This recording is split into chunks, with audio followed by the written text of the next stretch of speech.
away we go. And away we go. What's up, folks? What's up, everybody? Action stations, ladies and gentlemen, boys and girls of all ages. This is Admiral Revan and Furback 47 in the house. What's happening? So what's happening, guys? And in the flesh. And crikey, I have to say, I'm like, look at this. Furback over here is suited up. That is the first time I saw him suited up. Now.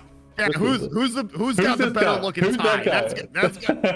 Who's got the better looking tie? That's what I wanted to know. I'm still rocking a hat. I don't care. I don't care if it breaks every rule of like how to dress up. I don't care. I'm not going all like Uncle Fester on stream here today, man. In all seriousness, it's all good. Welcome, everybody. Yeah. You know, in all seriousness, I think Wargaming can learn something from us to actually have suited up as well. So, anyway, yeah, we gotta look good, man. We gotta look good for this, man. This is great. So this is our first Revan's time. like, dude, I'm wearing a tie. I'm like, all right, that's all I gotta hear, man. That's all I gotta hear. That's it. That's true. Up. That's true. So all jokes aside, this is our first King of the Sea internationals for the first time streaming it. So folks, please bear with us because it is going to be pretty busy. So the giveaways for both our channels is !poi for Furback and !KOTS for my channel. So basically we're going to give you away some King of the Sea codes. There will be drops on our stream as well too. So if the drops don't start straight away, it's okay. We already told Wargaming, that's all right. We'll leave it as that. That's all on the ballpark, okay? But so Furback, it is great to see you. Thank you for joining in. What's happening? No, this is great. Thanks for having me. Welcome, everybody. For those of you who don't know who I am, my name is Furback47. I usually stream every Friday and Saturday on Twitch, usually in the evenings here on the East Coast. But we're here this morning. We're getting up nice and early. Revan staying up nice and late. This is good. This is good, man. Yep.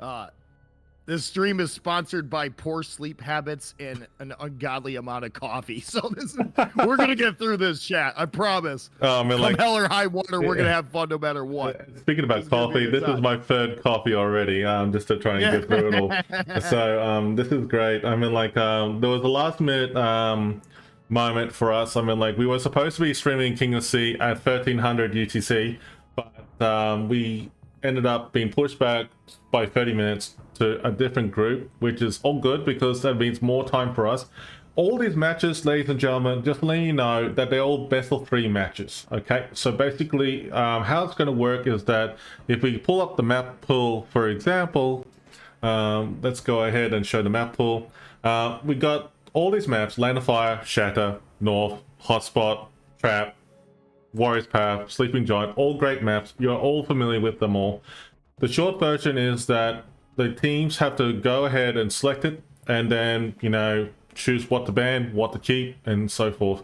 The first match that we'll be catching up tonight or morning, depending where you are around the world, is L7 versus KSM. Now, 2 very good clans. Basically, the bit of a background is that the L7 group is from China and the KSM group is from North America. All right. So know a lot of people from both clans, so they're both amazing players. So they got definitely both teams have some really good talent. Yeah. So it's gonna be a good match. Yeah. So it's gonna be interesting how it's gonna be panning out. So we're gonna be in the middle of waiting for the ship bans and things like that.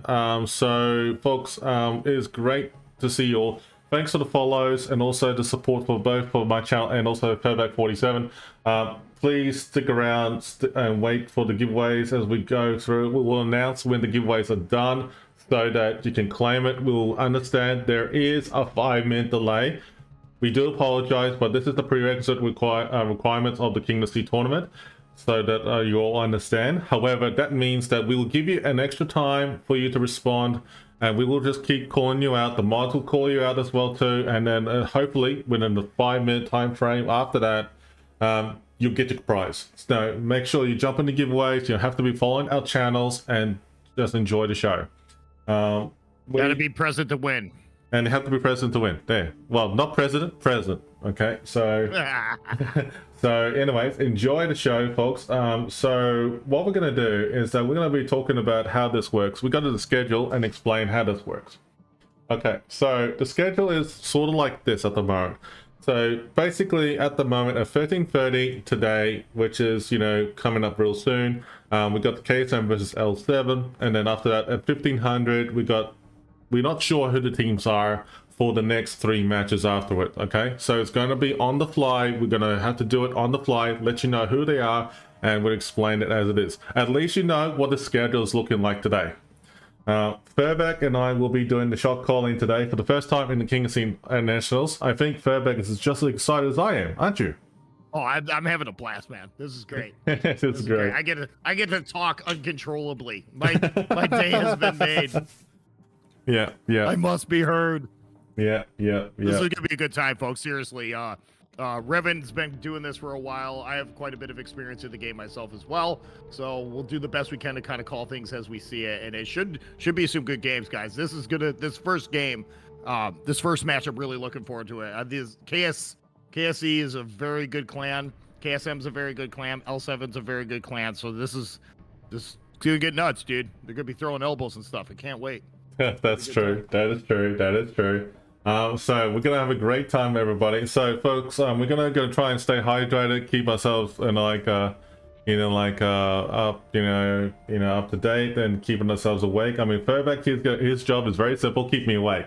So that's not gonna be an issue here today. So that's right. We're gonna have fun, guys. Yeah, we're gonna have fun. So we're gonna sit back, relax, enjoy the show, everybody. So what we're gonna do is that we're gonna keep an eye on the matches and everything. So we're gonna, go to the Be Right Back screen in a moment here, please. So we're gonna, you gonna clip Furbeck with a tie? Do it. I'm looking pretty dapper, man. We gotta do this. Who's got the better tie? Is it Revan or myself? I think Revan's got me beat, but we'll see how the results come in here. Should be a good time, guys. It'll be fun. Yeah, all right. You want to go to the Be Right Back screen? Is that what you want to do? Folks, for a bit? So, folks, we're going to go to the Be Right Back screen so we understand what that match is going to be like, get the details, get ourselves ready to go. Please bear with us. Just enjoy the giveaway. !Poi on Furbeck 47's channel. !KOTS on Revan's channel. You have to be following the channel. You have to be present for the giveaways. Enjoy the show. All right, let's go to Be Right Back screen. All right, see you guys in a bit.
Okay, we're back, ladies and gentlemen. We are back. So, Furbeck, run it through with us what we've just been told about the matches coming up for KSM versus L7.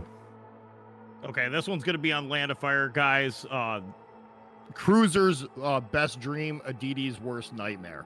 Yep. There's a lot of not really a whole lot of torp angles. Yep. So we're going to best of 3 map. So here we are, folks. This is going to be Land of Fire, Shatter, and Hotspot. We are just double checking on what the outcome was in terms of the bands. The band maps are actually Sleeping Giant. Just letting you know. So we're going to update this on the fly. It'll be Sleeping Giant, and also North. Okay, so there you go. Those are the band maps, correct? Yeah, exactly. Okay, good. Yeah, Land of Fire is, if you're in a cruiser, guys, Land of Fire is a map to have. The biggest issue that's always a problem on Land of Fire is spotting. If you're a DD, you have a very difficult job. You don't really have a whole lot of torp angles, and especially if you're on the eastern side of the map, you're really going to have a hard time keeping and maintaining line of sight with targets for your battleships and cruisers to shoot at. So that eastern side of the map is going to be really challenging. I think what we're going to see here is probably a good solid push on the A cap.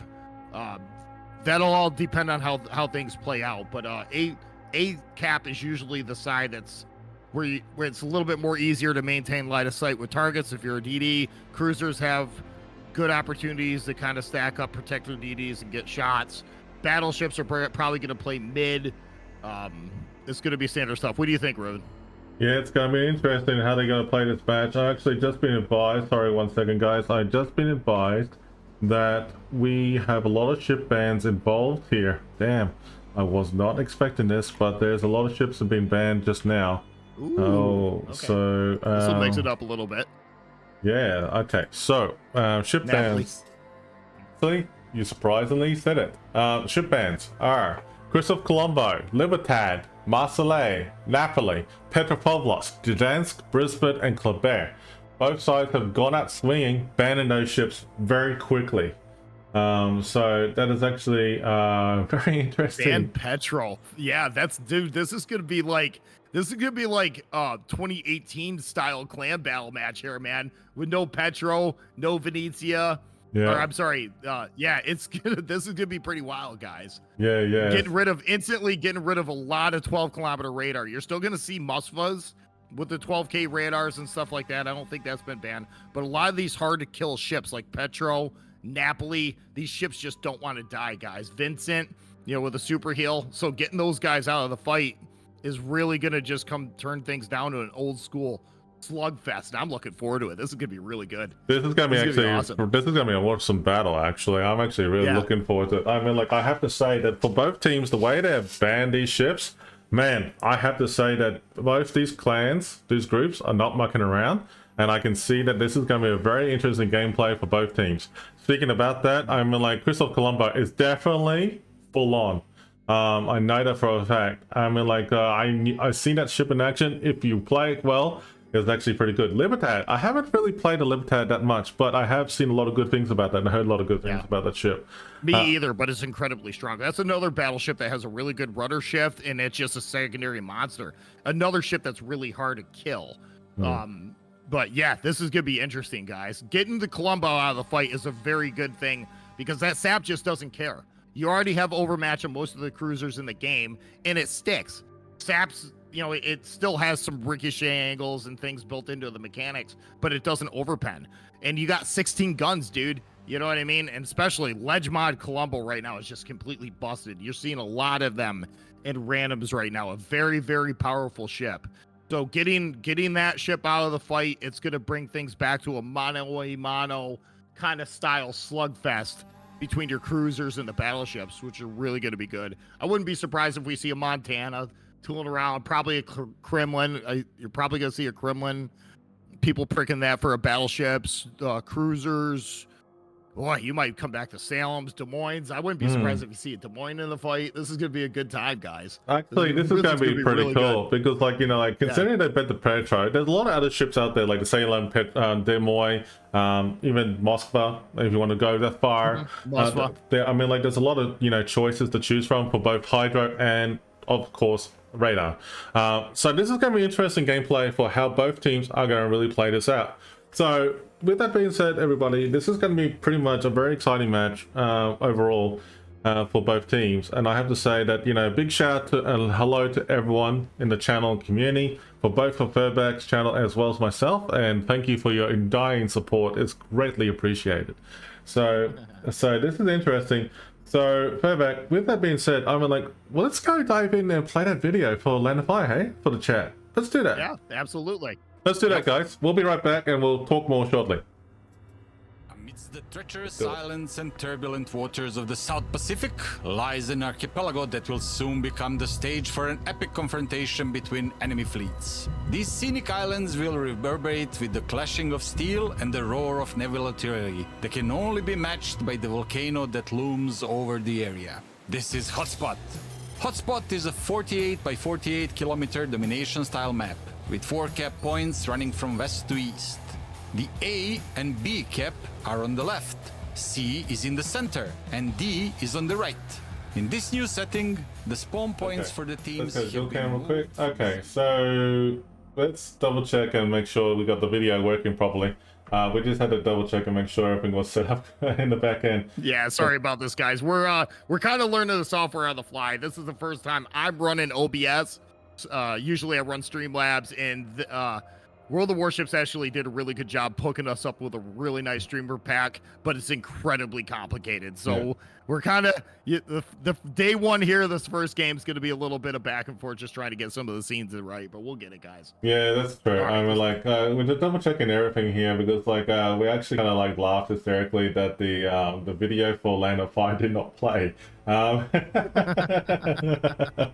like, wait a minute here, what's happening? It's like, what is this madness? It was showing like the wrong video to play with. I mean, like, I was going like. I mean, we can give it the Revan there back 47. I mean, kind of like run down to what we think the map is. I played that map many times in both clan battles and in randoms, and honestly, between that map and Shatter, it's two of my least favorite maps. I'm a DD main. So I know the struggles, man. The hardest part about that map is just getting a target lit and keeping them permanent lit so your battleships and cruisers can shoot it. You know, there's just not a whole lot of torp angles, especially on that east side. I'm glad they put dual caps. Can we go back to, let's go back to map intro. Is that the one we were, or the map pool? Yeah, just go to map. Go to the next map. Land of Fire. Map pool. Yeah, whatever it is. Yeah. Yeah, because I can kind of give the rundown here. It's I'm glad they put the on Land of Fire. I'm glad they put the dual caps on the one side, because that's the most challenging side to get a cap point. The fight on this map is going to be on the western side of the map. I think that's where the main focus of your fighting is going to be. I think you're going to see both teams try to get an early cap on that eastern side, the one that's closest to them, and I think they're both going to be fighting for that outside cap. That being said, we don't know where the push is going to come through. I mean, that might surprise us.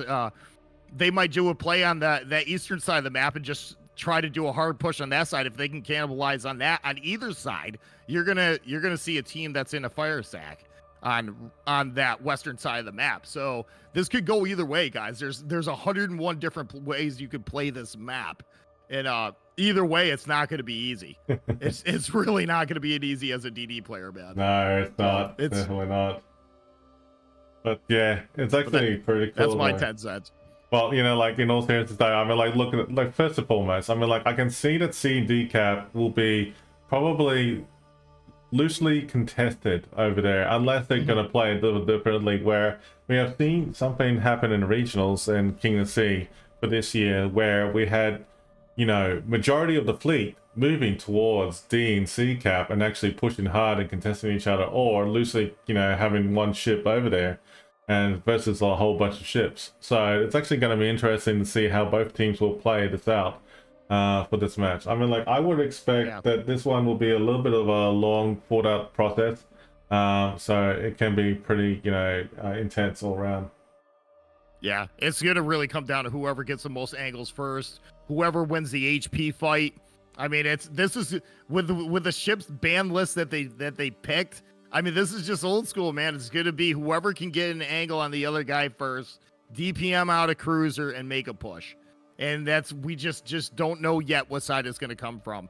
I think you're gonna see an early cap pick up on that eastern side of the map, and then it's just going to be a dogfight in the center on the western side of the map. I think that's what's going to happen. Yeah. But it's going to be drawn out. I mean, there's a lot of rocks here, guys. There's a lot of cover for cruisers. Your battleships are going to be looking for angles, and your DDs are going to be struggling to get targets spotted.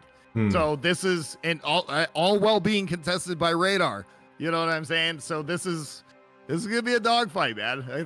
I'm kind of looking forward to it. I think it's gonna be a lot of fun. Yeah, Definitely gonna be a lot of fun. Oh, it's gonna be great. I mean, like, I'm actually very, very curious to see how this pans out for this match to begin with. So it looks like that the matches are going to be interesting. So KSM is definitely on the alpha. Cap, we're double checking on making sure our stream helper is actually ready to go. Making sure. Looks like the map is coming together here, so we just have to wait for a second to refresh. It looks like there's a lot of things going on here. So folks, we're going to go to the Be Right Back screen. Wait a second here to get our matches up and running. So give us a second, please. All right, be right back. We are.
We are back, folks. It looks like both teams are still kind of putting a team together, so we're just waiting on that. Yeah, so, okay, just to recap, Burbeck and I have decided to start the giveaways, so go ahead, jump into giveaways. If you got codes, KOTS codes or anything like that, make sure you share it on the Discord, share it on stream. We will pin it on the stream. So there you go. Looks like there's a good one. Bogs in it. On my side, guys, it's exclamation point poi on my stream, guys. Exclamation point KOTS on ribbons. Yeah, so must be followed to enter the giveaway, must be present to win. Yep, so with that being said though, I mean, like, we will pin any codes that come up throughout the stream. So mods on both teams, on both sides, I should say, please do that for us, because like we'll be very busy, okay? So what we need to do is to acknowledge that thanks very much for those people who are doing it and sharing it with us. Please, if you see any KOTS codes that do appear from the official World of Warship stream or any channel, share it with us, put it on there. You know the drill. We say no more. So anyways, that'll be very helpful. Now, KSM is also getting themselves ready to go. We know that the Land of Fire is getting put together here. It looks like, now we're just trying to get it verified. It looks like that they actually get themselves finalized, ready to go for Alpha Cap. So that's pretty much happening. And also L7 is going Bravo. So Furbeck, do you want to go and run it through again with the Land of Fire map, and we'll just run it through with the entire group and see what you think? Yeah, let's go. We can go back to, what do you want to go to here? What was it? Map info? Say next map, we'll go there, and it's fine. A bit chaotic with everything going on. What scene do you want? That's what I'm saying. Just say next map, that's fine. Okay. Or map pool, either one's fine. Map pool, okay.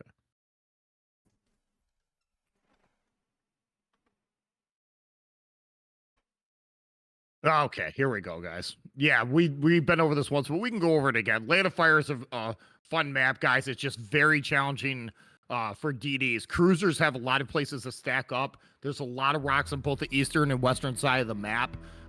This map is a DD's worst nightmare. Yeah. Just trying to get torp angles, but it's not even about doing damage as a destroyer player. Your job during competitive play is to get targets lit for your battleships and cruisers to shoot at. And with the amount of rocks and overlaying cover that they have on this map at ground level, it's very challenging to keep targets lit for your battleships to shoot at them. So I think what this game's gonna come down to whoever makes the most mistakes first and gives the other team the upper hand. It's going to be challenging. The balance ships are probably going to be placing closer to mid, looking for a cross shot on a cruiser that backs up around a rock too far. I mean, those are the kind of plays that we're going to look for here. The DDs have a very, very, very challenging job. With the radar that's in the game on this map, not a lot of references in which you don't have a lot of line of sight. So, and the whole time you're playing with the other DDs on the other side of the team. So, as soon as the DD lit, I think you're just going to see all guns open up on that DD trying to get their eyes out of the fight. Yeah. So it's a definitely a balance between getting targets spotted and not getting spotted yourself. It's challenging, guys. Oh yeah. Go ahead, Revan. All right, so we're gonna get ourselves ready for the official battle. Let's go to game screen and get ourselves ready to go for the first one that's coming up between KSM versus L7. So KSM is on Alpha team and Bravo team is L7. They are waiting for one person to show up for KSM. We'll just, wing it and just wait for them. But we're actually very excited to be here, folks. So we're actually, they should be starting in a few minutes. Oh, there we go. Just speaking of the devil, the last minute player of KSM has showed up. So that's excellent. So, yep, we're off to a good start. Both teams are able to field a team. So that a lot of times that's just the hardest part of clan battles, is just getting a team together. Today it's King of the Season, it's internationals, so I don't think we're gonna have too much of a problem with like teams not being able to field teams. But I'm kind of curious to see what everybody's gonna pick. I mean, most of the go-to ships for clan battles are banned this round, so this is gonna be fun, guys. It's really good. I think this is gonna be a fun slugfest. Yeah. So good luck to both teams. I mean, like, I hope both teams will go well in this one, because like it is actually going to be a very interesting match to see how both teams go. So with the codes and giveaways, we're going to see how the first two matches go with this one for KSM versus L7. We might have a tiebreaker. If we do have a tiebreaker, it is best of 3. Keeping it's up to everyone out there. If not, we'll just do the first giveaway and then we'll move on to the next. So with that being said, though, like I'll be proactive in the background here to get ourselves going. But the first battle of the match is dropping in. All right, Furback, let's go. Things are happening, man. The wheel is turning, baby. Oh yeah, we're excited. I'm kind of curious to see what they bring for DDs. Yeah. You know, they. Oh wow! Oh, here we go. Okay, Furback, here we go. Things are getting spicy. Furback, tell us on the Bravo team, and I'll go with the Alpha team for you. Okay, on the Bravo team, it looks like we're running 4 Marceaus. Let's go. Yeah, that's a lot of firepower, man, with a daring. So I think what's going to happen is the daring's going to just kind of go, even though it's short duration smoke, he's just going to kind of lay a bait for maybe a couple of the Marceaus.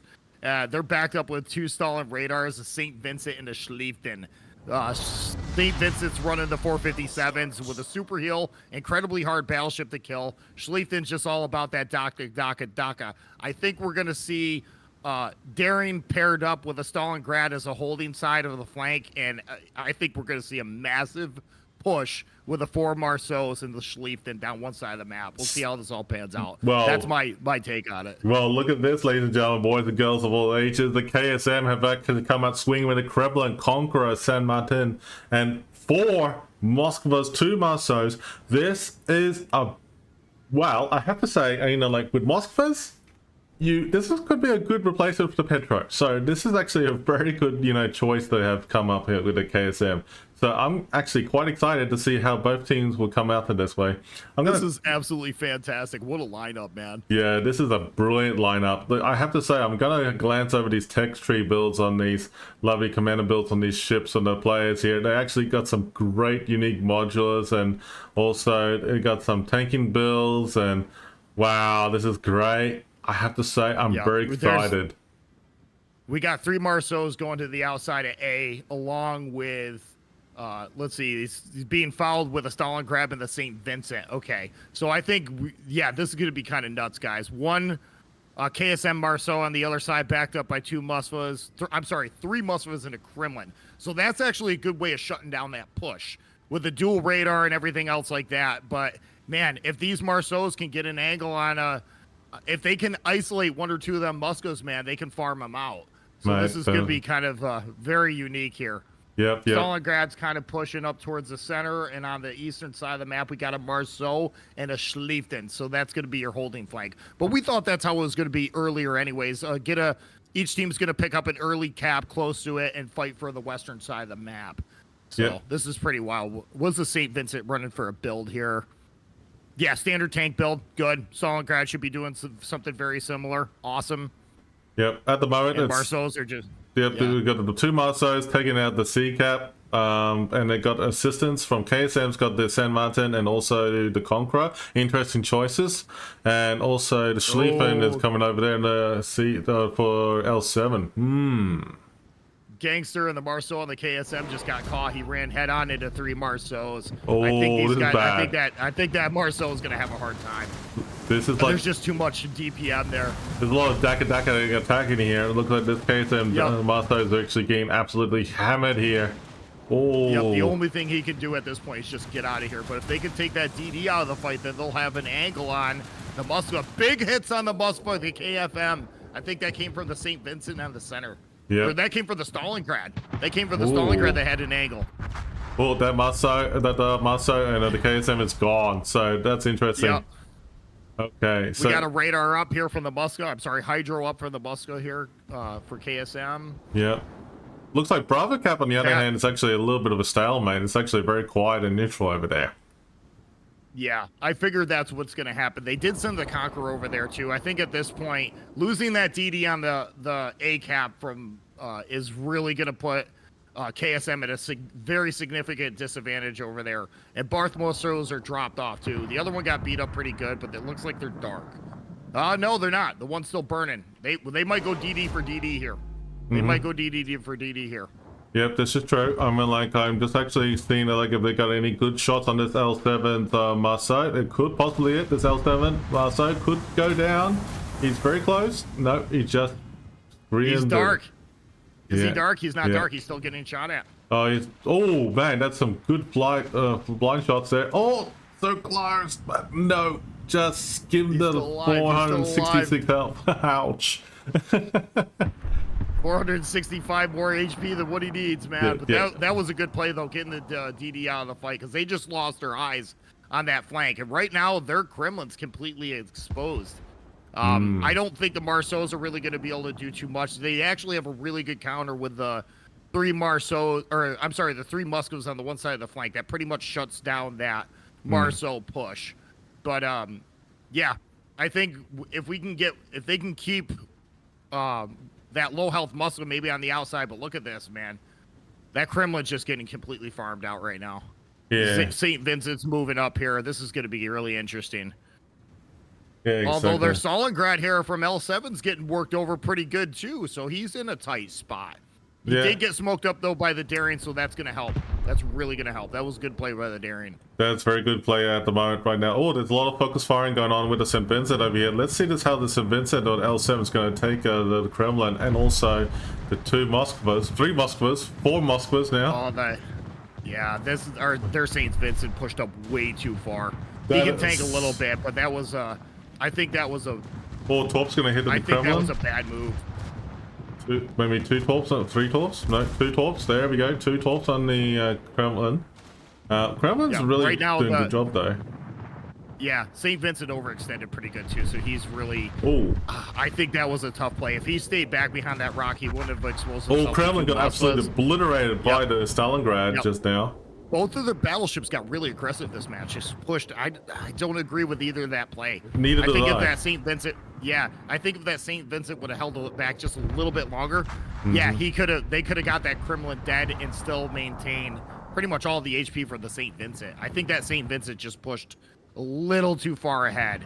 Yeah. Right now, it's just a slugfest between the 2 cruisers. I have to say that Kremlin actually did the right thing by taking the brutal force of the gunfight, because the Moskvas would have been obliterated if they actually had left it wide in the open. So that was actually a good sacrifice for the KSM's Kremlin. It was a bit too late, but it had to be done. Yeah. Looking at what's happening briefly here on the eastern side of the map, I don't think we're going to expect to see too much over here. It looks like the Conqueror just ate a Torp. Yeah. Shouldn't really affect the Conqueror too much with a super heal.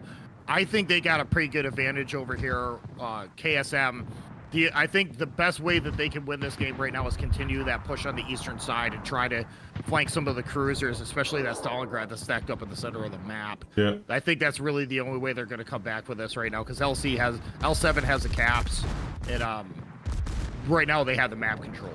Yeah, at the moment right now, KSM is actually struggling with the health pool with the Conqueror. I think the Conqueror needs to re-heal itself. I don't think it does have a heal available right now. So that's getting really focus fired on. It's going to get burnt down by the Master and the Seafin. Yep, I think KSM's going to lose 2 Muscas here very shortly too. I think they're going to lose. Yeah, they're going to lose 1 Musca here. These guys are just pushing too early. I think they're getting greedy. Each team's struggling to get an angle on the other team, and this is the problem with Land of Fire, guys. We talked about this earlier. The hardest part of this map is getting line of sight on another target, and it's going to come down to whoever makes the most mistakes first. The Kremlin pushed up a little bit too far, got farmed out, but so did the Vincent. But both battleships pushed up because they had nothing to shoot at. So, interesting, very interesting here, guys. I think L7's gonna... KSM is definitely winning the eastern side of the map. They're definitely winning the eastern side of the map, but I don't think it's going to be enough to turn the tides here. They're just getting decimated. Yeah, they're getting decimated right now. It's like, the Moskvas are actually, like a standing ground. They're all good, but it's too much broadside at the moment. With the Marceau showing it that's a broadside to the Moskva, the KSM. Look at this. It's like, mixture of HE, AP shots. It's like KSM's getting single fired, one at a time. It's going to eventually, they're going to, have to fall back and regroup. But look at over the eastern side. Yeah. Oh, there goes the Moskva. I think L7's got this one in the bag. I just don't see KSM recovering from this. Yeah, I think down. they just got too. Yeah, they just got way too aggressive, too fast, too early, and got caught. But even that last Moskva that went down, look where he went down, Chad. He's right in the middle here, wide open. Why did he push? Yeah. You know what I mean? You're not gonna push into a Stalingrad. You put yourself into a 3 versus 1 fight, and you got nothing to shoot at. Yeah, exactly. You're not gonna win. You're not gonna win that fight. Yeah.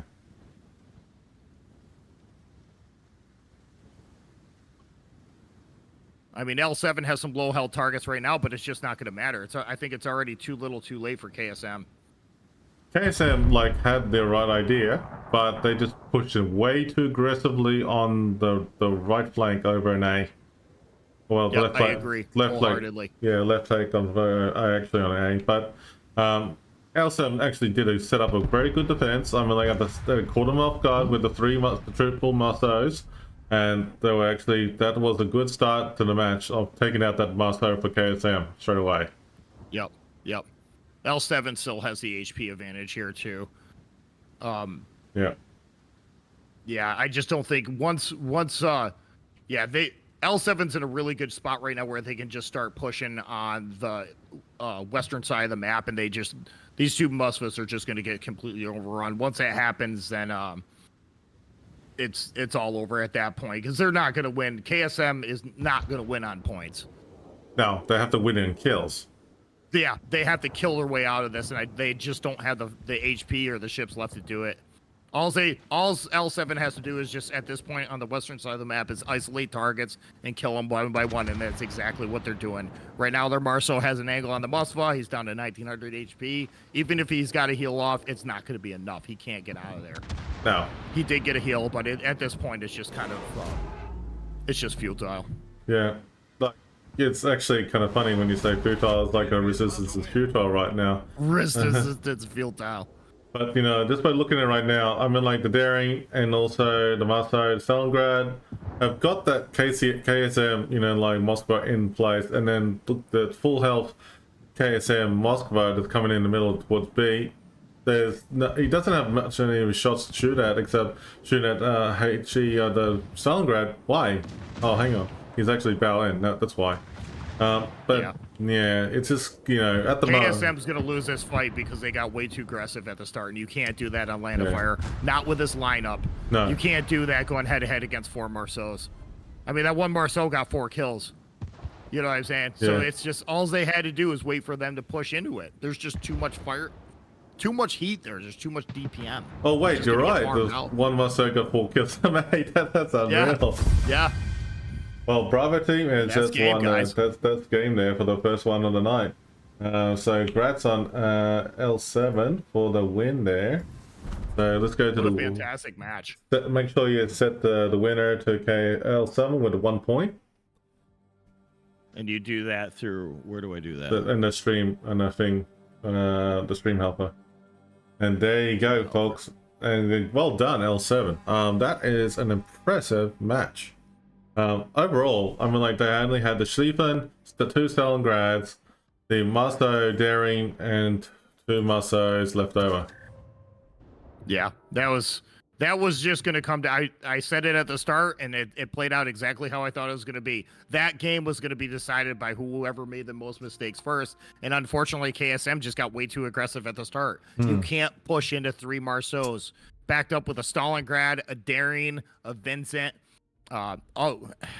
That Kremlin didn't need to push, but at the same note, neither did the St. Vincent either. All the St. Vincent had to do is stay behind that rock, and help farm out the Kremlin. Once the Kremlin went down, then you would have had a mostly full health battleship that could have worked over the other 2 remaining Moskvas with 457 millimeter HE that just doesn't care if a Moskva's bow on.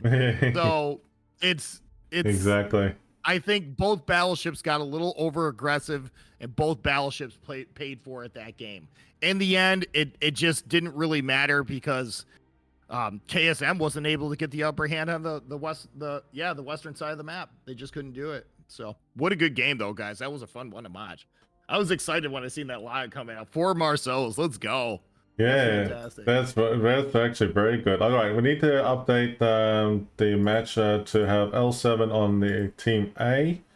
So we need to update the point in that, and also KSM is on Bravo. So we're going to quickly update that. And there we go. Because it's a bit confusing the way they've done it. It's actually kind of funny. Yeah. The stream helper is actually they're like, you know, on the map itself, it's actually, it appears it's something else. I don't know why. Yeah. I'm not sure what you changed there, so we'll have to do that when we go to an intermission. You'll have to walk me through that, but we'll build that bridge when we get there. Yeah. I'm not too worried about that right now. Oh. All right, you want to go back to dual camera? Yeah, well, as well. I mean, like, I'm just waiting for it. I think again, that team's already assembled, so let's do that. Just I mean, they might as well look at her handsome face while we're waiting for the next one, right? I mean, look at these two guys, man. What's not to love, huh? Look at Revan, man, rocking that tie. I love it. I love it. Look at the Furback. He's looking good, man. Look at Furback. He's doing great. I was almost, it's like the cardinal sin to wear a hat with a tie, right? I don't care. It's either this or Uncle Fester, man. What do you guys want? It's either this or Uncle Fester. I think I'm just gonna stick with a hat, man. I'll break that rule. I'm gonna be that guy. That's all good, mate. That's all good. I mean, like, okay, make sure you jump in the giveaway, everybody, for exclamation mark KOTS on my channel and exclamation mark boy for Furback 47's channel. We are just waiting for the people to come together. Actually, we got 10 minutes. So, Furback, I think we can do this while we're waiting. Let's do a giveaway on both channels right now. Yeah, we can pull for a giveaway, guys. I'll let you run yours first. As soon as you pull for yours and announce yours, I'll announce mine. Okay, so for my channel, for Admiral Revan's channel, C-Scythe, are you here in chat? I will give you 5 minutes to respond, and then you can get back to us. C-Scythe, you are the winner of my channel. Perfect. Your turn. Okay, giveaway's closed, guys. Same rules apply. There is a 5-minute delay on the stream, so we'll wait the full 5 minutes before we re-roll. Winner, chicken dinner. Who's it gonna be, baby? Who's it gonna be? Winner picked. It's not showing the winner. Hold on, pick winner. Was my thing not working? What the hell?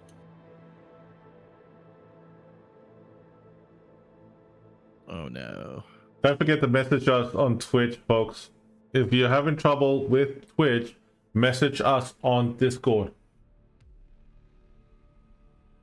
It's not showing who won the damn giveaway. Oh, this ain't gonna work. All right, let me try it one more time.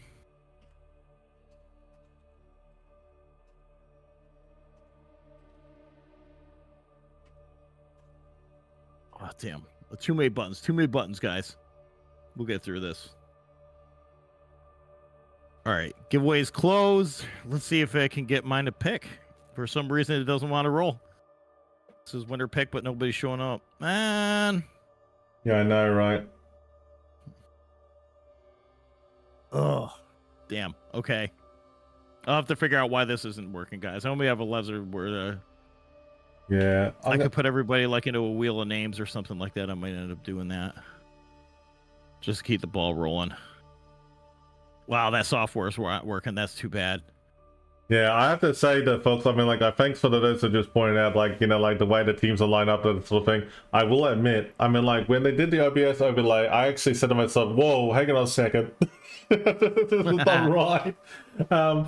So, you know what, in all senses, though, look, I'll be honest, both Furback and I have been pulled ourselves aside, you know, a lot of time after hours, just to try and catch up with each other. And, you know, like, I do appreciate it. 3 days. Yeah, last 3 days, testing everything, and then, you know, like, in the end, I mean, like, we actually have found a couple of loopholes. So, yeah, I mean, like, it's okay, we're all good. But let's get into the game right now, because we're going to get our next match. Here we go. Okay, guys, for my giveaway on my end, unfortunately, the software is not working correctly. So what I did is I took all the entries, put it into a wheel of names through Google. I'll pick the giveaway that way, and unfortunately, that's just how we're going to have to do it. We'll have this worked out by tomorrow, guys, I promised. But in the meantime, we'll do what we can do. we're gonna have to do what we're gonna have to do here. So okay, we're gonna start a new giveaway on my channel as well as Furback's in a second here. So folks, if you are a winner of our channels, get in there. New giveaway has started. Where the hell is my thing?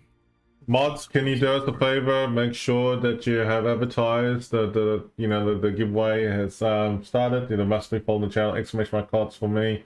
Furback's mods, do the same thing, but put !POY for your channel, Furback's. Thank you. All right, Steven the Jeep, you won the giveaway. I'm just gonna have to do it this way, guys. We'll improvise. We're gonna make it happen. I apologize, but we'll get this squared away definitely by here tomorrow. So, in the meantime, we'll keep the game ball rolling here. Steven the Jeep, you won the giveaway. Send me a message in game, and I'll send you your code. Congratulations, Steven the Jeep. Okay. All right. What do you want to do, Revan? I'm good. Go to the game. You want to open another giveaway? Open another giveaway, and then just let everyone know it started. Okay, sounds good, man. We're going about to start the batch now. It's round 2. Here we go. I think. Yes, we're dropping in. So it's a lot of fast pace in this battle. So we were told that in King of the Sea Internationals, it's actually fast paced. It's madness, guys. Madness. Glorious madness. All right. Okay, so, ooh, Furback, I'll go ahead and talk about L7's lineup, and you do KSM, okay? Here we go. Fantastic. All right, Ohio, Schlieffen, Des Moines, Salem, Moskva, Haragumo, Z42, 2 Marceaus. This is actually a pretty interesting lineup for L7. I do see a lot of tanking attack attempts for Ohio and Schlieffen, but let's go ahead and talk about Furback's group with KSM. Please go ahead.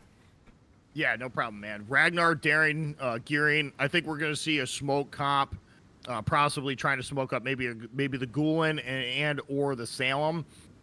Daring's a good farmer, and Ragnar is also a good farmer. At this point, Ragnar's a good cap contester, but I think for this style of gameplay, you're going to see him operating more as a light cruiser in the open. Gulen's always been very strong, especially with airdrops. Real good for taking out that stubborn cruiser that can't get spotted. So the very good cruiser, guys. Very, very short cooldown on the radar. Radar's up more than it's down, and a very, very strong cruiser. Salem is Salem, 8.5 kilometer radar, but is really tanky with a super heal. We got another Dutch cruiser, or I'm sorry, Pan American. All right, sorry, Pan. Oh my God, basically, yeah, the Pan EU cruiser. I'm sorry, that was a hard one, guys. Essentially a Plymouth copy. Not a Plymouth. What are you talking about? Are you talking about the Sphere? Yeah, no. So it's oil thermosing. Okay. Perth copy. Yeah, the Perth copy. Oh, that thing. You that got a thing. Prussian. Yeah, you got a Prussian and an Ohio. Ohio has 457 millimeter guns, so it was a Prussian. So a lot of overmatched material. A lot of big things are happening, guys. We'll see what they do in the game here. I have to say though, in this battle already, I noticed a ship that I haven't seen really much of an action in, and it's that Sphere, which is a Swedish. I think it's Swedish. That ship. There's a cruiser. Yeah, it is. It's very nice. I actually have to say, smoke it's really and radar. Smoke and radar and wait, hang on. Smoke radar and what's that icon on the far right? Is that Inchin boost? I don't think so. Let me see what he's running. I gotta find him. Yeah. That's interesting. Anyway, it's a very interesting ship though. Yeah, it's very good. It doesn't really have a whole lot of tanking potential, but it doesn't matter. That thing is a DD hunter killer through and through. And if he can stay outside of some of this other 12-kilometer radar, I mean, that ship can definitely do some work with some counter radar in himself too. So it's very, very powerful ship, guys. But I like the gearing daring combination. If he can work alongside maybe let's see, what is he doing? The gearing's working with. He's in tandem with the cruiser, so this is good. This is good. And both teams are going on the outside. Marceau outguns the Gearing 3-1, but at the same time, the Gearing outspots the Marceau by almost 1.5 kilometers. So if this gearing finds himself inadvertently with a gunfight with a Marceau, things have gone horribly wrong. All right, he should have put himself in that spot in the first place. So if he just can keep him lit for this European cruiser, they might be able to get the leg up really good on the Marceau. Now the Harugumo over here for L7, if he's running ledge mod smoke, that smoke lasts for almost 4 minutes backed up with a radar Des Moines. So I think we're going to see a smoke radar play here with the Des Moines. The Harugumo is just going to lay smoke for the Des Moines and try to farm out whatever targets that he can find. Their Salem's kind of pushing mid. Z42's doing the right thing, just staying back. Also inbound onto the KSM for daring. He might get caught. Daring's slow. I don't know if he can get out of the way. Yep, yeah, he did. He skated it. That's good. That's good. But that Z42 is a really good cap contester, too, with a 6-kilometer hydro, guys. Is another ship that's just a DD killing machine. Yep. There's actually very interesting there. Yeah. Yep. Oh, a lot of hydroacoustics going on inbound and over in the Bravo cap. This is actually pretty good to see a bit of a stalemate over here in the middle. I wonder what KSM and L7 is thinking. Are they filling it out, just wondering what's in there before they actually make a counterattack? This is going to be interesting. But remember, KSM has to win in order to stay in the next round. Absolutely. Looks like the Daring's got a pretty good angle on the Schlieffen. Schlieffen's going to stay spotted by the Salem's Hydro. See, man, this Schlieffen, I think, is getting a little overly aggressive here. And I don't think it's going to work for him. He's pointed the right way, but, yeah, too many cruisers are going to have an angle on him. Yeah, exactly. If he backs up any farther, even the Z42 is going to get a beat on him. And he just lost half his HP. He's going to probably eat a torp or two on the stern. I'm actually looking at... I understand. Yeah, oh, that Schlieffen's actually getting absolutely obliterated too soon. Oh, mate, that's unreal. That is actually great focus fire and also... Oh, airstrike attack from the Galileo. Galileo is actually a great spot right there.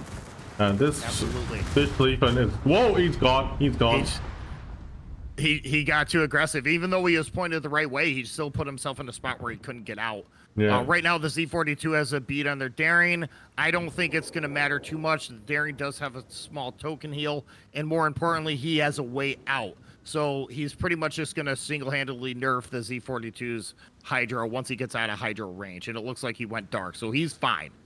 Shatter's another tough map, guys. It's one of those maps where there's not a lot of line of sight. There's plenty of spots for cruisers to stack up, and it's just going to be whoever makes the most mistakes first. And a lot of your mistakes are going to be made at that B cap. And we've seen that very early on with the Schlieffen. There's actually some great crossfire action going on here between L7's Moskva, Marceau, Harugumo, Des Moines, and they're focusing fire on this gearing as well too, which is great crossfiring all around. I have to say that that's pretty good gameplay going on here. Moskva is getting absolutely hammered here at the moment for L7. Looks like the gearing's gone dark, which is good. They need to have the dark at this moment. Looks like the Moskva is getting absolutely hammered. Looks like... I mean, the Prussians even melting pretty good with KSM. What I see happening here on the eastern side of the map is they just have so much firepower here. Again, they're stacked up good, and KSM just really doesn't have a whole lot to counter it. Yep. Once L7 figures out that there really isn't much to stop that push, we're going to see an aggressive push here. Once that Prussian goes down, once the gearing goes down, they can get the gearing dead at any time. Speaking about the aggressive push right now, Fairbank, look at this in the middle over Bravo. The higher for KSM is actually taking it and then right behind with the Galileo and the Daring right behind supporting it. And look at that L7's Ohio purely broadside. Yep. They're going to get themselves killed over and over again against the center cap, guys. Right now, the Ohio has an angle, but he's pushing himself into a spot where he can't shoot anything. Right now, the one thing that he is doing, though, is he is contesting B. They're probably going to get it, and right now, the only way L7's going to maintain possession of B cap is if he gets reset or they dig him out. But right now, Yeah, L7's really going to have to win that outside flank to get a beat on that Ohio. The only thing the Ohio has to do is stay there. Yeah, at the moment, they're going to have to dig him out. Yep. Yeah. But I don't know how long this is going to last because KSM's just getting completely overrun on that eastern flank, and right now L7 has the map control on ACAP. So the only thing they have to do is just sit there. Oh, these battleships players, man, they're just getting... See, now the Ohio's pushing. This is L7's Ohio is kind of... Yeah, he got caught. Yeah, he got caught. Big time. Look at that crossfire from KSM. Big time. Yep. 5 ships. Yep. Focus fire. He's going to be decimated right now. Watch this health pool go. KSM found really capitalized on that Ohio. That Ohio just did not have a play. That Ohio is not... is definitely on his own. Yep. That what a good play by KSM. That was smart. That was really smart. Get some 457mm guns out of the fight now. And look how much HP they have at the center here. Between the Gulen Lu and the Ohio. 2 very healthy ships right now. Got incoming torps at the moment. Yeah. I think KSM just got a pretty good upper hand on that. They might turn the sides here on that ACAP. But Ohio's going to take probably maybe 2, maybe 3. Liam might take... Oh, no, he's fine. He's fine. Look, incoming torps again from the Z42. Yep. Looks like he might cop these torps from the Z42. Yeah. This game is all but won yet. Even though L7 has the 2 caps, right now they have a pretty good advantage on A. The problem is once this... Yeah. I think L7 still has a pretty good opportunity to pull this off. Not only do they have the caps, they're going to lose 2 ships here almost immediately on the eastern side of the flank. Yeah, so yeah, it's... I think KSM's getting desperate at this point. KSM is actually really pushing hard right now. That the time to strike back is now, and they can't afford to hold back. And they're actually doing it right now, focusing fire on the Z42. This Z42 is literally getting focus fired on, and he's got the Salem on his rear. He's going to gun it. Oh, he's gone. There you go. That's way to go, Salem. Good shot. This is the only chance KSM has a chance to win this game is if they can finish off these lefts. Yeah, there's nothing to stop this push now on that Salem. Yeah. So once that Salem goes down, I think that Marceau is going to be on his own. Unfortunately, the rules are completely reversed here on the eastern side of the map. The gearing, they're going to lose their syllabus. They're going to lose their gearing. You got 2 very healthy destroyers with a lot of DPM on that side of the map with a full health Des Moines. They can keep cutting across. But if KSM can win that western side of the map, they can just... the gearing of the KSM is just gone. And also... the Cerberus, sorry. And then also the KSM's gearing could be next. But they actually really did a good job delaying them, pulling them away from the ACAP. Sorry, the CCAP. Yeah. ACAP, yeah. Yeah. Right now, we're going to see all those ships rotate. I don't think that Prussian's going to last very long. KSM's doing everything they can to try to win that ACAP, and really, right now, that's all they got. But once these other ships here on the eastern flank start pushing around, you're going to see just targets being one by one picked apart and decimated. I don't think KSM is going to win this game. They don't have... Even though they have a points lead, I don't think they have the map. Yeah. At the moment, can L7 get these ships back in the fight, though? That's the question. Once the Gearings go down, the Des Moines will kill the Gearing. We knew that was going to happen. 1-1 again, though both the Gearing and the Salem just went down. And the Poison just went down. It was a little bit of a better fight. Yeah, it was a little bit of a better fight. L7 still has the upper hand in points. Yeah. They got the caps early, but it's not won yet. This game is not decided yet, guys. Yeah, at the moment, the KSM has to fight back and gain more points, get another kill. And if they have to play the cards right, can't do it recklessly to get their ships being taken out so quickly. So at the moment, the Sphere... They're going to have to kill that Musva at B. I don't know. They might have him. If they can get an angle here, if that Daring can keep himself alive. Yep, Musva spotted by the Daring. Daring's also spotted. Yep. I think the Daring... I don't think that... Yeah, I don't think that Musva can kill the Daring off fast enough, though. The Musva has pretty good radar, 12K radar, but it doesn't last very long. Oh, is he going to be beating himself just in time just to get away from that? Yeah. He might. He evaded the torch, which he knew was coming, which was pretty smart. But right now, yeah, see, the radar's up for the Musva. So if this Daring can somehow stay alive without getting blind fired to death, he's got a really good angle on that Musva. That Musva is actually getting really absolutely hammered right now. But the thing is that I can see. Yeah, that Daring just. The Daring's getting absolutely taken on. Yeah. He played it wrong. Well, he's done actually not a bad god though.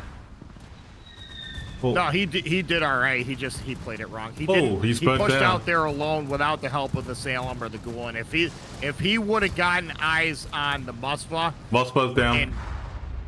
Yep. If he could have gotten eyes on the Musva and had the Ghoulin and the Salem push, they could have been the same outcome, and they still would have had a DD left. Yep. So it's a bit of a stalemate right now on both sides. Yep. Still got almost 6 minutes left in the game here. So if KSM doesn't lose another ship, they'll win here another 4 minutes. But I don't know. They did see each team won the flank on the opposite side. So right now it's just a dogfight in the center. Right now KSM has the 2 caps. So it could be an East-One's game right now with the, like, you know, if KSM doesn't... It is definitely, yeah. If KSM doesn't, like, you know, play this right, they could lose this match. But I have great faith that, you know, seeing what they've done so far in this match, they have turned the tide in this battle so far. Yeah, they did a really good play early on against their L7's Ohio. Yeah. So that was a very smart push, but they pushed together with the Ghoulin. There's a lot of cross-popping here. Yeah. Ooh. In the Salem with KSM hanging in there. He's doing a good job. Nicely played. Nicely played. Yep, I agree.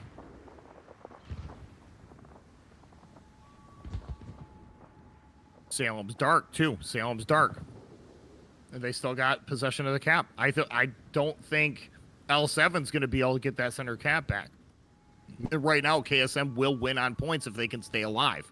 Let's see. They got a Demoy, Haragumo, Marceau, and two Marceau. So, okay. So, interesting how they're going to do it here. Are they going to charge in with the Marceau joint attack run? We'll see. Right now, the Marceau is keeping the Ghoulin spotted. I think right now they're just trying to shoot anybody they can. I really think L7's going to have a hard time getting that map back. The enemy is about to win. Because the Salem's inside the cap, he is contesting. Marceau is spotted, so he can't really push into the cap without getting shot by the Ghoulin or the other cruiser. KSM might pull this one off. Yep. It's anybody's game right now. Oh, it's a bit of a stalemate of points again. They switched over. That's actually interesting to see what just happened there. Yeah, the Marceau is able to get into the cap, but right now the Sevilla has an angle on the Marceau. Galileo can use it as cover bomb in attack run if it has it, and then actually try and force the Marceau to get out of there. If the Marceau is literally just hanging in there by a thread in the corner. Yeah, that's stopping the points long enough. L7 will win if he can just stay there and stay alive. So this is just all. This entire game was about map control, just from start to finish. L7 had the points at the start, and they maintained that. Then KSM started to get the upper hand back here now too. So I don't really agree with what this Des Moines doing either, because the Des Moines actually got the Des Moines doesn't need a push. Des Moines actually hammering the sphere, and there's 12 inbound on the Salem, but the Salem is in a good spot, pulling back behind it. Yeah, I think L7 messed up with pushing up to Des Moines that far. He didn't need to do that. They're going to win on points. All they have to do is sit there. Unless what they're doing is transferring. Yeah, they're switching spots with the Marceau, but I don't think that was necessary. No, this is actually a very interesting gameplay for L7 to do a bit of desperation here. So something's going to have to give way here. Either the Salem or the Sphere have to come and push in and force that Demoy out, or what they're going to do. Yeah, I seen exactly what they did. That Gulen was in a perfect spot to drop the Marceau, and the Marceau's kind of low. So that's why they traded spots with the Des Moines. The Des Moines can tank the airdrops a lot better for the Gulen. Now the Marceau is just getting wide where he can spot.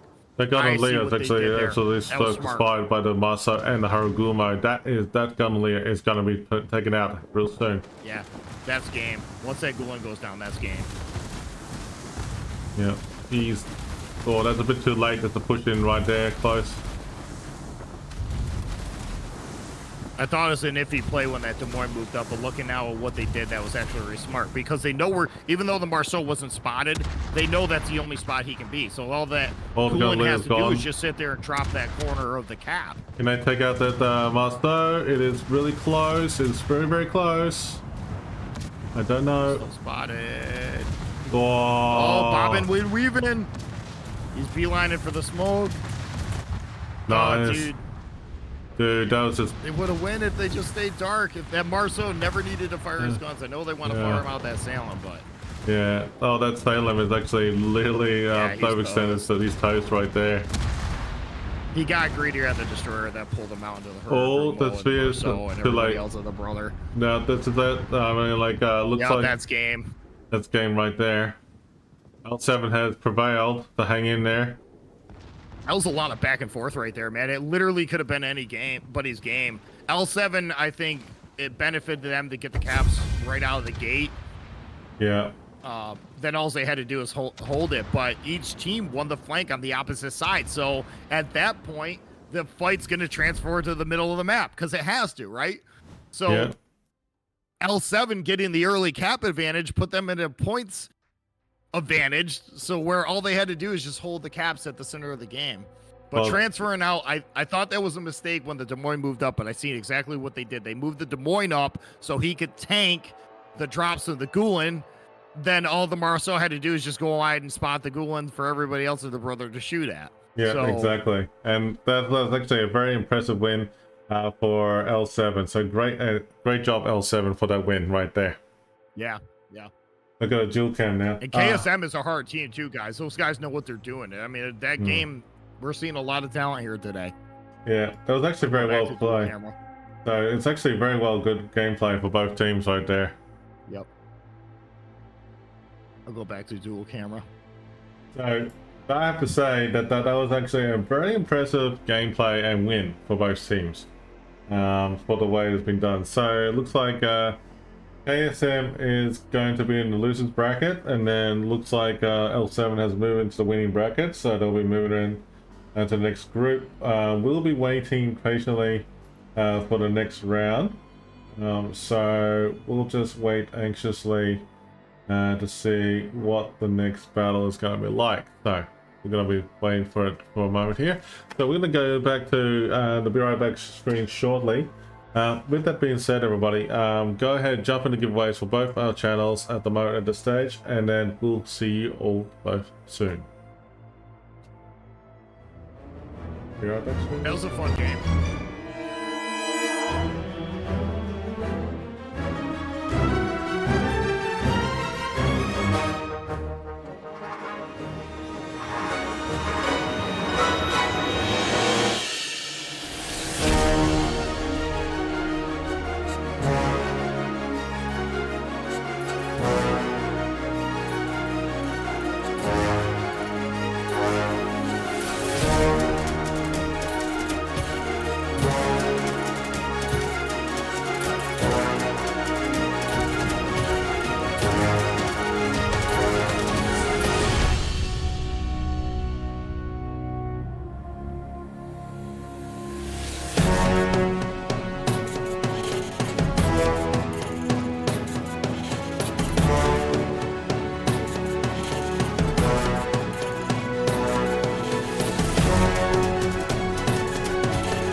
Okay, guys, just a heads up, we got a tiebreaker right now.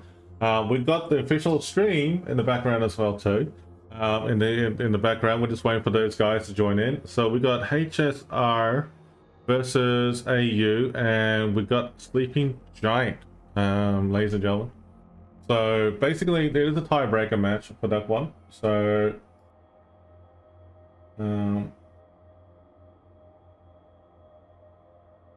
let's see what the map layout is at. I'm gonna go to map pool.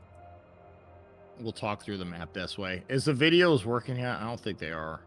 no, I'm actually trying to see if I can figure out what the problem was with that. Yeah, it's okay, Beth.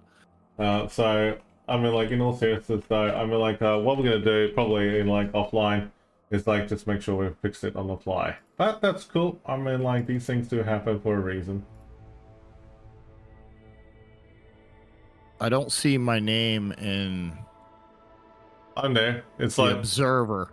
no, we got 31 spectators, dude. Oh, you gotta scroll down. Holy crap. Okay, gotcha. We got 31 spectators. War game. Okay. Gotcha. Holy crap. All right. Okay, go to the All right, live we're getting game. through this chat. We're going to the live game screen right now, everybody, because like we're gonna have to get ready to go. So this is good. Here we go. I like that they moved the cap outside of the Thunderdome and put it on the very western side of the map. That's interesting.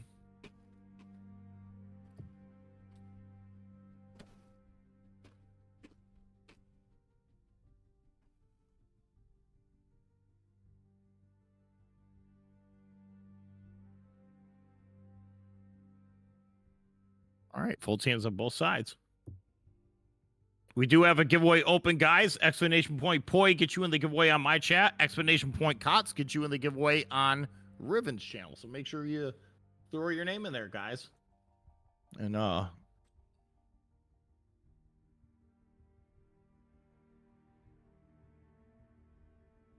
before the game starts, here, I'm gonna do this. Oh, I can't. Looks like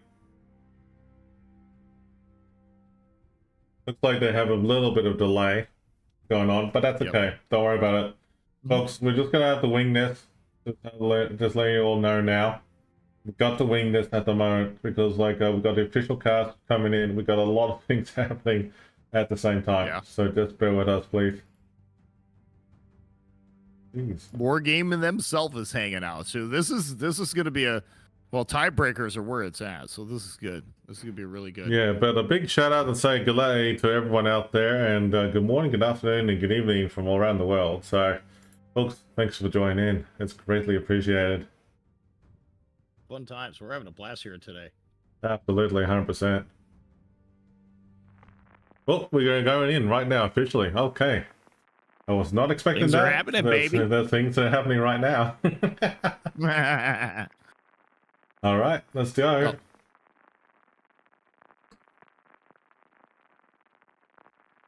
All right, so here we go, ladies and gentlemen. Okay, ladies and gentlemen, boys and girls of all ages, we got HSR coming out swinging with a Montana Kremlin, 2 Brisbanes, Stalingrad, Haragumo, Gdansk, and Ragnar. Perfect. Take us in with the AU group, please. Nice. Over at Bravo, we got a Vermont, very heavy salvo, backed up with a Colombo sap that doesn't care. We talked about that earlier. Very good counters against the 2 Brisbanes. Also running 2 Brisbanes, a Stalingrad, Haragumo, Gearing, Downey, and Gdansk. So both teams have a pretty strong lineup here. We'll see how they implement their ships. Yeah, all right. So let's go over and see an AU's group. Like, this is going to be very interesting. Got the Gearing. They're actually pretty well built. Also the Gdansk has got a good radar detection group, so it's actually pretty nice. IFG. Oh, hang on, that's not IFG. It's actually, what do you call it again? The radar. Zap. Yeah. For what ship? Oh, Gdansk. I mean, like, it's got like the... Gdansk. Yeah, it has 7.5 radar. Yeah. It's not super long duration, but it's also running smoke too. So you have the smoke radar combination. Excellent cap contesters. Both teams appear to be running 2 farming style destroyers. The Delny is not really a cap contester. It's more of a long range. You could compare that similar to like a Kaba. Ragnar, you're going to play that the same way, but the Ragnar has a very high HP pool with a heal. Downey could be running a heal or smoke. We'll see what they decide here this game. Two Hurugamos, a Gearing, so they could be running a smoke pump. Brisbane also has smoke and radar. All right, doesn't have smoke. It has radar. You're thinking about you're thinking of another ship that has that. Plymouth. Yeah. HSR has actually got an interesting tactic going on here. I noticed this. It's like they got the Brisbane, Haragumo, Gdansk, and the Kremlin moving over towards the Charlie Cap. But they actually, both teams are really pushing hard to Delta and Charlie. Yeah. I think an early fight at A would be a death sentence. I like the word, how you worded it there, the death sentence already at an A. It's like, wow, man, okay, fair enough. But they do have a pretty good chance of picking up right now because the only radar they have is the Brisbane. I mean, that Ragnar or that Hurmo, for that matter, could just duck inside of A. Yeah. I think AU's Vermont's going to be looking for cruisers to shoot over at C. Which way is his guns looking? That's where I would have my guns facing. Yeah, so he's looking to pick up cross shots. Oh, I'm sorry. He's turning his guns to the left-hand side of the flank. Okay. I don't think he's going to get over that rock on the Brisbane or the Stalingrad. That Vermont needs to be more towards the center, where he can be picking up shots here over that C. A lot of these cross-moving cruisers.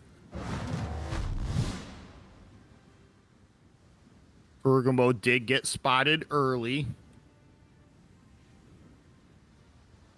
It's actually interesting to see how they're doing it. There's a lot of top jostling that's actually going on for both sides right now. And it's got actually a good call for the Delny actually going out wide over in the 910 line over here for the AU group. Yeah, I like what AAU did here. They decided to send the Gdansk to the B cap to try to get an early cap, which he's probably going to be able to pick it up because he's completely uncontested. But even if a destroyer did decide to go to B earlier on from HSR, the Gdansk is a very good destroyer to be dealing with that DD. So Absolutely, they might be able to get 100%. an early cap here. Yeah. And look at this. There's a lot of torps going towards, the Brisbane and Haragumo, but it's actually short-lived, though. But, I'm actually got my eye on the C cap. Oh, hang on. We're missing out the action already. Gdansk is actually getting actually hammered over here by HSR. And they're literally cutting away. Ooh, I missed out all the action while I was actually hammering there at the moment. Yeah, the Gdansk doesn't have a heal either, so whatever HP he has is what he has. And getting yourself down to a third HP this early in the game is can be a problem, especially when it comes to fighting other destroyers late game. Oh, absolutely. Gdansk is able to pick up B. I think they're gonna rotate their Gdansk if I was AU over towards A and see if they can win that push. Right now, the Heroes just gonna keep targets lit for the Brisbane who's smoked up. But they already have the cap. They don't need a push. They don't need a push. The only thing they need to do is hold that cap. Right now, if AU wants a cap back, they're going to have to go get it. So to go get it, they're going to have to run into a Stalingrad, a Ragnar, a Brisbane, and a Rugamo. So I just don't think they have the ships there to do it. They just don't have the ability. Right now, I think most of the fight's going to start transferring over here to the eastern side of the map because that's all they got. Mm-hmm. The Gdansk didn't go to A. They AU's transferring or rotating their Gdansk over the other side of the map. So, okay, cool. Right on. There's actually some interesting tactics being played here. HSR has actually got the Haragumo going to narrowly dodge those torps in the middle here. But at the moment, at this stage, it could be anyone's guess. Oh, there's a lot of torp jostling attack over here on the Haragumo and AU and also the Brisbane. Will they dodge it? Looks like they're okay. Yep, they're fine. They're fine. Yeah. HSR is doing a fantastic job of rotating their Stalingrad and Ragnar over to B too because they already have A. Both teams know where all the ships are. AU really doesn't have any way of getting A cap back, so if the Stalingrad could back up the Ragnar, they could potentially get B and maybe kill the Gdansk.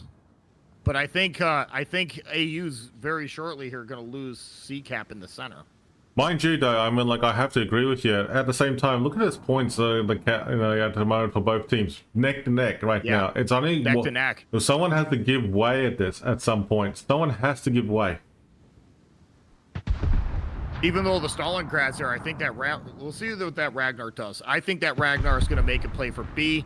Yep, he's probably going to back into the cap, so he has a way to kite, and he's backed up right now with a Stalingrad. So AU is going to lose that center cap.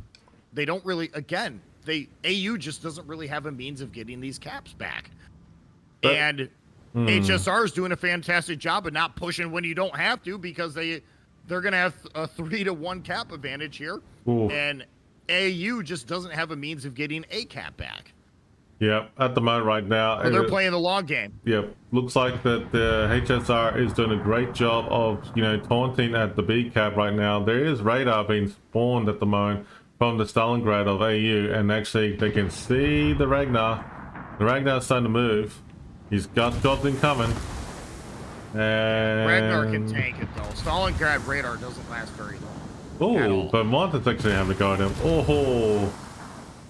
Yep, little chunk out of the Ragnar. Remember, though, the Ragnar does have a really good heal, and that Stalingrad doesn't... Yeah, see, Ragnar's already dark. Yeah, Stalingrad radar doesn't last very long. Yeah, you're right. So, again, the Ragnar's just going to back into the cap, and he should be able to get it while the Stalingrad's radar's down. So, HSR is doing a fantastic job of just completely managing the map. The Delaney's taking a pretty good risk here by pushing into C cap. That's really the only play he's bad, but he's not going to get it because of the condenses right on him. So HSR is just doing a fantastic job of controlling the map. I'd love to see this. Well, AU's Delaney's actually got spotted, actually got hammered right now. So a few seconds here. He's getting actually focus fired on by the Gdansk, Kremlin, and the Montana. That is a big no-no. He got radar by the Gdansk. Yep. He tried to go for it, but he couldn't do it. He just couldn't do it. Let's have a look and see if they actually have made any progress over this side, over in A cap. Looks like there's a bit of a stalemate here, but there's a lot of action going on here. Ooh, Haraguma is kind of away from the Brisbane and Ragnar the Haraguma. Yeah, Ragnar, even if Ragnar doesn't get B outright, he's still keeping the coins contested. He's trading a little HP, but it's not enough to really matter. He can tank it, and he still has another heal available. Yeah. Right now, the Harugumo's getting kind of clocked over here on the western side of the map. Yeah. Yeah, they had to make a play over here at A. That's the only way AU is going to really make anything happen here. Yeah, exactly. And it looks like at the moment right now, I can see the Haragumo is actually doing a great job contesting A. And it looks like that you could bounce back, but we'll see. The enemy is about to Whoa. win. Yeah, okay, right now, neither teams have lost a single ship, guys. Both HSR is doing a fantastic job of just playing the long game. They don't have to do anything. Even if the Ragnar doesn't get B cap, he's still keeping the points contested. Yeah, exactly, 100%. We're 9 minutes in the game, and neither side has lost a single ship. So this particular map is just 100% about map control the entire time. But AU has the points. Yeah. Not by much, but they do. That they do at the moment. And they just lost A cap, so they're going to start ticking ahead. It was kind of a bold play by the Harugumo and the Brisbane on that A cap, but they did exactly what needed to be done, and they timed the radar with against the HSR Brisbane. Now, right now, they see the rules have flipped now. HSR is not going to get that cap back unless they dig out that Harugumo. So this is good, guys. This entire game has been about map control from start to finish. Neither side has lost a single ship. And keep in mind, though, that folks, that this match is actually a tiebreaker. So tiebreakers are very good as well. Oh, HSR Kremlin is getting focus fired on here. Big time. From the Brisbane, and also looks like only the Brisbane at the moment. But Delney... If you were to ask me, this is crazy, guys. If you were to ask me 5 minutes ago who was going to win this game, I would say HR had it in the bag. But right now that Delaney stuck in there was able to get the cap. Actually, and now the rules have completely flipped. Yeah, actually, the funny thing is, I actually was thinking of making a prediction about like who was going to win.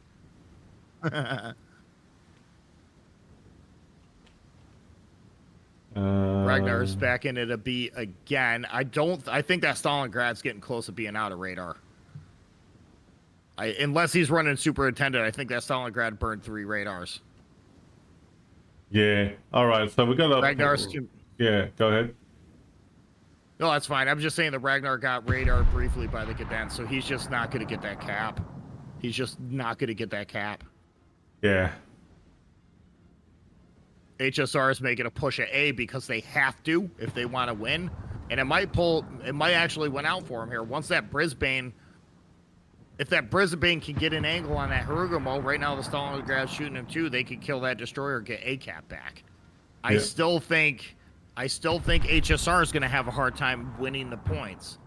There's a lot of Vermont shells fell short. Yeah, torps are going in on this Harugumo and HSR. I think this HSR Harugumo is going to be fine. Oh, you might. Oh wow, DD for DD. You may not be. Oh, very close. Good torp beat. Good torp beat right there. Very close. Points didn't change. Points didn't change. It went DD for DD. So. Yep. This Gedens is just getting hammered at B too. That's game. That's game right there. That's game. They can't. I don't think they're gonna recover it now. I really don't. IU's got them. Yep. Wow, what a game, guys! This game was nothing about everything about map control and nothing else. This game was won or lost by map control. And it was quite the dogfight. Both teams, I thought, did a pretty good job of laying out their ships. But transferring the Stalingrad off of A over to B, I still think that was the right thing to do with HSR. So it was, yeah, that was an interesting match, guys. All about map control, that game. Well, great job to AU there. Well done. I mean, that's a great win over there overall. Well done for both teams there. That was actually, just by looking at it real quick, I'll just quickly jump back into the in-game part, that it was actually phenomenal to see how they actually, did that. It was actually very well played for the end result of that match. That was actually so well done that I actually thought it was actually well played for both teams to have that X amount of ships left over. Absolutely. I mean, we were almost 18 minutes into the game before each team lost a ship, and they traded. You know what I mean? So it was just kind of whoever could just kind of get positioned, whoever could get the caps, and whoever could keep them. Bravo, AU. Good job. Yeah, exactly. All right, folks, we're going to go to the Be Right Back screen right now and get ourselves sorted out for the next matches shortly. So we're going to, definitely... see what that, and congratulations to those who actually predicted the AU. So we're gonna wait for the 5 minutes to delay the finish, and then we'll give you the rewards there. All right, be right back, everybody. That was a good game.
Hello, folks. We're Welcome back back. again. Look at this, folks. I mean, like, hey, by the way, folks, just a heads up. So, RESIN is an NA clan versus JMMJ, an Asia clan. Short version is that I can tell you it's going to be an interesting one. How about you, Fairback? Oh yeah, Resin's definitely a pro. Everybody knows who Resin is. I've fought them many times and regretted it every single time. These guys absolutely know what they're doing, guys.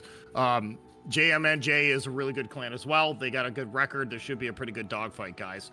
2 hurricane level clans going head to head. It's going to be fun. Yeah. Definitely going to be a lot of fun. And then, let's go Asia. Weaves out. Let's go. I love it. I love it. Let's go Asia. Weaves out. That's awesome. Look, you know, I love Asia clans. This is actually pretty sweet. I have to say that I did cast JMNJ before for the regionals, and they're a great group of people. So we're actually gonna see. It would be nice to see if Asia would have some members of the group, you know, actually get into the finals in KOTS. But it's good to see Asia, North America, EU, and China clans actually having a blast tonight, which is awesome. Yeah, they're all going ahead. I'm on NA server, guys, so I'm all team Resin this round, but it's gonna be fun. It's gonna be a good time. Let's go. Asia or NA, who's gonna win, chat? We gotta know. We gotta know. We gotta know, chat. We're having a blast here today, man. We need to know, like, who's gonna win. Is it NA or Asia? NA or Asia? Come on. So we're gonna actually, you know what? I think the good idea is to actually start a prediction on both those things, and then, you know, choose the outcome there. So it's actually gonna be interesting how this pans out. So It'll be a good time. Yeah, it'll be a good time all around. So let's go ahead and put our predictions up. Yeah. Who's gonna win this, chat? I mean, like, who's gonna win? Is it like Asia, which is JNMJ, and then NA server is RESIN. Now, I haven't seen RESIN in action before. Oh yeah, no, they absolutely know what they're doing, man. I've fought them many times in clan battles and have gotten my clock clean by them many times. So these guys absolutely know what they're doing. They know how to lay out ships, guys. They know what ships to bring, and they got some amazing callers too. These guys are just legit, and they're good dudes too, man. They're really good sports about it, and it should be a good stream. Should be a really good time, guys. Yeah. Okay. So what we're gonna do, folks, is that considering that we're waiting for the matches to populate and anything that's happening right now, let's just wait and see, you know, like what happens to the next matches. So let's go ahead. The next round of matches starts around like 1500 UTC. We've been told. Looks like, you know, all the matches that we've got going on are slowly coming together. But look, folks, we're gonna join the giveaways. Looks like we've got a giveaway going out at the moment for both channels. Let's go ahead and draw those giveaways out for everyone now. For my channel, if you're here, you must be you must respond to us and also claim it. So here we go. Okay, the winner of my channel is Gedo050. Gedo050. You're the winner of the Kinglessly code. Message me on Twitch, and we'll wait for the 5-minute delay. Give you extra time to get back to us. Perfect. Your turn. Yeah, I'm gonna have to put it in the wheel of names because my software isn't working correctly, but this will only take a minute, guys. We'll do the best we can to keep it as fair as possible, and as far as I can see, this is the best way we can do it. So all the names are in. We'll spin the wheel. And I will post the winner in chat. It sucks we have to do it this way, guys, but it's just the way we're gonna do it. Seas Nuts, you're the winner, Seas Nuts. Congratulations, Seas Nuts. Love that name too, by the way. Long-term follower of the channel. Congratulations, guys. Must DM me in chat, and we will get those codes over to you as soon as possible. As soon as we hear from you. You must be present to win. President. I mean, like president. President. President. President Seas Get Nuts. down, Mr. President. President Seas Nuts. Let's go, everybody. Let's go, baby. All right, folks. We're gonna go to the be right back screen. We're gonna stretch, relax a bit. We've got time in our sleeves. Look, there's no games available at the moment right now that's happening, but let's just enjoy the show, enjoy the drops. Hope you're loving it so far, folks. Thanks for the follows for both channels. We love your support. All right, we'll be right back, everybody. I'm having a blast, dude.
treacherous islands and turbulent waters of the South Pacific lies an archipelago that will soon become the stage for an epic confrontation between enemy fleets. These scenic islands will reverberate with the clashing of steel and the roar of naval artillery that can only be matched by the volcano that looms over the area. This is Hotspot. Hotspot is a 48 by 48 kilometer domination-style map with 4 cap points running from west to east.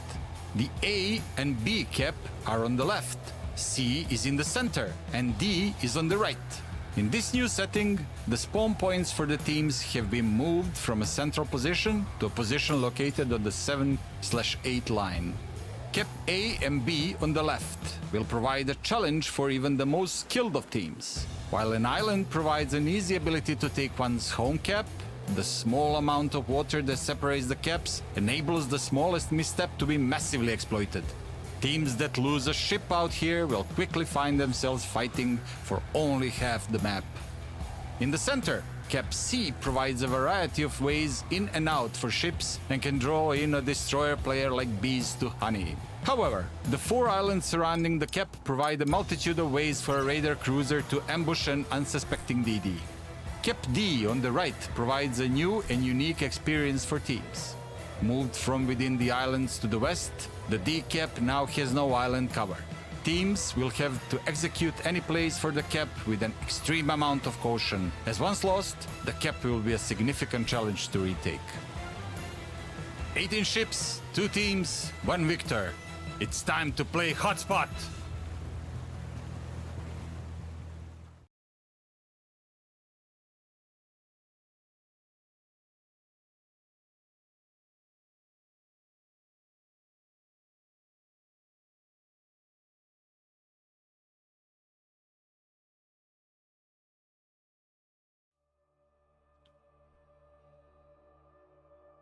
All right, folks, we're just waiting for the match between RESIN versus JMMJ to come up. Just quickly give you a heads up what it's going to be looking like. So this is the map pool that we are waiting for it at the moment right now. It is looking like... Triple check in here. Hotspot is next, I think. We're just triple checking to see if the actual map is Hotspot first. Yes, it is Hotspot. So Hotspot is the map that actually is coming to play here. We're gonna wait for everything to come together, folks. So we got at least another about 10-15 minutes thereabouts. So folks, it is a bit of a wait. It gives us a bit of a chance to stretch our legs and walk around. So we do apologize everyone for the delay, but you know how it is. So it's okay, but thanks everyone for your follows and everything so far, and the subscribes and everything, and it is a great opportunity. If you want to join the Discord, !Discord or AR Discord will give you that opportunity to join the Discord, and you can win some doubloon giveaways, things like that as well. Be part of the group community, be part of the franchise where we're all here to have fun and enjoy ourselves. All right, we will be right back shortly.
games.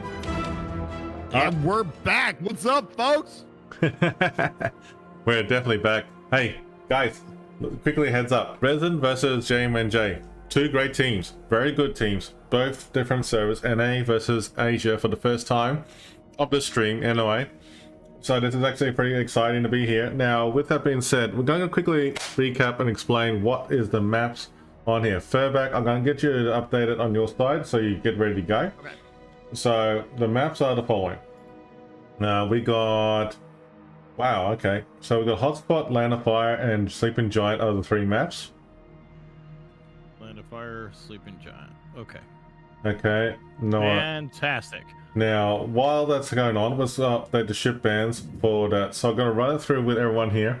So the bans of the ships. Wow. Okay. Petropavlovsk, Gdansk, Colbert, Napoli, Marseille, Brisbane. Okay, that's an interesting choice. Let me read that again. Petro, Brisbane, Marseille, Napoli, Colbert, Gdansk, and Haragumo. Well, there you And the go. Haragumo. Okay, so you're not going to be. They're going to have a really hard time making. Either team's going to have a hard time making a smoke comp unless they Yeah. run a gearing or something. But then you're giving up a, like a Marceau slot. So that's interesting. Okay. So Everybody's banning Napoli's. Nobody wants to fight Napoli's. yeah, that's fine. I mean, like, so both teams have banned the Colbert. Both teams have. Oh no, actually, KSM, not KSM.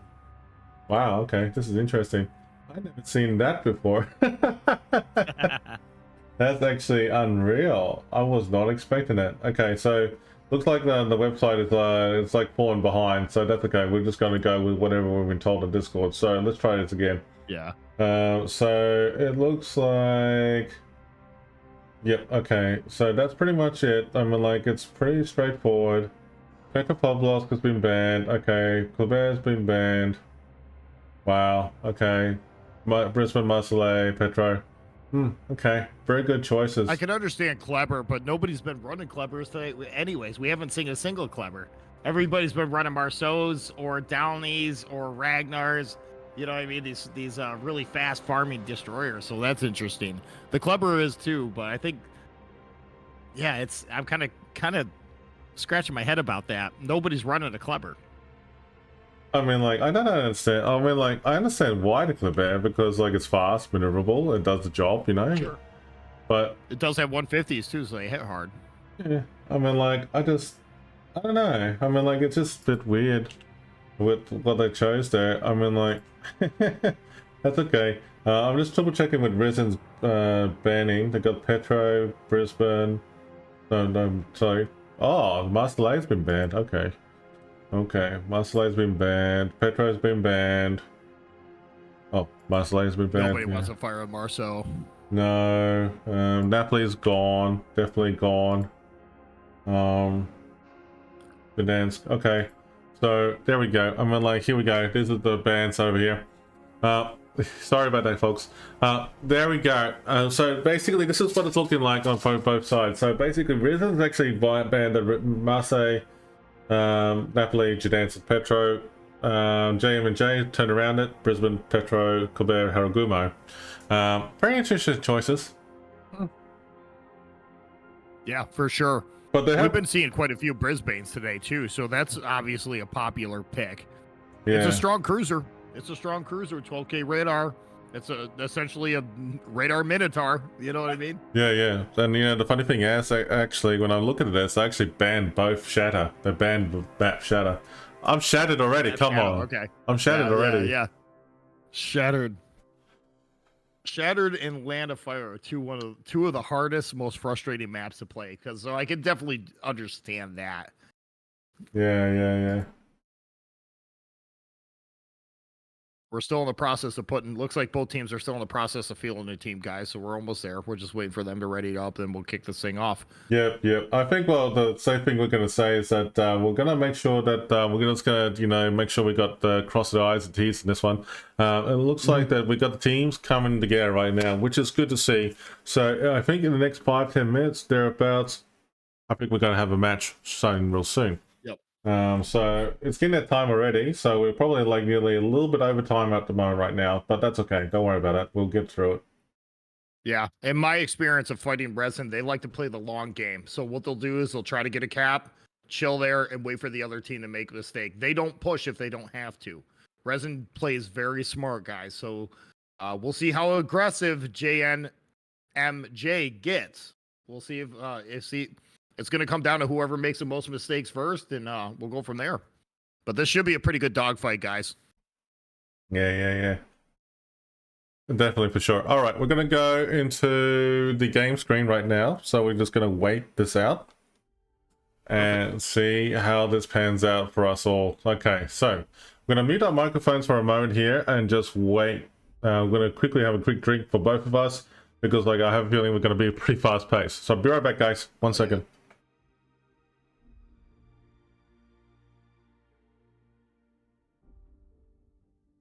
Check.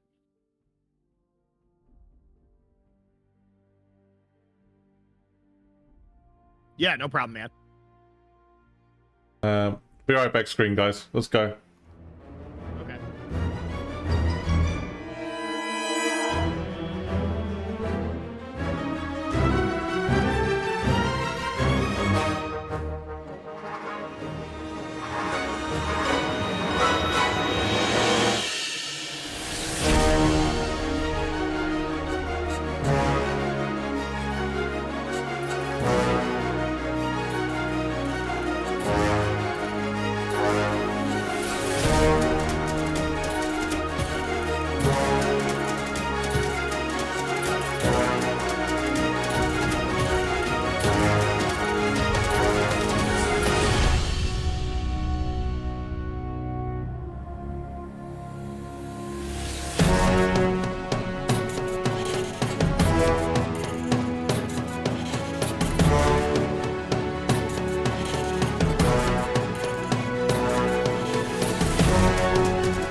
All right, here we go, guys. How's it going? We got ourselves the map pool.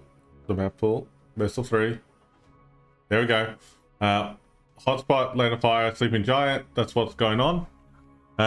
So this is going to be pretty cool. What's going to be happening? So we're going to wait and see how this pans out, ladies and gentlemen, because like we got a few people, you know, coming together in this match. So JMMJ is Asia. Let's go Asia. And RESIN is also NA. So it looks like that RESIN in my channel in terms of the points prediction is going way over the mark right there. It's like, come on, you Asian supporters, what's going on? What's going on here? What is this madness? NA is taking over. This would be good though. I like what they did with the maps this year with when it comes to positioning of the cap circles. Like they're going way outside of the traditional realm of what they do in randoms, which in competitive gameplay, when the maps are a little bit smaller like this, I think is really important. They push the both of the caps way to the outside on a hot spot, and I really like that a lot. They got it outside of the normal Thunderdome, if you want to call that, on hotspot on the eastern side of the map. Center cap's the same, that they got two circles to contest on the outside. So I think you would see this played just very similar like we did the first game of the stream, where each team tries to pick up the opposing cap on the western side of the flank, and then they'll probably fight for the middle and eastern side of the map. But time will tell. Yeah. Time will tell. Yeah. All right, so we're gonna go to game stream, folks, because like let's just get ready and prepared because they could start any moment here. It looks like they're going to get that ready right after the mark here. So let's get ourselves ready because like the next match between RESIN versus JMMJ will be starting soon. So I'm gonna change this up again on the stream helper to reflect the Alpha Cap and Bravo Cap. I swear they did a mistake in the OBS studio. Don't worry. The software has been a little touchy today, guys, but we're gonna get through it. We're gonna do the very best we can to put on the best show that we can for you, given the circumstances. And I think we're doing all right. I think we're doing all right. I think we're doing okay. Raven's just super handsome, so he's carrying the stream. Wait, so what? What does that have to do with it? No, people are there to see your handsome face, man. Oh, here we go. Oh, it's all good, man. We're having a blast here, guys, today. Regardless, come hell or high water, we're having a fun time. So hope you guys are having half the amount of fun that Revan and myself are. And I think you're going to see a lot more of this in the future, too. So we're clicking pretty well, and I think everything's going good. So yeah, I think hope you guys enjoy the show. I think that in all seriousness, though, what we have seen tonight so far, or even early in the morning, it is actually pretty much like we gotta keep on top of it. There's actually a lot of things happening in this tournament, so there's a lot of things yet to come. We've still got plenty of giveaways going on, folks. Make sure you jump in it and go to exclamation mark KOTS from Revan's channel and exclamation mark boy in Furback 47's channel. Looks like we're waiting for 14 minutes. And the giveaway is open on my stream, guys. Exclamation point, get you in the giveaway. Must be a follower to enter the giveaway. You must be present to win on both streams. Okay, if you're not there when we roll it, you're not going to win it. Okay, so we got looks like a 14-minute delay. Oh, dang. Oof. Oh. King of the Seas, man. Oof. All right, fine. We'll have to wait for the schedule. Oh well. Can't be helped. This is tragic too. Both teams are sitting there ready to go. Like they're ready to go. Everybody's readied up, and we gotta wait. That is just life with the King of the Seas, guys. They do the best they can to organize it too. World of Warships, I think, does a pretty good job with it. You're always gonna have a little bit of chaos. There's never gonna be a circumstances where things are gonna run perfect. Working with what they got, I think they do a pretty good job of organizing it. They're giving us codes that they don't have to give us. I mean, they're really going all out for us streamers here, and with the streamer pack and everything else like that, all these overlays and stuff that you guys are seeing, I really think World of Warships is doing a fantastic job, guys. Straight up, they really did a good job, even with the hiccups. So, I mean, I'm going to dual cam here, but just quickly, like while we're talking about this.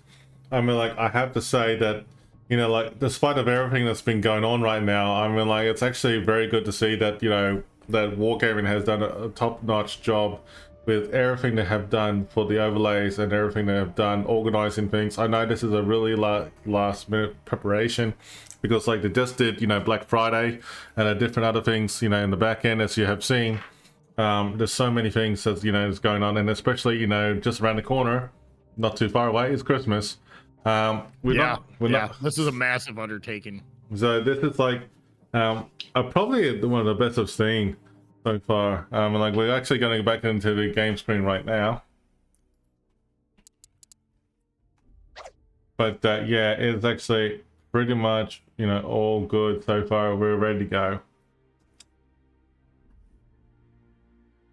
Yeah, they've really done a good job organizing this too, guys. A lot of people are working behind the scenes too. A lot of no names that we haven't heard of. You know, yes, Gaishu, you know, Bogsy, Ascons, those guys are always involved in anything, but there's a lot of names on the Discord and whatnot of people working their butts off trying to get this thing going, guys, and they really did a good job. Oh, we're dropping in. Dropping in, baby. Dropping in. They actually gone ahead of schedule, so this is actually a good opportunity. So let's just see if we're going to get 3 games out of it or 2. All right, JMMJ.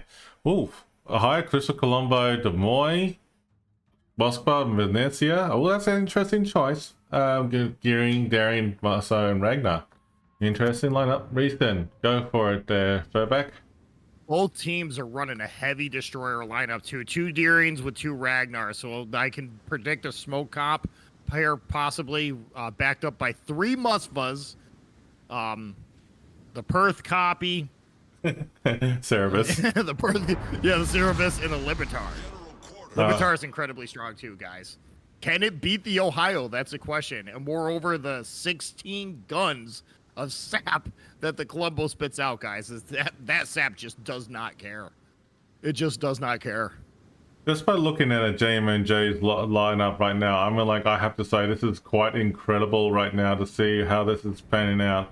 That they actually got 2 heavy battleships with very strong tanking builds.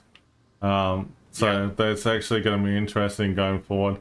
But I am actually curious how RESIN is actually going to go out here. Ragnar's not bad. I mean, like, I have to say Moskva, I'm curious about.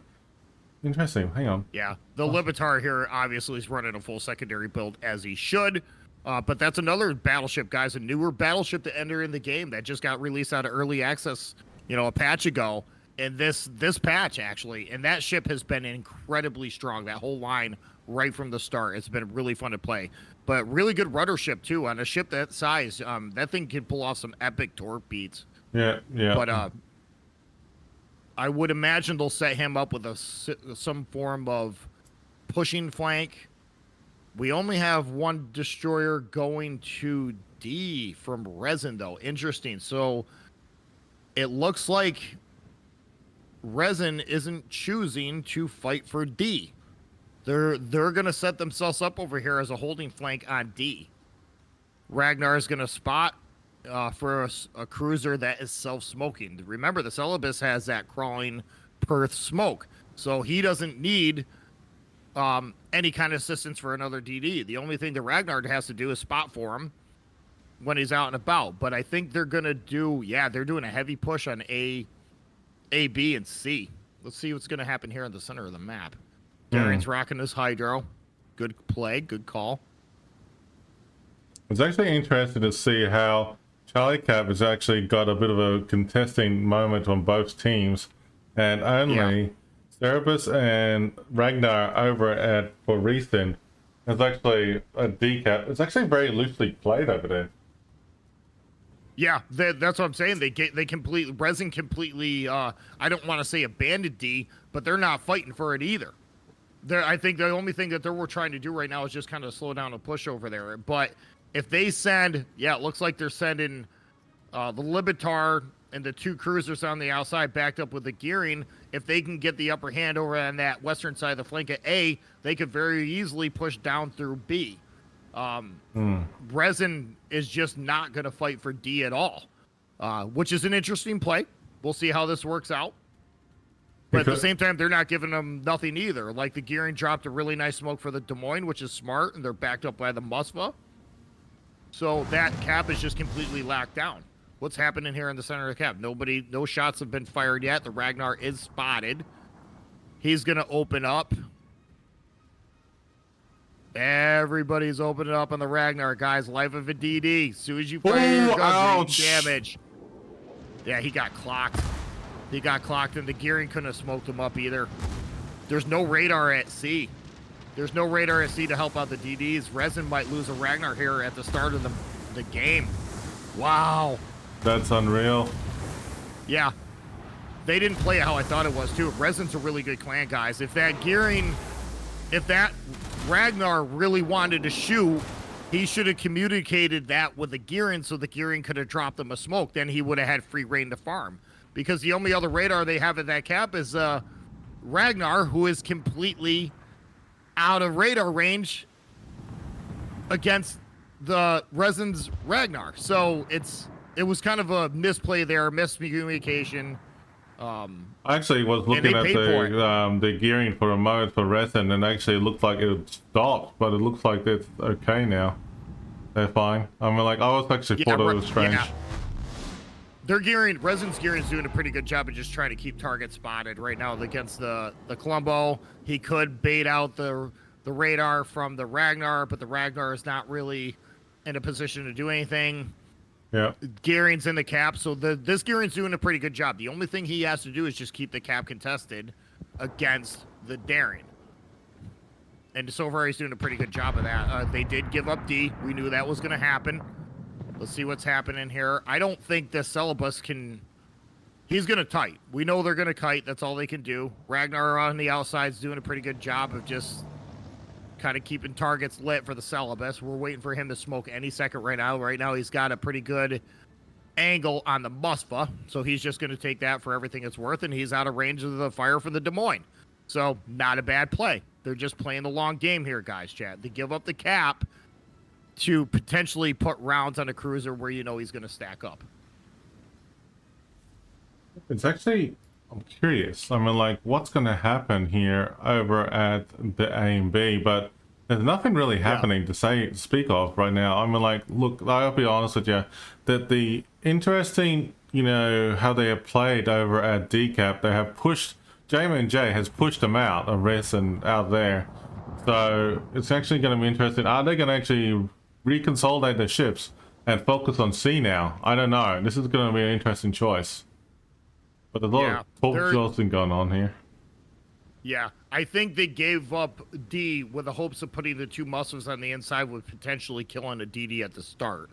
And honestly, it just didn't work.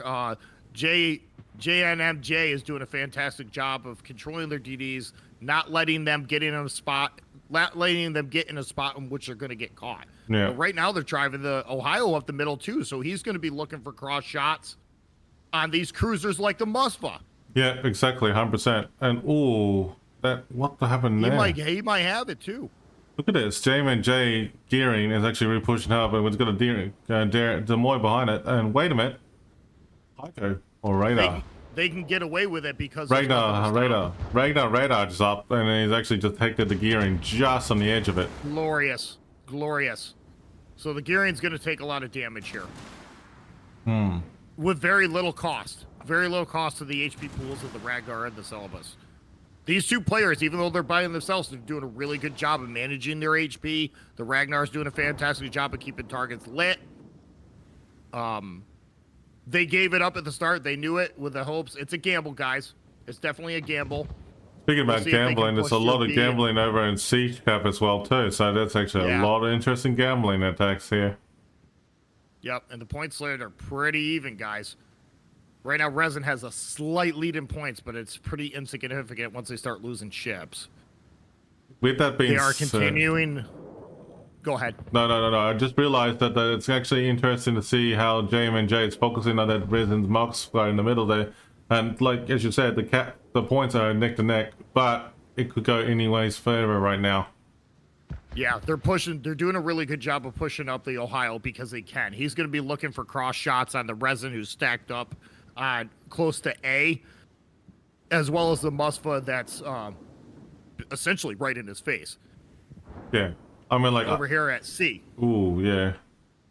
So if he can get an angle on this, either one of these two cruisers, he'll be looking at a broadside. And the reason why he can push like that is because Resin gave up D. That left that flank a little bit more open. So they're just Chad walking their battleship right up the center of the map. Yeah. And there's nothing to stop him. He's getting away with it. Yeah.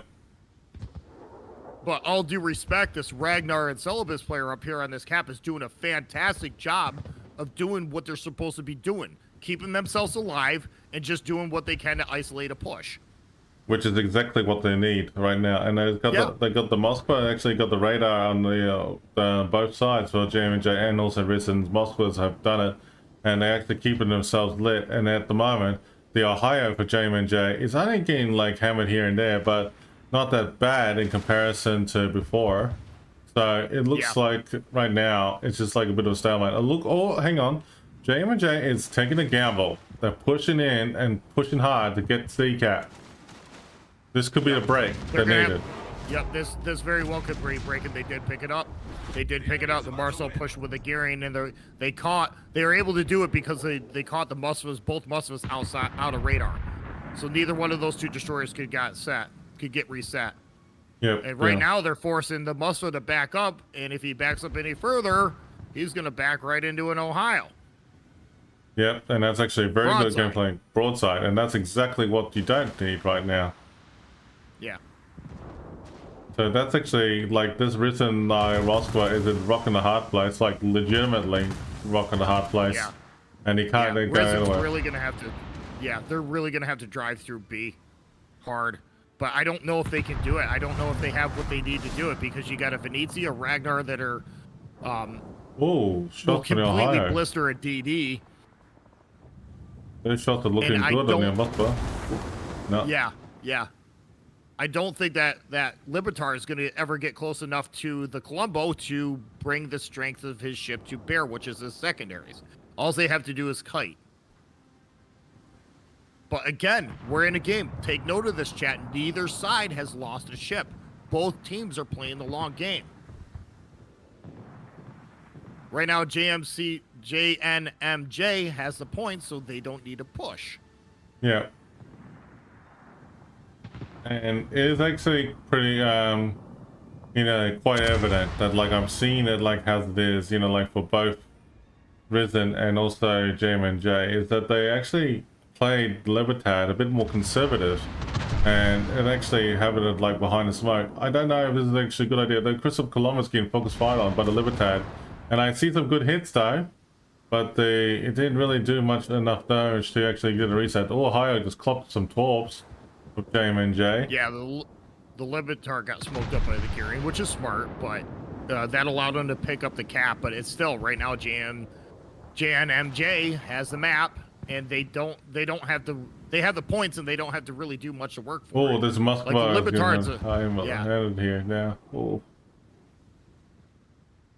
It's actually interesting to see how that crossfire in action just happened a minute ago. Like Ohio just took shots at this Ragnar just a moment ago from JMMJ.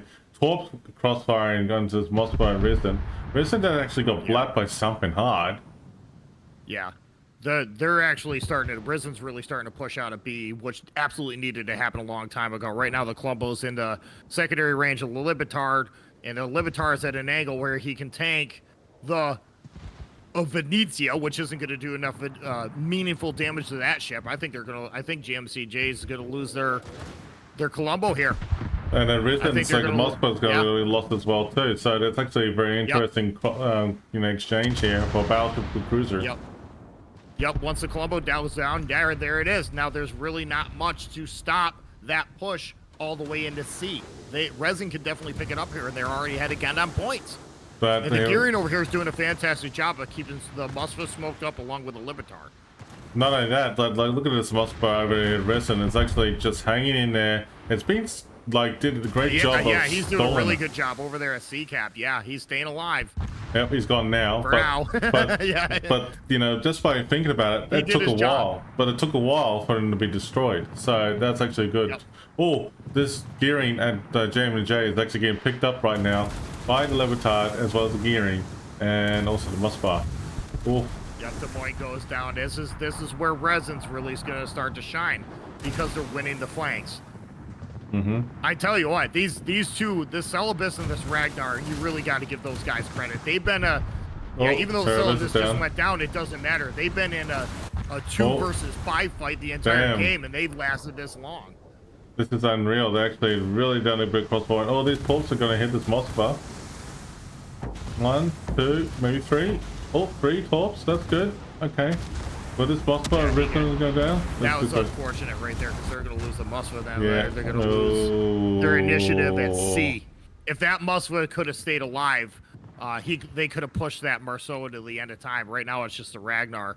So they It was a good play. It was a good plan. They just got that Musva just got incredibly unlucky, unfortunately. Yeah. Well, actually, hang on. Gearing on and JMMJ just went down, so it just turned the tide again.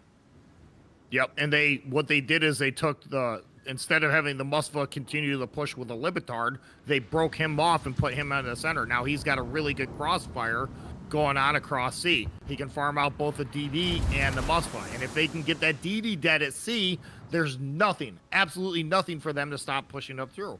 But again, look at this, guys. That Ragnar and Gearing. Gearing's coming down. They're gonna pick up D. I think RESIN's got this one, guys. Yeah. 18 seconds, they win.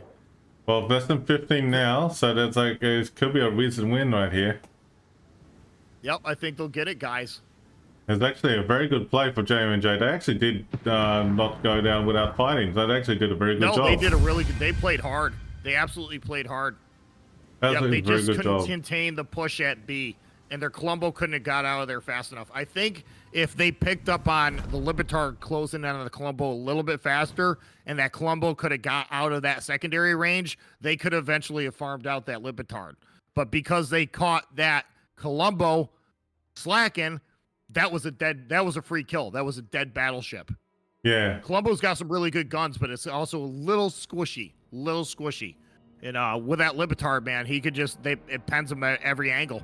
So it's just a HP stealing monster. Well, good game, guys. Good game. Good game. We're in a dual camera now. I have to say that was actually a very good match for both teams right there. And I have to say, I'm very impressed with JMMJ for the way they have fought back, despite of being thrown off the rails at that point in the match. And it's actually very well done for both teams. I have to say that for RESIN, for me, the first time to see RESIN in action, I have learned a lot in that match. It's actually very good to see in how the gameplay panned out for both sides. Yeah, it was a gamble sending the Libitard down through A and B together. Like, they had to win that.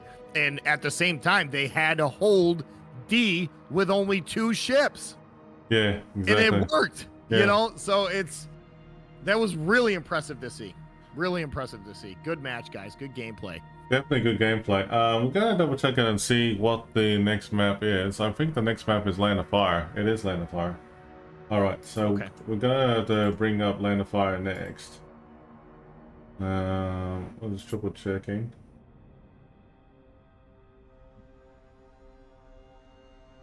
Alright, so Land of Fire is next. Okay, we're going to go to the Be Right Back screen, folks, because I'm going to give the teams a couple minutes to assemble, and we'll see you all soon.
Okay, folks, we've just been advised that both teams are ready to go, and we're going to get ourselves ready to play for round 2 between RESIN and also JMMJ. So good luck to both teams.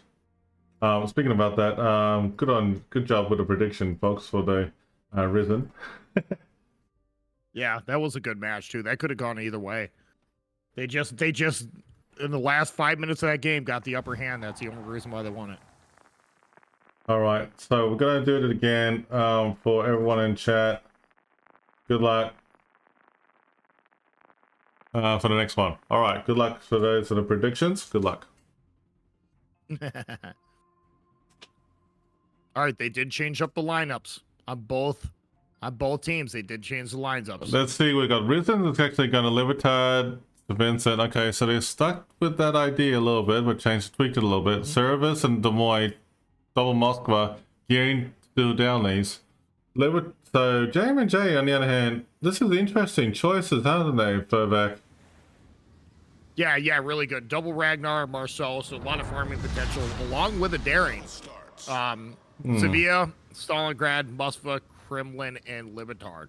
Kremlins are very strong, but so far today, the handful of Kremlins that we've seen haven't been very effective. I think it's because they're short range. They are a tanky battleship, but if they get a little too close, too fast, they get farmed out pretty quick. So yeah, we'll see what happens here. Let's see if RESIN runs a similar strat of potentially giving up one cap.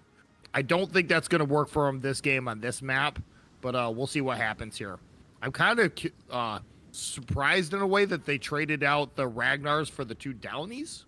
So we'll see. We'll see how this all pans out. Downies aren't too bad. I mean, like, it's a pretty good ship. No, they're good. They're very good.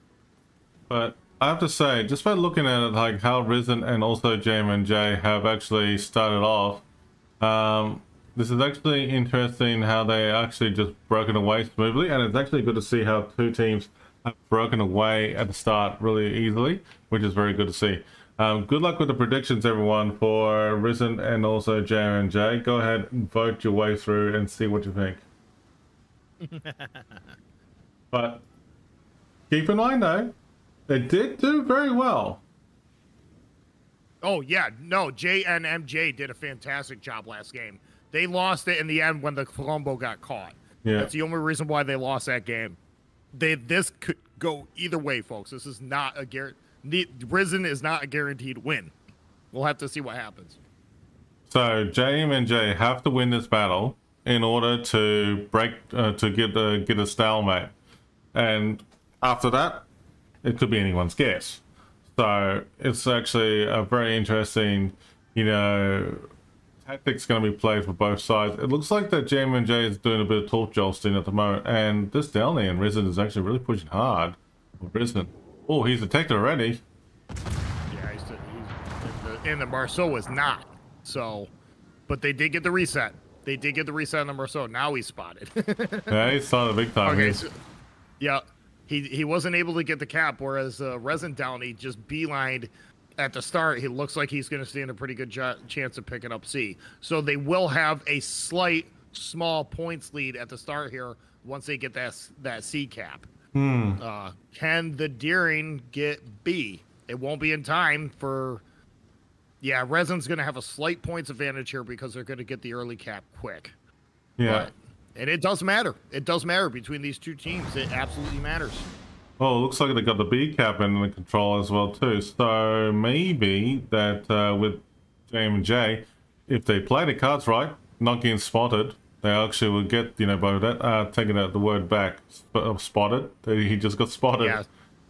Yeah, see, that's really good. Look what they're doing again. They're still playing that same smoking up the Des Moines. The Des Moines dive in the rock, which is getting the Daring spotted, and the Daring's going to get reset. They're not going to get B, and he's just going to eat damage.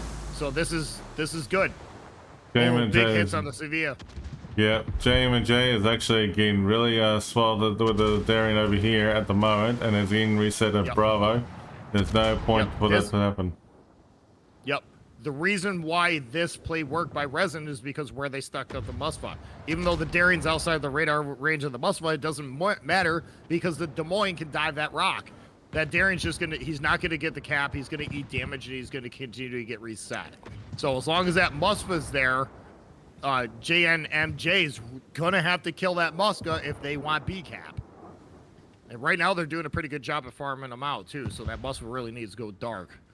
There's actually Musfa is healing. Actually, the funny thing is, I'm actually looking very closely at Bravo Cap, where how the resin, Gearing, and Des Moines have been placed, and it's really like they're taunting at the moment. But at the moment, the JMMJ's Moskva is actually getting absolutely shattered right now over at A. Yeah, yeah. The Des Moines' purpose here at B cap is he's not looking to shoot anything at B. He doesn't care about anything at B. They placed him there so they could radar the cap so the Musfa could shoot the destroyer that pushed it. And right now he's facing the flank, which, I mean, he's got a free reign here on this Musfa and anybody else that decides to want to push. So they did a really good job of just locking this down. And he got into the position he was with taking very little, if any, damage because he smoked in there with a Gearing outside of radar range of everybody else. So it was a really good play. That Moskva was taken out too soon. Yeah. That Des Moines, look where he's at. He's got broadsides everywhere because of where he's pushed. Not only can he farm on the outside of the flank, but he can continue to keep B cap radared. So if JNMJ wants B cap, they're gonna have to kill that Musfa. And they did rotate the Downing back, so hopefully he can take some of the heat off of the Musfa. Actually, I'm just puzzled about like how they're gonna do it though, because like it looks like that Des Moines over here for B is that the only way to sneak up on that Des Moines is to literally do a torp run and literally, you know, sneak up on him. Yeah, they can't dig him out. He's in a really good spot. They need to kill the Musfa before they want to get B, because as long as that Des Moines there and they can't dig him out, he can just keep the cap radared and the Musfa, and now the Delny can keep whatever DD that wants to push on that cap spotted, reset. They're in a really good spot. The Sevilla's actually getting beat up pretty good too. So I think RESIN's got an early hold here. Not only did they take a cruiser out of the fight very early, I think they're going to lose their Musfa here at A. Yeah, exactly right. Gearing's job is easy. He smoked the Des Moines into the spot he is. Now the only thing he has to do is just wing torps and spot. The only thing he's concerned about doing is keeping the Marceau lit. Marceau can't fire his guns without being permanently spotted. The St. Vincent, though, however, is getting beat up. Let's see if he can get a super heal off in time. He did get a super heal off. Yeah, he sure did. This Sphere and JMMJ is actually really getting focused bind on right now, and it's actually, there's no point of, you know, keeping it there. He's going to smoke up, yes, that's great, but the thing is that he's lost too much of his health already. Yeah. I think RESIN's just kind of completely dominating this match. So Vincent has an angle on the Stalingrad, who is low. The Gearing is actually outgunning the Marceau with the help from the Downey and the Musfa, so that DD's not going to live forever. I think RESIN here on this map, just while they're laid out, is just slowly breaking the back of JNMJ, and I think they're going to have a hard time recovering from this. Yeah, JMMJ, RESIN just has a lockdown. The Marceau's just gone.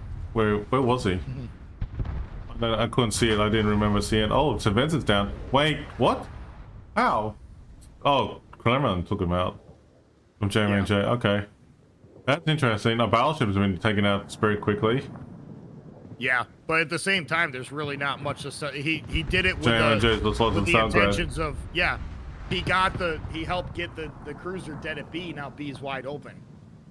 Yeah. So. Yeah. And the Musfa, even though the Kremlin has 4.57s, can still bow tank the Kremlin. And the Ragnar's out of range. They just don't. Yeah, they can't kill this Musfa off fast enough. Yeah, exactly. And they're getting the cap. So I think this game's already wrapped up because JNCJ doesn't have the HP and they don't have the map control. And most of it is because of this Des Moines and this Musfa. you know, and the battleship pushing down the flank got an angle on the Stalingrad that was at B. Yeah. It's actually very good to see like how this gameplay is going up, panning out at the moment for JMMJ. It's actually, they're way behind in points, but they're actually giving up their all and actually doing a good job of hanging in there. Oh, there's a nice kill on that Moskva just then. Yep, he finally went down. They will trade with a Sevilla. Yep, Yeah. now they have no way of getting, it's busted now. They have no way of getting B cap, and that Darian's gonna be next once they start driving. At this point, I think it's kind of funny. It's like we're looking at a Libetard versus Libetard chat over here at over here at Z cap. It's like, It's oh, that's actually a very interesting battle between these two. This is hilarious. I think the Resin one's gonna win it because he's in a better spot than Kite, but I don't know. Yeah. It's like just a complete slugfest between two slug-fested battleships. Oh, hilarious. what a hit there from the Resin got lit up. The secondaries on the Levitards are intense. Oh, wow. Yeah, you can't show side like that. Wow, it didn't pen though. It didn't Oh, pen. wow. Resin's Was it gonna lose overpen? the Libetard. Oh, could be anyone's guess. Oh, this is so close. I think they're gonna trade, but at this point, it's just not gonna matter. That was kind of fun to watch. That was fun to watch. Yeah, That was Resin's like yeah. Resin's definitely got this one on the bad. They have the map. JNMJ just doesn't have any means of really getting it back here. well, I really don't see it happening. no, I don't see it happening either, but the 3 caps are in Resin's favor at the moment, and they actually have done a very good job of actually at the beginning of the match, and that's actually very well played. I have to say though, when I was looking at it at the different angles, like it just like felt like, you know, RESIN was just like testing JMMJ's strength. Yeah. I had a feeling they were doing that way deliberately over at Bravo and see what they're going to do with the resolve, but JMMJ just didn't have the ships all the means in the right area. No. Once that Des Moines dove the rock and got there unscathed, they completely had B cap locked down, and he was able to. He had a broadside in Musfa that was trying to move up that just got clobbered. So not only is he keeping the cap contested, he's on a spot where he can just shoot broadsiding ships that are trying to push up on the flank. So Delny's gonna just make a torp run here on the Kremlin. This is gonna be kind of funny. He's gonna get away with it too. Even if he goes down, it doesn't matter. The game's won at this point. But that'll kill the Kremlin. Should. Yep, Kremlin has a really good torp belt. Oh, this Delhi is actually in JMMJ's game, so they smashed the air in the middle. RESIN's got the caliber hand. Oh, wow.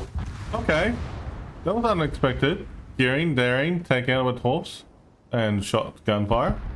Wait, when JMMJ's actually happily smashed again for the Ragnar. That Delny player just had the game of his life. He's like, yeah, I finally get the yellow. Yes. Wow, this is great gameplay for the RESIN. Well played there. Yep, I think they won this game because of where they put their Des Moines and the Musfa. It's just end of story. They lost. JMMJ lost to Musfa at the start, and all because of the Des Moines. And at the same time, the DDs kept getting reset and eating massive amounts of damage at B because they never stood a chance to get it. And as long as that Des Moines stayed there, you couldn't dig them out. So even though they played really well. Yeah, even though my heart's with Asia, but the thing is that as I think about it, JMMJ have done a very good job to get to where they are, despite of the circumstances. Yeah. Yeah. Oh. Yeah, you can't take it from them. They really did a good job. I think RESIN just did a really good job. They brought the right ships for the right map, for the right fight, and they pulled it off. So bravo, RESIN. Good job. But JNMJ did a fantastic job too, guys. They really fought hard, and making it to international finals like this, I think is it's not finals, but still making it to internationals like this, I think is a feat upon themselves. So we really got to applaud them, guys. Yeah, very, very much so. I mean, like, I have to say that I'm actually very, very impressed with the outcome and the results of both teams. That was actually very well done, I have to say.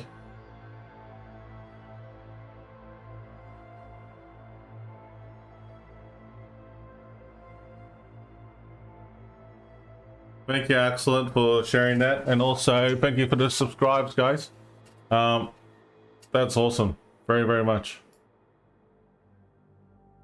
So that was actually Yeah, Excellent has been a really good mod, doing a fantastic job here today. Big thank you to all the mods too on both streams, guys. We're keeping this running, so yeah. Thanks for Good both job. things there. Well done, guys. Well done. All right, so the next round, we don't know who that is. yeah. We Resin cleaned house. Yeah, I mean, RESIN clean house, and JMMJ is there, so that's okay. I'm gonna just quickly check and see if we can have another game. But we'll just quickly check. Give me 5 minutes, guys.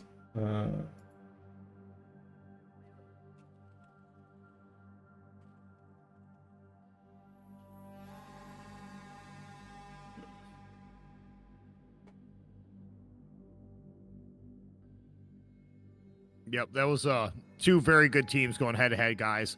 That first game could have gone either way too. Oh, okay. Looks like I'm not sure. Hold on. Looks like we got game 3. Hang on 1 second. Okay. If I'm not mistaken, I know who this one is. Okay, there, perfect. Go that one room now. All right, folks, we're just going to another room right now. We just got a game 3 tiebreaker right now. That is happening. Give us 2 minutes. We'll quickly get this assembled real quick. This match is basically heads up, Furback. It is I'm trying. I'm getting there. KSM versus NFJ. NFG, sorry. KSM. Yeah, I almost stuffed it up. Let's All right, we're dropping in, guys. NFG. Okay. Good. They're still readying up. Fantastic. Okay, we're in a good spot. We're in a good spot now, so that's perfect. They're doing Warriors Path right now. We're just going to quickly go next map. Warriors Path. KSM versus NFG. They both got a tiebreaker. We're going to go to the main screen right now, the game screen right now. So we'll just quickly get in there. Oh, Furback, I'm going to quickly find out what the bans were for those guys. Okay, no problem. But I'm updating the stream helper as well. KSM, we seen them play earlier today. So to give you an idea, I'm going to read it out for the folks out here. Libertad, Brisbane. Quebec, Des Moines. Marceau, Minotaur. Ooh. Napoli and Worcester. Interesting choices. Yeah, Okay. for sure. Okay. Warriors Path is a good map too. I actually like fighting on this one quite a bit.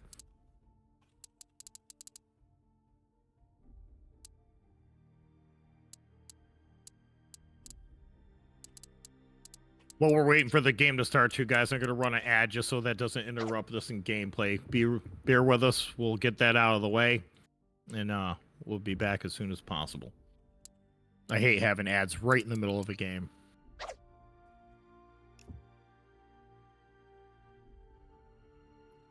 All right, so we got the, like all the, this actually up and running. But just bear with us, folks. We have got a lot of things going on in the background here. Okay, so this is game 3. Just quickly recap. This is game 3, everybody. So this is the tiebreaker. Big things are happening. Will KSM get kicked out or will they continue to advance? We will see, chat. It's actually good to see, like some tiebreakers. Like just a moment ago, I'll just give you a bit of a recap for everyone here. Let's go to dual cam real quick, and I'll just talk about it real quick. So the short version is that as we are getting closer to it, just now, there is not 1, not 2, not 3, but 4 tiebreakers right now. Wow. 4. Big things are happening, guys. Big things are happening in this one. So let's go ahead and, get ourselves in the main screen.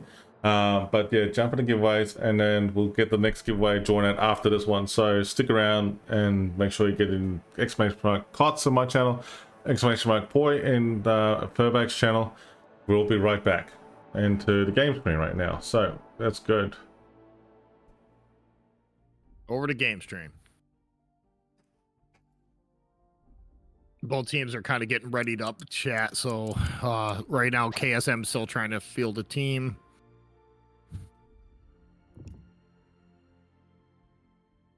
Are you in game stream chat? Yep, Are you in game? Yep. Okay.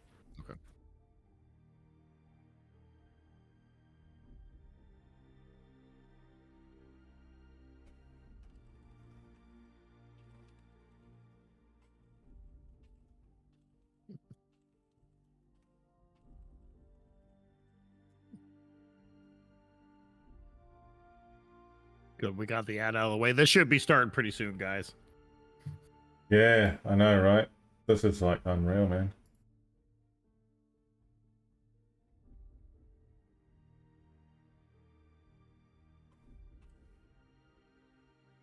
Well, we're hoping everybody's enjoying the show. I'm having a blast here today. This is we've seen some really good games here today too, guys. So this is really, really fun. Hope everybody's enjoying the show. And we will be doing this again in the future. I can guarantee it. Definitely, we can see this happening in the future for sure. I mean, like, this battle is actually very intense overall. I mean, like, for what we've seen so far. I think that, you know, like, just overall so far, I mean, like, I've seen that Aris, a very well-known clan on Asia, has really progressed quite well. Aris, by the way, is a very good, strong group of people, very similar to a clan named Vor, and I can see that happening. But anyway, game 3, this is it. I'm getting that in right at the swing and mix of it. Here we go. Both teams are readied up. Yep, dropping in.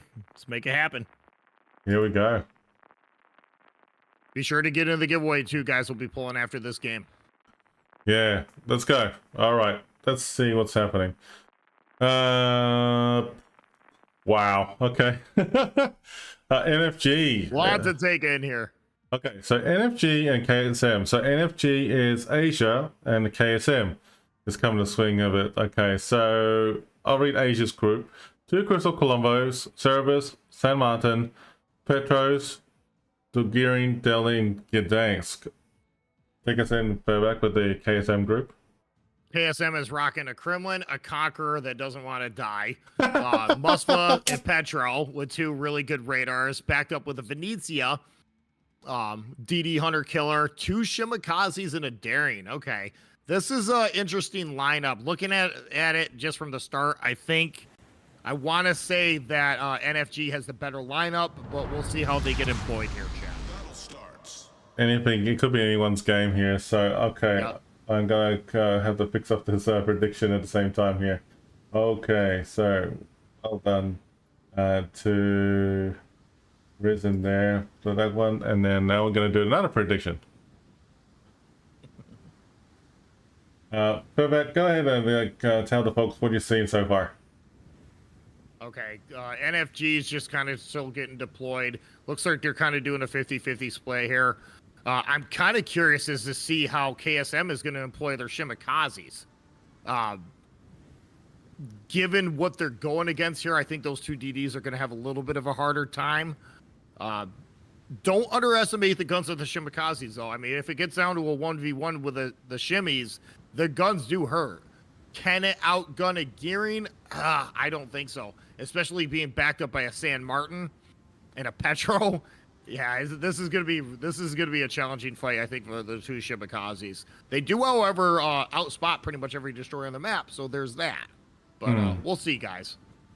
We'll see. Right now, they're sending NFG is sending the Gdansk to B. That's not a bad play. We'll see if he actually commits to the cap. I don't think he will. Yeah, he's going to stay on the inside. As soon as he sees that cap start to flip, the Gdansk will radar and hopefully reset whatever pushes B. That Daring, the KSM Daring, is just beelining for that center cap.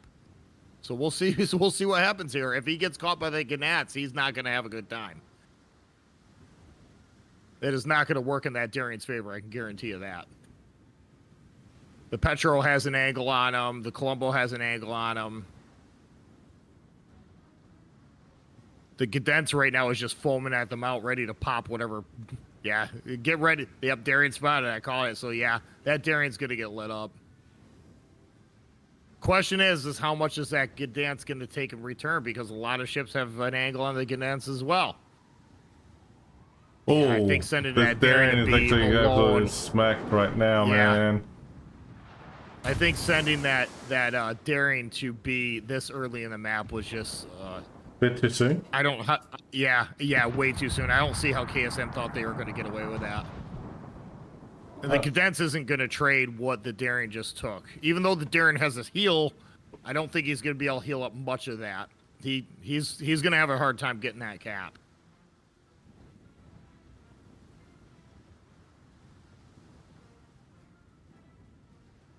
Let's see. Is the Petro within radar range of the Darien? That is a question. No, he's not. No, he's not.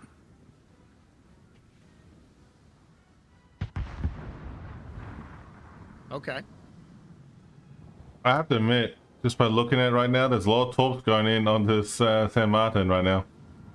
2 torps? Yeah, Oh, absolutely. wow, what a hit. What a hit from Yep, NFG. he got smacked pretty good. That's Sam Martin's Shimakaze torps. Yeah, he's getting shit. Yeah, he might be able to get the upper hand on the Shimakaze really early, though. Because, yeah, the San Martin's going to be able to fire undetected, well radared. And every time that San Martin connects, he gets his funny button. So, and a super heal. So that's another ship that just doesn't want to die. But this Gedence, wow, he's getting clocked. And so is the Darien.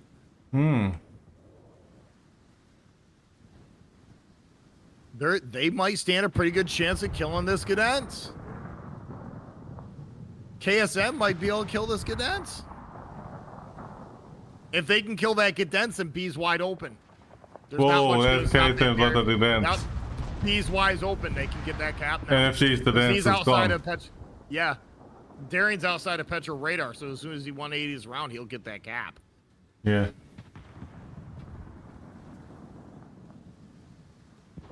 I'm not gonna lie, chat. That did not go how I thought it was gonna do. I thought that Gedence was gonna completely own that Darien, but he got caught. He mistimed it and misplayed it.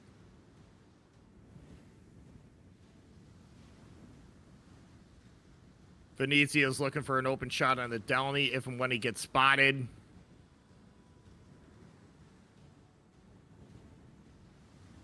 Can this gearing pick up A? That is the question.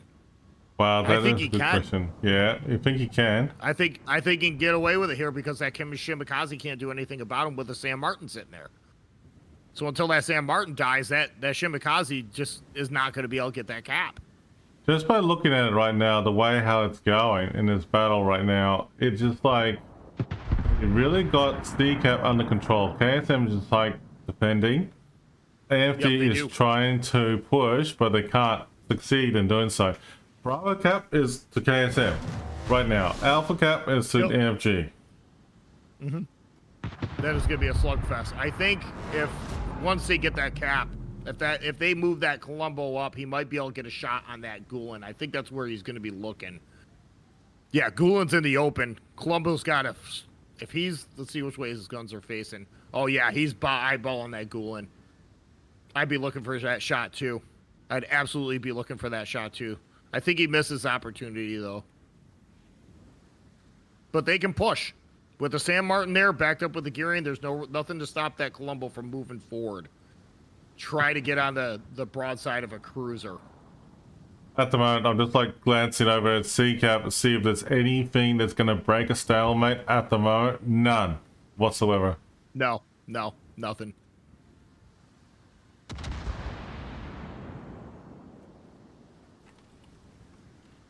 The KSM Petro already burned his radar, so that Delany stands a pretty good chance of getting it. Although the Kremlin is sneaking up. The Kremlin's coming up. If he can remain undetected by the gearing, yeah, they're just not going to go for it. Yeah, at the moment, his radar, no. they don't Oh, wanna, the Delany actually got hammered just on second go. Okay, hang on. The NFG is just cutting away. Wait a minute. Looks like the Kremlin and KSM is actually pushing in. Is that a smart move? That's a good question. I think he can get away with it because no. nobody else has an angle on him, and he's going to have that Celovus broadside. And the Petro, as long as that Kremlin can nose onto the Petro, I don't think he's going to kill him off fast enough. Oh. Yeah, he got in the cap. He got in the cap. So the only way to get C cap, almost down. if you're NFG, is to dig out the Kremlin, and you're just not going to do it fast enough. So they won C.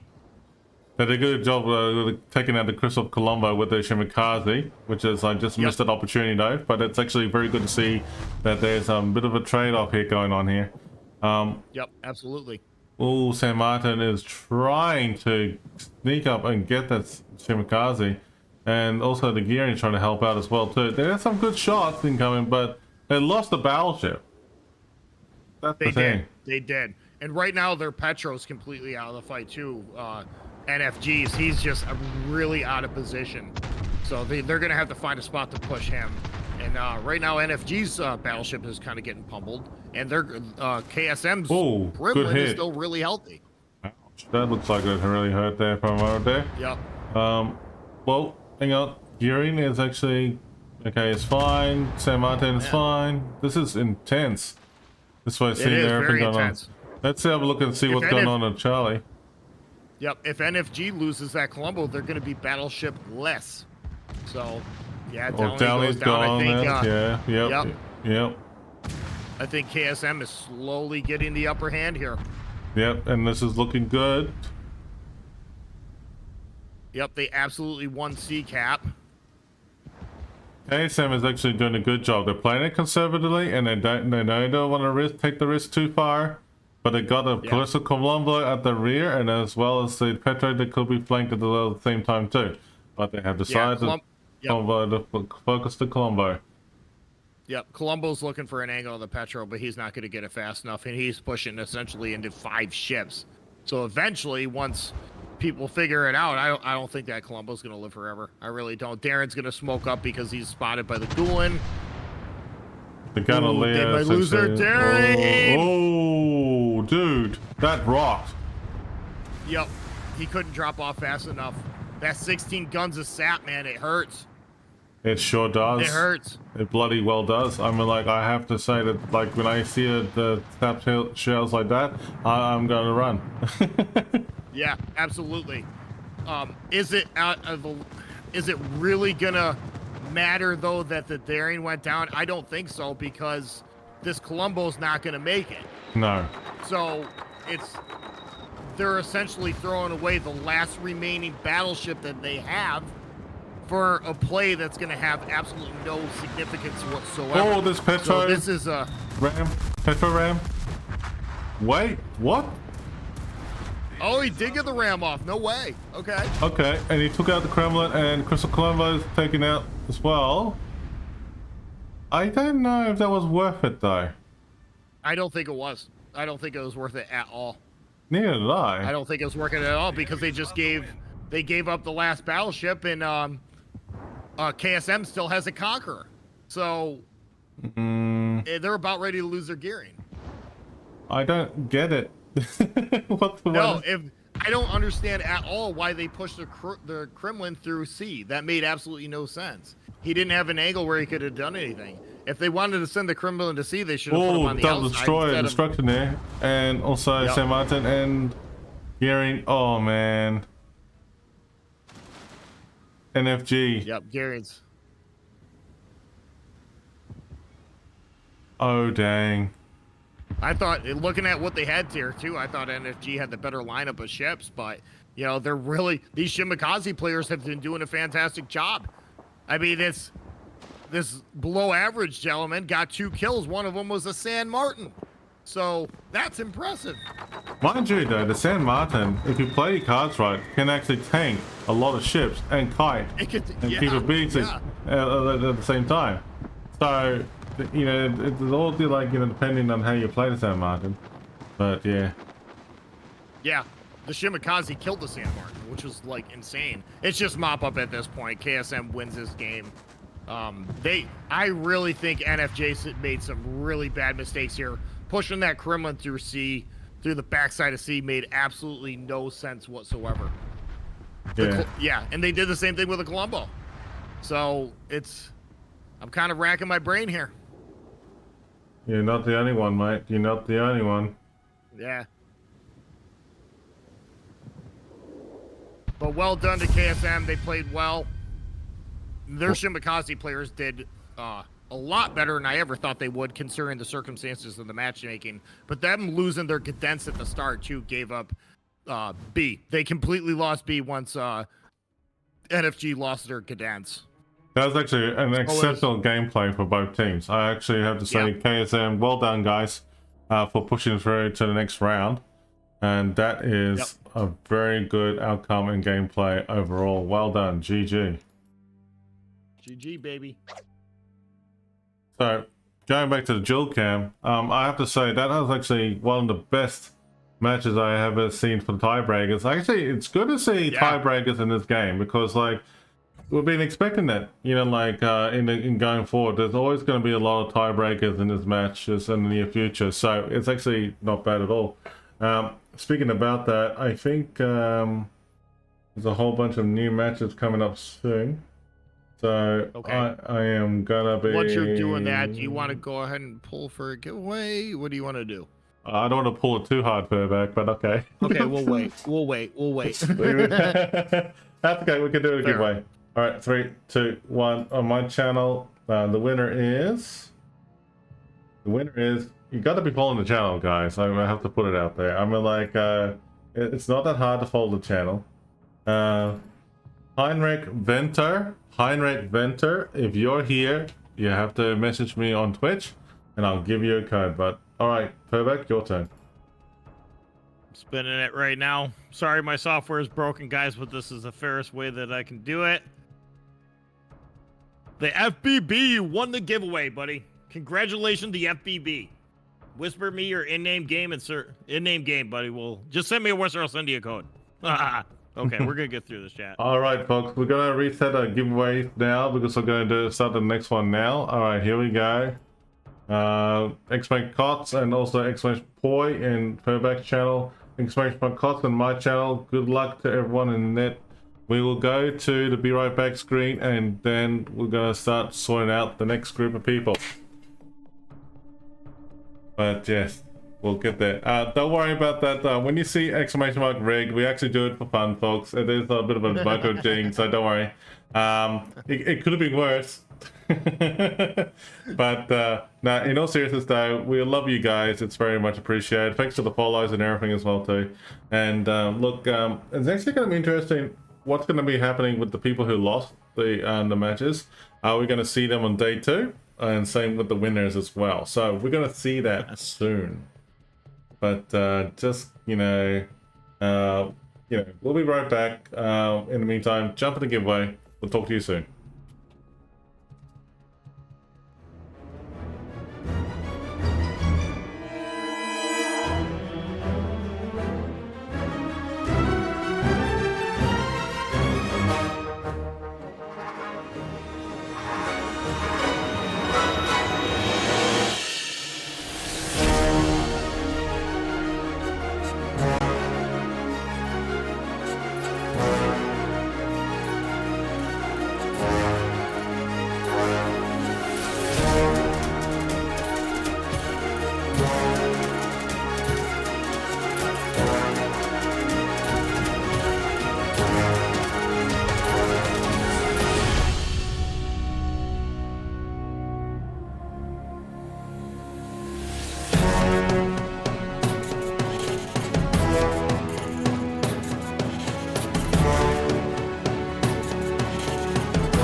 okay, folks. Around about 16:30, or a little bit like 10 minutes after that. We're just gonna be in a heads up that there is gonna be an interesting battle between HSR versus no, not JMMJ. HSR versus KSM.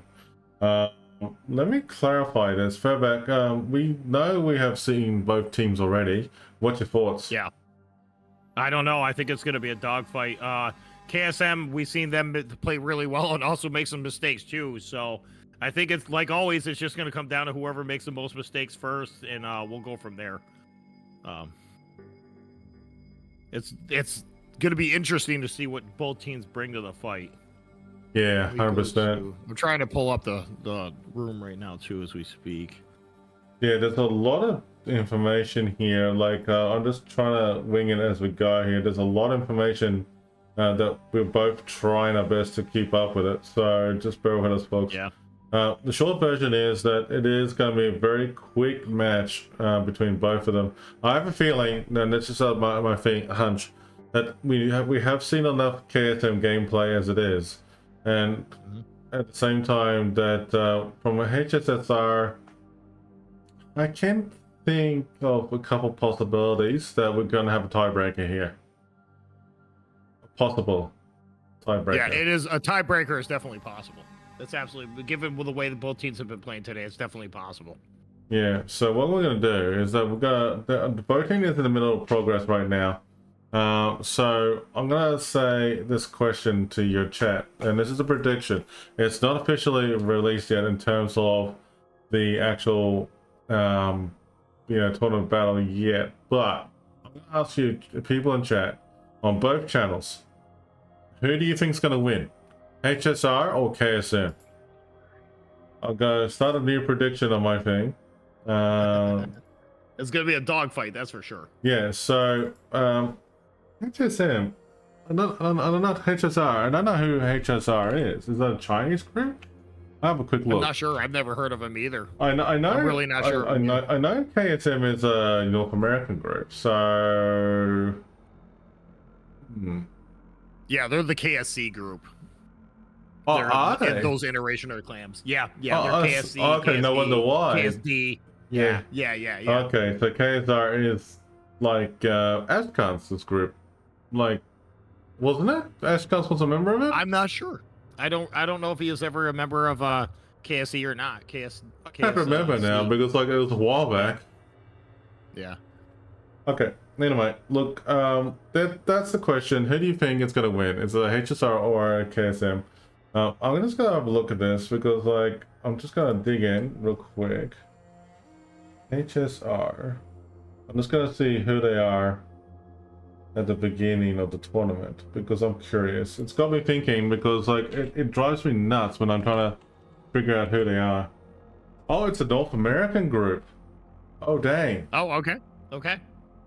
Okay, so we got two North American clans going up the head-to-head.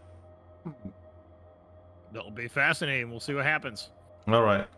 Well, we're gonna take 5, and then we're gonna just see what's gonna happen next in a moment here. But yeah, that looks like a very interesting tournament event. All right, be right back, folks. We're gonna be right back, screen.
We'll go to duel.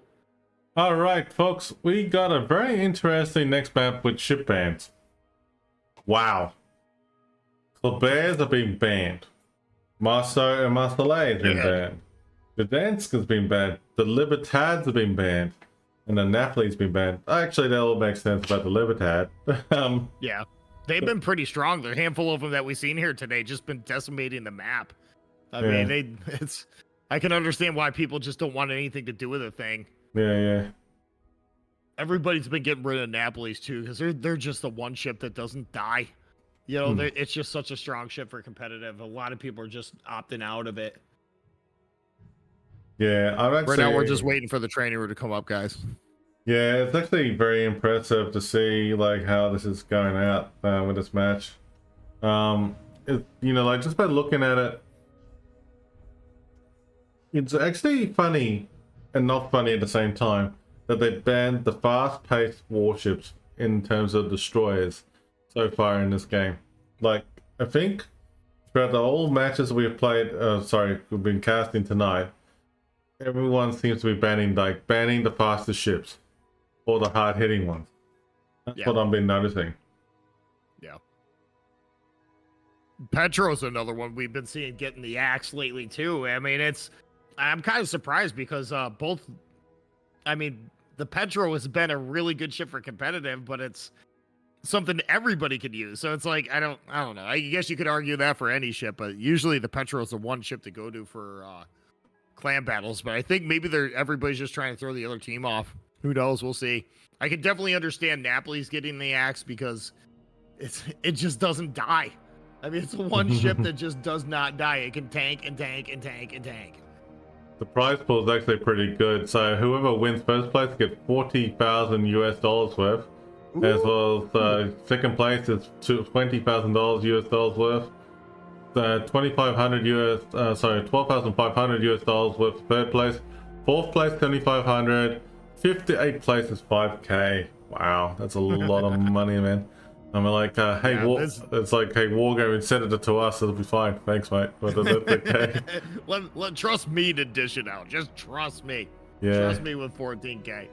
Yeah, exactly. But nah. Oh, so much fun. All these maps that are like in here, that this is like a whole bunch of matches are with the map pool of Land of Fire, Shatter, North, Hotspot, Trap, Void Trap, and Sleeping Giant are the choices they chose from. So right now, that the map and the ship bans are in play right now, I am waiting anxiously for. We're both just sitting here. You guys can't see what we're dealing with here, behind the camera. But man, it's been a challenging today, very challenging today, just to keep this thing up and going, man. Right now, we're waiting for them to create the ready room so we can get over to the game. In the meantime, we're trying to entertain. I mean, it's not hard. Revan's just, a really good dude and super handsome. So, why wouldn't you want to hang out with Revan, But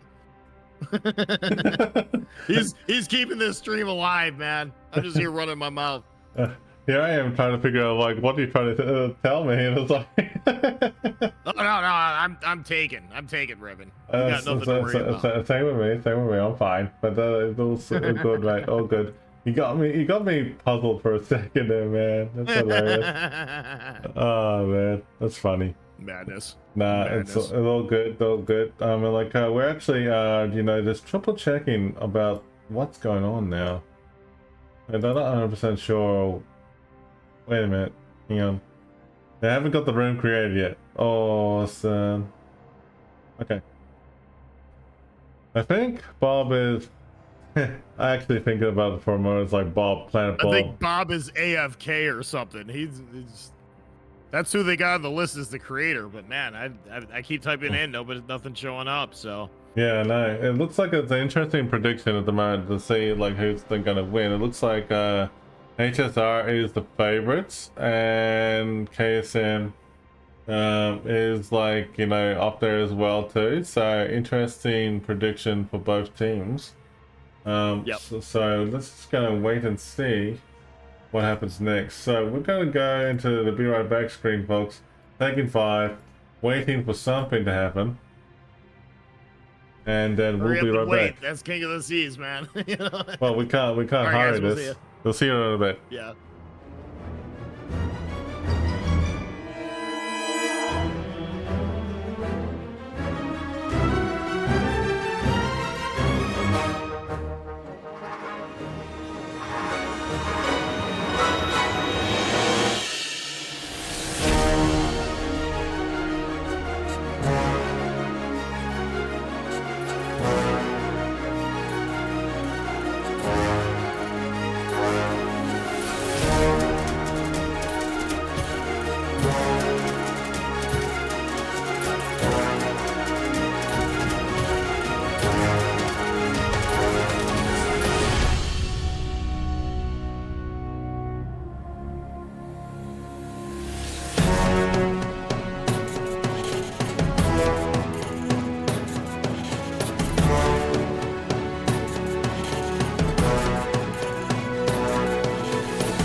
Alrighty, We are back, folks. Yes, we are back.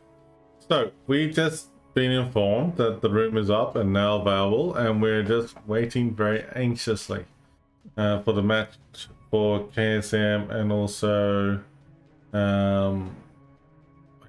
Now, Shatter, wow, we're getting shattered already. Again, this map. Yep. I think we watched HSR play Shatter earlier today too. Yeah. This is yeah, there's 2 maps in this game that are my that I just don't like the most, and one of them Shatter, the other one's Land of Fire. And so far tonight, that's like all we've been seeing. You know what I mean? So, somebody likes this map. You know what I'm saying? Well, actually, they've been playing it well. Actually, you know, like when I think about the Shatter thing, it's like you know, like it's actually quite interesting to see. And so in Furbeck's channel, Excellent says KSM is the favorite to win. Wow. Okay. Well, We're gonna see. We're gonna see. It's actually very interesting to see that with my channel, it looks like HSR is actually also was up there, but now KSM is taking the lead. Whoa, jeez. KSM is like flogged it. Okay, so it's quite evident, folks, that you have chosen KSM in this. So that's great. I mean, like, well done with that there. So that's actually very interesting choice. I think they got a pretty good chance of winning it. They played really good last round, so we'll see. You know? Yeah, I think so too. I mean, like, look, I'm gonna start off the prediction now for everybody that we're gonna get the battles set up here in a second. But before we do that, we'll just wait until the group is actually ready to go. So they're still both teams are still putting their lineup together, guys. It's yeah. Hurry up and wait is the name of the king of the seas, but when things happen, they happen fast, so you got to be on it.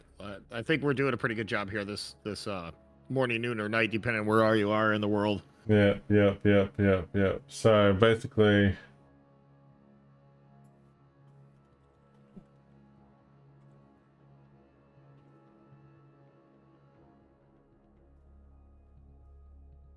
very productive stream here today, too, guys. Thanks for all the help. Thanks for the support, guys. Thanks for hanging out with both Revan and myself.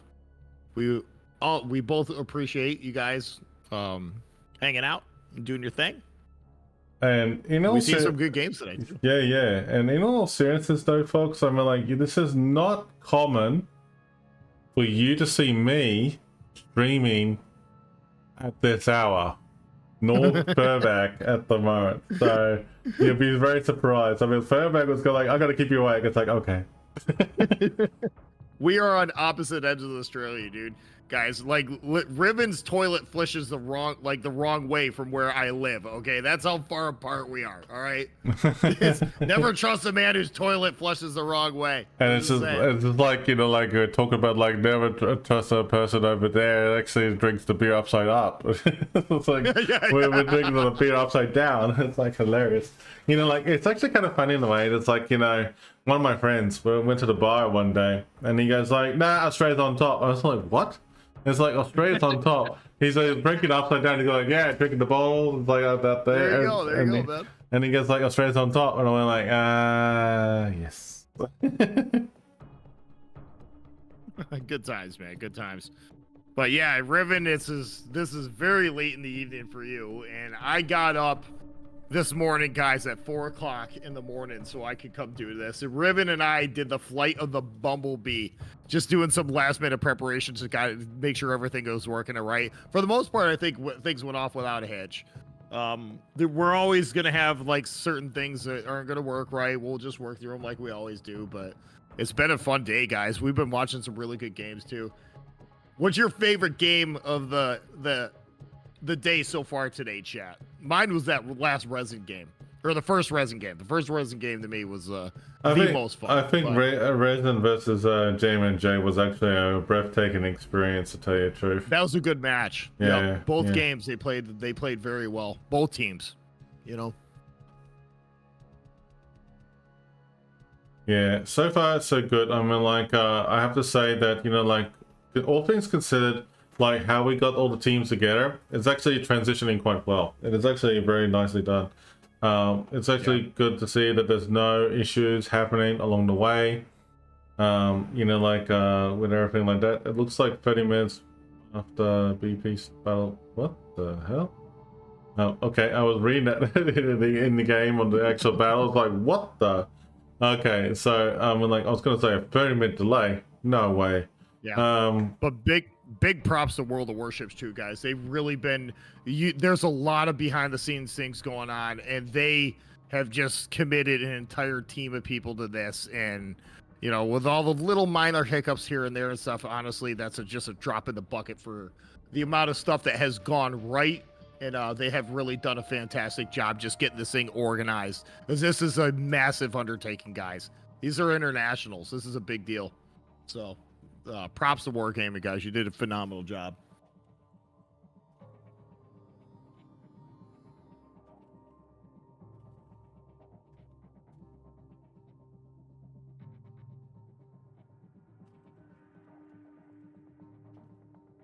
I would love to be in one of these two Discords right now, just listening to everybody trying to like get their lineups right. What ship you bring in, you know? Why don't we take this instead of that? You know, there's always that going on pre-game, and when that battle button hits go, it's like, you know, no plan survives first contact. You know what I mean?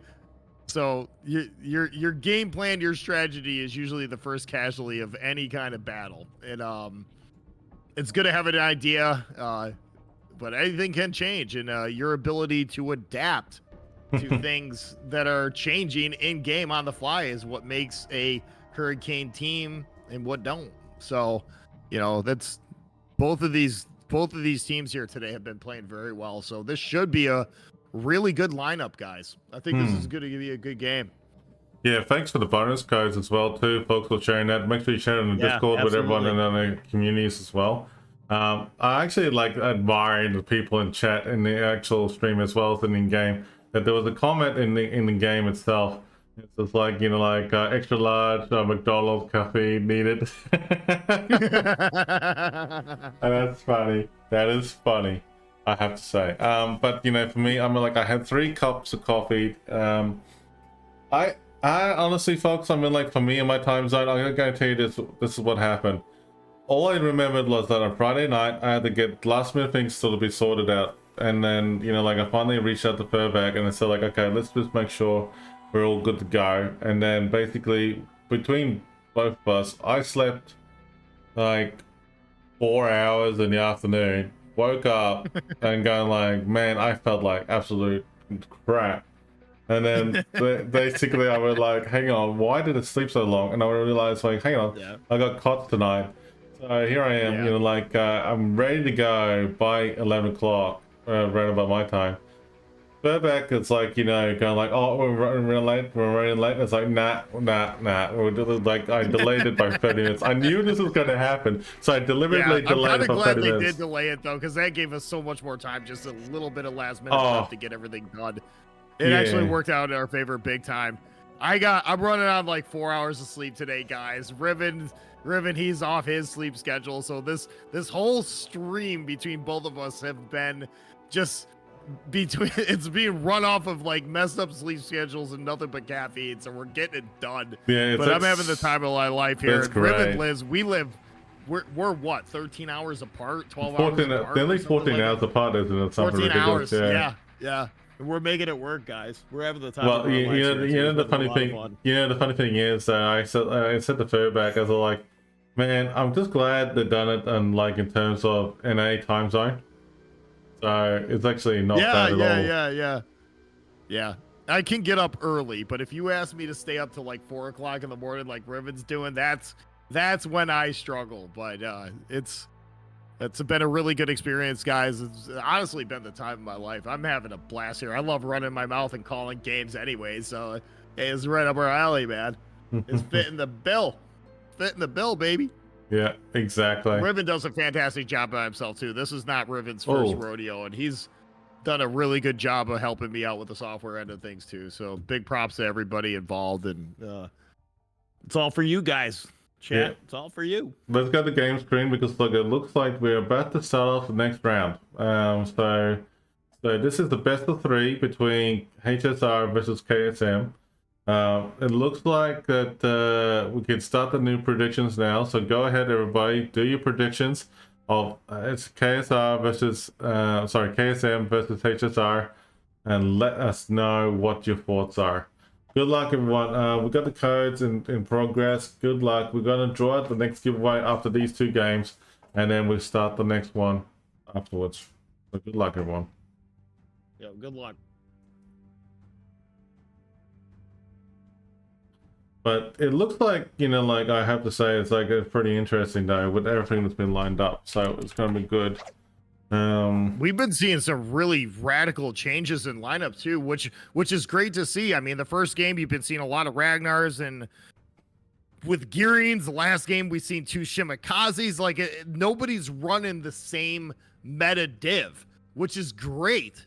You know, it's every once in a while you get somebody that ban the Brisbane, but the games that aren't, you'll see like 2 of them. So it's really cool to see like everybody just running a hodgepodge worth of ships that they think they can make work for the map that they're running. And I really appreciate that. This has been a very fun King of the Seas round, guys. Everybody's bringing different stuff. It's not the same ships over and over again.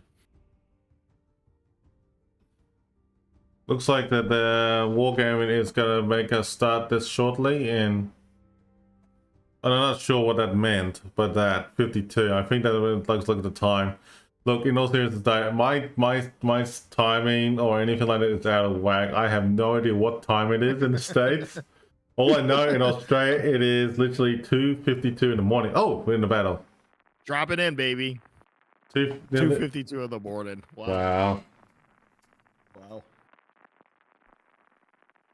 I'm on the East Coast of the United States, and we're coming up on 12 o'clock. But I stayed up late, got up early. It's how we roll. All right, what do we bring to the table, Revan?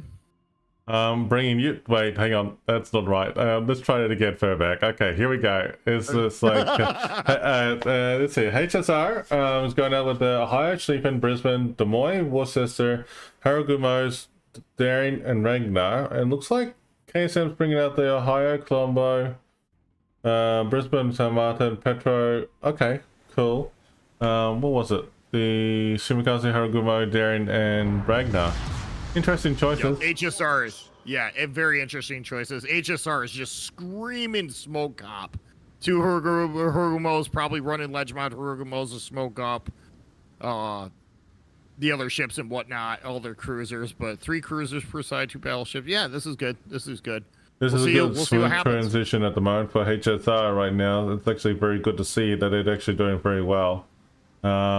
Looks like they got some impressive builds that got put together. It doesn't seem like they have done anything quite unique. But KSM, and this is what I was actually really curious about with KSM. KSM's got the Ragnar, and then also Daring. Ohio's running a secondary build. Interesting. Yeah, I noticed that. They ignored a tank build. They ignored the tank build and went full secondary build on the Ohio. Okay, that's neat. Just checking the Crystal Colombo is a tank build. Okay. The Ohio you can run either way, which is fantastic. For clan battles and competitive play, I honestly, at least with the Ohio and ships like the Montana, but Ohio, I would prefer running it as a tank build. I would always build into survivability this kind of game mode. The only time your secondaries are really going to come in to play on that ship is late game when you're driving a flank. But even though the Ohio has really good secondaries, it's not a Libetard. It's not a Schlieften. They can't pen 32 millimeters. So, interesting choice by the Ohio. Not a bad choice. Not my preferred choice, but interesting choice to say the least. Yeah, what do you think's going to happen with this Darien, Revan? Honestly, it's very hard to dare not to be dead into this battle right now, into the Bravo Cap, but we'll see. It looks like the KSM might hang back and waiting for HSR to push in, but I'm puzzled about their positioning right now for both sides. It looks like everyone's really pushing so hard over at the way they're doing it is like, you know, KSM is really saying, like, look, we're gonna push hard and see. Whereas they're definitely committing a lot of ships over there along with Petro. HSR is like saying, no, we're gonna do it at 8. So like it's a bit of a clockwork. A mirrored image here, so we're gonna see. KSM Daring did the smart play, I think, here without trying to contest the cap. Because if he goes in there and gets radared by the Wooster, both both Darings here. I think B Cap's just completely locked down. The Petro's going to be stacked up on the rock. He'll have an angle on the HSR Daring. If the Daring pushes the cap, he'll get radared by the Wooster. So that right now, that B Caps is just a death sentence if you go there. Well, Petro's got the radar right now on the two Daring and the Wooster. He's all over the. Yeah, he's shooting the Wooster. Or the Daring. Shots out for the Colombo on the Daring. Okay. Exchange of fire going on here, big time. Yep. KSM's Petro's in a really good spot. Digged in like a tickle. Oh, so he's moving up to the next rock. So they're gonna have a really good crossfire here, hopefully on the Wooster and the Ohio. The Petro's in a pretty good spot. He can tank really well. Interesting. On this opposite flank here, we got SC Cop, the Shimikaze's wide. Harugumo smoked up the Brisbane. Okay, cool. Doing the radar smoke comp. That's smart. We kind of seen that happening, though. I honestly wasn't too surprised. Oh, lots of tolls incoming on to Harugumo and Brisbane. Will there be hits? Whoa! Oh, their Brisbane just struck. Just got completely nuked by the Shimikaze. That's huge. They just lost the radar on their flank. Now KSM can push. What a play. What a play. That's a good start for KSM and a disaster start for HSR. You know, there's a saying, you'd rather be lucky and good. I think that was a little bit of both. The Shimikaze was definitely aiming for the smoke, putting torps that way. They read the play. The Shimikaze read the play. They knew the Brisbane was going to be in the smoke, and the Brisbane just got caught. So, good play there by the Shimikaze. That door is wide open. Mm-hmm.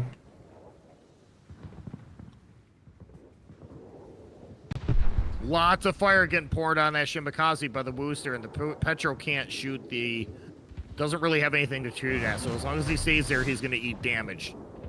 There's a lot of torps from the Daring going towards the Petro, and the Petro is like really tucked up there. He's not going to stay there. He's definitely pulling back, and I can tell that the Daring has actually done the right idea by preempting torps, but yeah, it's like nothing's gonna happen there. However, I just noticed that the Christoph Colombo is pushing behind the Schlieffen. Yes, he is. I'm also looking here at A flank too. Right now it's a 2 versus 1 at A flank. I think that Des Moines can get the upper hand on that San Martin with the 3 of them there, because that Ragnar is not going to kill 3 ships off fast enough. We'll see if they chase that San Martin or rotate in towards middle. Right now, I think HSR has the upper hand. Even though they're down a ship, they have the map.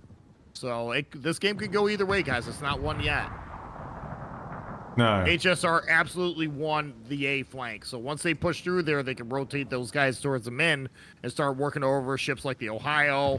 Maybe get range on the Petro, burn him to the ground finally. Like, I think, even though they're down a ship, I think HSR has a better positioning here. It's still early game. This can go either way. Right now, KSM has the points. Schlieften's in a bad spot, though. Schlieften's in a really bad spot. It's actually... Whoa. That Daring for KSM is actually getting absolutely hammered there. Oh, he's gonna ram in his teammate. Not good, not good. I think HSR is gonna lose their Schlieften here. I don't think he can get out of there fast enough. And he's getting pushed by the Colombo. Yeah.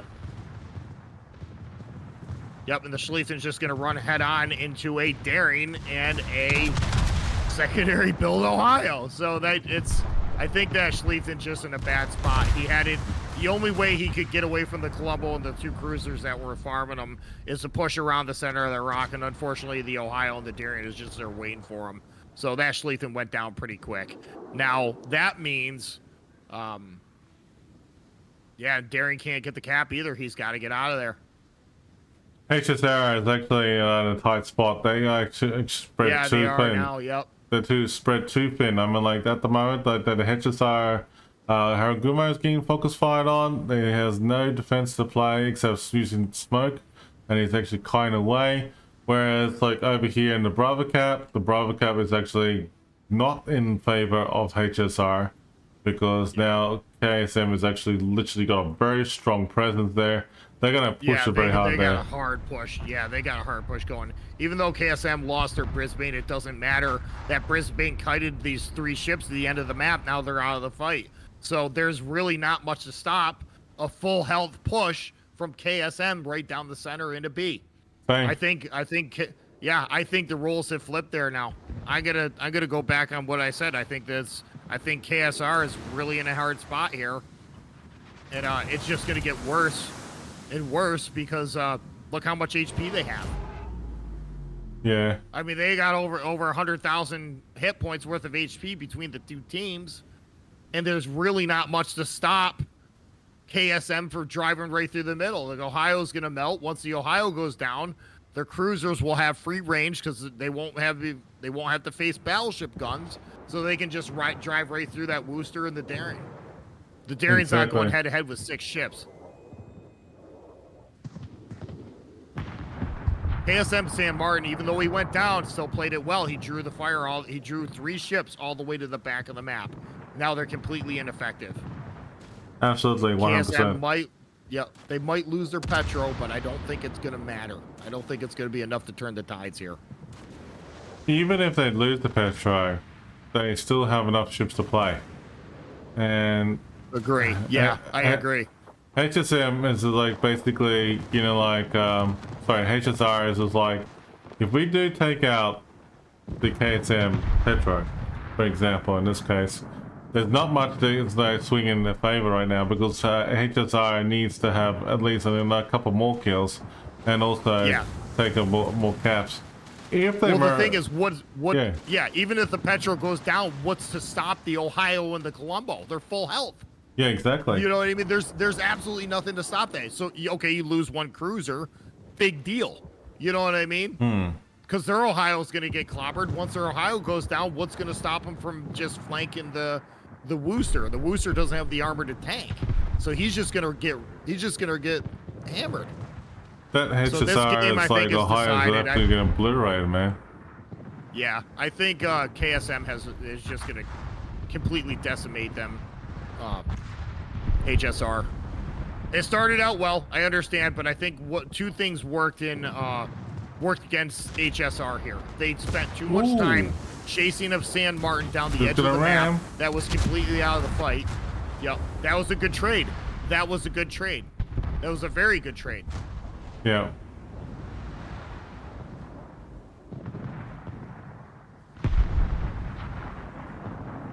And Ohio overmatches the Des Moines at every angle, so that Des Moines just gonna melt. Yep, that's a dead cruiser. They don't have nothing left. They don't have the map. Even if the cruiser picks up the Hugo picks up C, it's not gonna matter. It's too little, too late for HSR. Yeah, look at that drive, chat. Look at that push. HSR spread themselves way too thin. Yep. They spent too much time chasing 1 ship down the 1 line all the way into I. So that pulled 3 sets of guns out of the fight, and that just left the door wide open for 2 battleships and 3 cruisers to push right straight through B. Even if the Hurugumo gets C, it doesn't matter. The Daring's still going to pick up A. So they just completely own this fight. Bravo. KSM, good job. Well played. HSR is actually, stalling it at the moment. Yeah. But, in all seriousness, I think that HSR did start off with, a good opening, but there's too many reckless mistakes being made right at the beginning. Yep.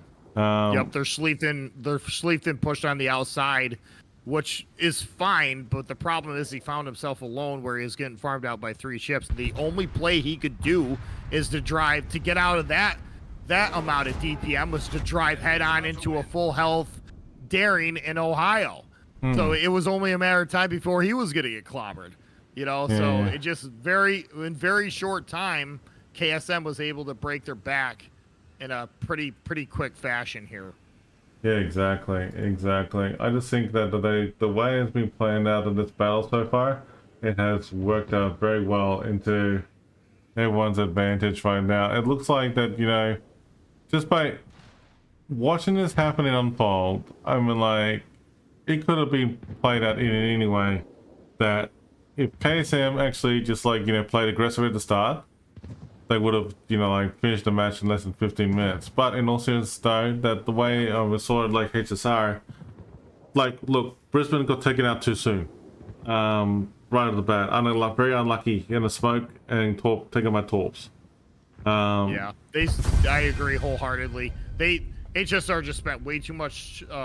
They should have let the San Martin go, and it's real tempting when you got a cruiser that's kind of low to try to get him dead. But when he's pulling 3 ships away from where the fight actually is, who cares? It's not worth the cost of the ship when you got a massive push coming through the center like that. And there's Schliefton. I'm not totally against putting a Schliefton down the center like that, but the problem is he needs help. He needs help, and you can't leave him hanging. And once he found him in a spot where he couldn't get out of, he just couldn't get out of it. So, I mean, that's just 2 major mistakes right there, I think, played out that game that worked in KSM's favor. And they did good. They capitalized on it, so bravo. Yeah, exactly. Now, looks like that the next map is Hotspot, so we're gonna wait and see what Hotspot is all about. We're gonna let the map, you know, like, gonna wait for the match to start, so let the team assemble. So we're gonna go and quickly take a short couple of minutes, stretch. We'll be right back. All right, be right back.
go, chat. We're getting ourselves ready to go again.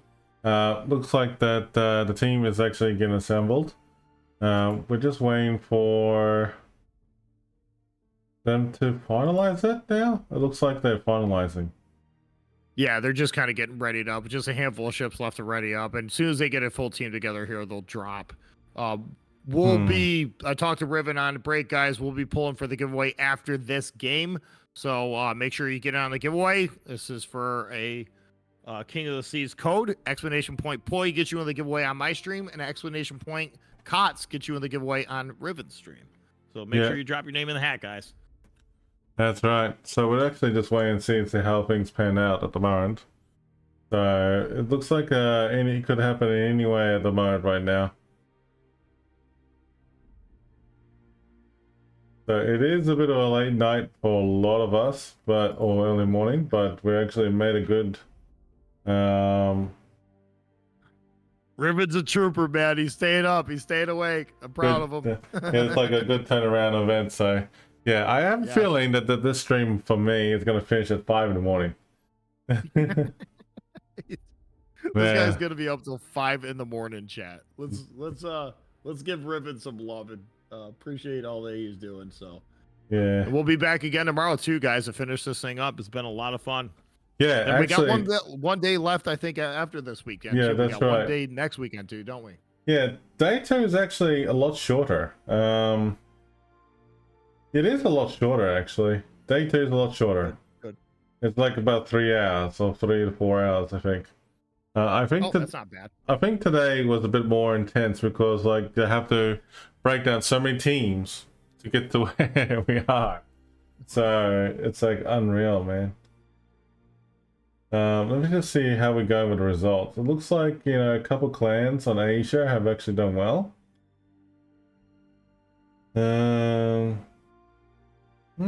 Okay. Interesting.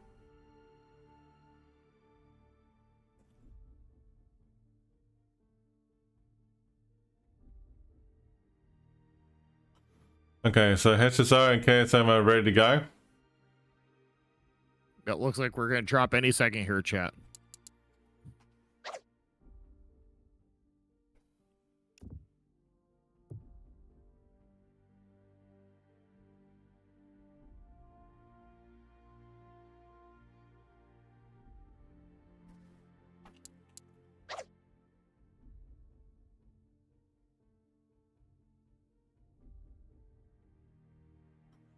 Yeah, poor Bob. He couldn't read it.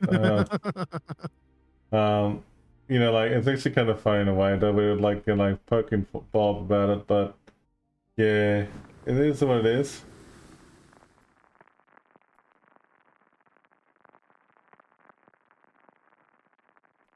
All right, game 2. This is going to be a bit of a tiebreaker between, well, going to be a bit of a tiebreaker battle between KSM versus HSR. Now, that's a good question. Are they going to have it? Yeah, that is the question. Is this going to be the last game for KSR, or are they going to pull off a win and we're going to go a third one? We'll see what happens here. Well, last game. But this will decide. Yeah, this will decide who advances and who doesn't. Yeah. So it's all or nothing for HSR right now, chat. We'll see what they can do. You want me to call the lineup? You do it, Playback. Okay. HSR decided to bring a Libertar, go with 4 cruisers instead of 2 battleships. Might not be a bad play. I kind of dig that. 2 Harugamos, a Daring, and a Ragnar. Very challenging DDs to stop. KSM brought 2 battleships. They went with the 4 cruiser strat and 3 DDs. 2 Brisbanes, a San Martin, a Petro. Okay. Harugamo, Gearing, and Daring. All right, let's see how they employ them. Both teams are pretty strong. HSR, I think, threw their hands in their hands up with the run of the 2 battleship strat and going with a 4 cruiser. So 3 Petros, guys. 3 Petros. That's a lot of HP. That's a lot of armor. That's a lot of tanking. So I don't disagree with it. I don't disagree with it at all. Well, we got a new prediction going on right now with KSM will win or HSR. So go ahead, put your prediction there, folks. All right, so it looks like that with the lineup they got from both teams, my prediction in this battle is that we could see a tie. Yeah, it's definitely possible. It's definitely possible. I think HSR was not. I think bringing 3 Petrels to the fight was not a bad choice at all. Honestly, I think that's going to work out pretty good for them because the Brisbanes, even though they're good, they're very lightly armored. They're very lightly armored cruisers. Sam Martin can, even though it's a light cruisers, it can still tank. Yeah. I think they're going all HSR is pretty much just going in with a straight cruiser strat. The Libertar, even though it's a battleship, he's going to be full secondary. So it's interesting. It's interesting. We'll see what happens here. Yeah. KSM's committing 1 San Martin over to D, but it doesn't look like they backed him up with a destroyer. So that's absolutely going to be a holding flank for KSM. Mm-hmm. But at the same time, HSR just committed, didn't really commit very heavy on that flank either. So the fight's going to be transition, I think, in the middle and over to A and B. Let's see what happens here, though. KSM's getting very aggressive at the center cap. Oh, this is like a lot of tossing coming over here to HSR Daring right now.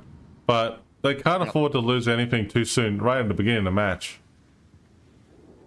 Yeah, Darren should be okay here. Harugumo's going to smoke up the Petrol, which is smart. Well, Harugumo is actually getting the hammered right now. Did he open fire or something? He did. He opened fire, yeah. He did. He's slamming on the brakes, though. He's juking pretty good. He still ate too much damage for that. Yeah, losing half your health in the opening minutes, guys, isn't worth it. And he should have waited. He should have DC. He can't DCP right now either. No, he's cooking. He's got 2 fires on him. That's going to burn. So that'll take him down to about a quarter HP in the first opening minutes of the game. You can't afford to have that right now. Nope, you can't. Nope, you can't.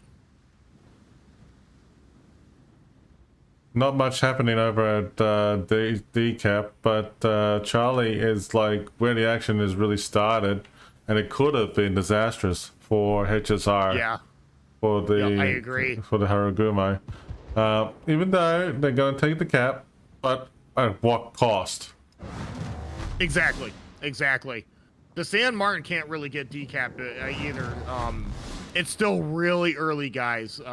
KSM, if they want that back, they're going to have to win the fight at C and push through A and B. And it looks like so far they're doing it. Yeah, it looks like they stand a pretty good chance of getting C. Because the Petro already burned his radar, and right now there's 2 DDs and a Brisbane parked right in that C cap. So, they're close enough to it. Those talks are looking pretty good, and the Daring was very, very close. Just by looking at it over and towards A and B, that they got a good choice of the Brisbane and Harugumo. They can work together quite well. Mm-hmm. But they you got 2 Petros over there too. Yeah, well, actually, Petro and a Petro and a Loria. Oh, wait, are you talking about the KSM or HSR? Yeah, KSM. Yeah, KSM. Yeah, Colombo and the Petro. They're in a really good. Yeah, they're in a good spot to counter any kind of push at B. Right now, the Colombo's in a good spot because he's looking for angles on any cruiser he can. Right now, he's shooting the Petro, which is not a bad idea.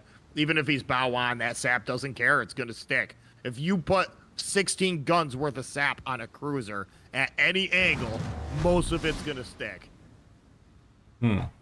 HSR does have the map, though. Oh, those talks are looking... Wow, okay. They actually... The blew past the Petro. Could have been bad. Yeah.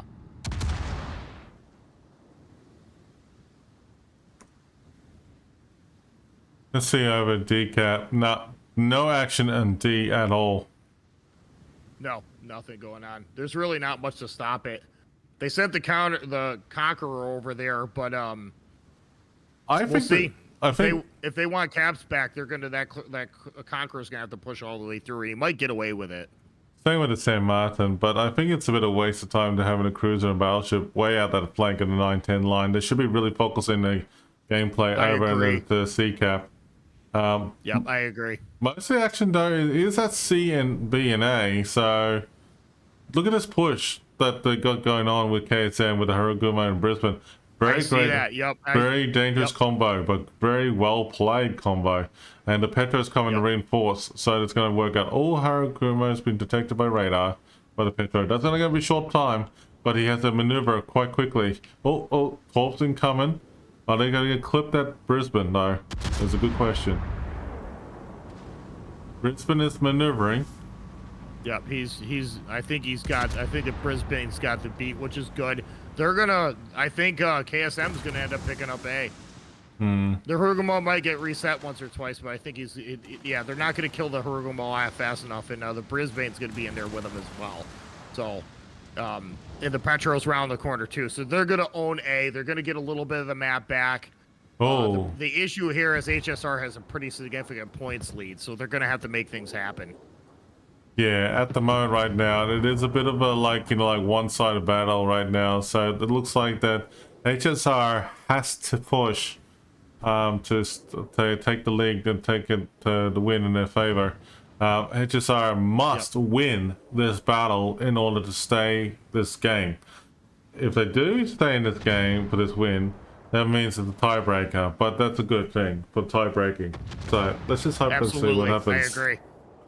I think KSM is in a pretty good chance. They're gonna eventually start getting the upper hand, even though they didn't have the map right away. It took them a little bit longer to get into position here, but these 3 ships at A are gonna be quite the deciding factor here coming late game too. And KSM still has quite a bit of HP.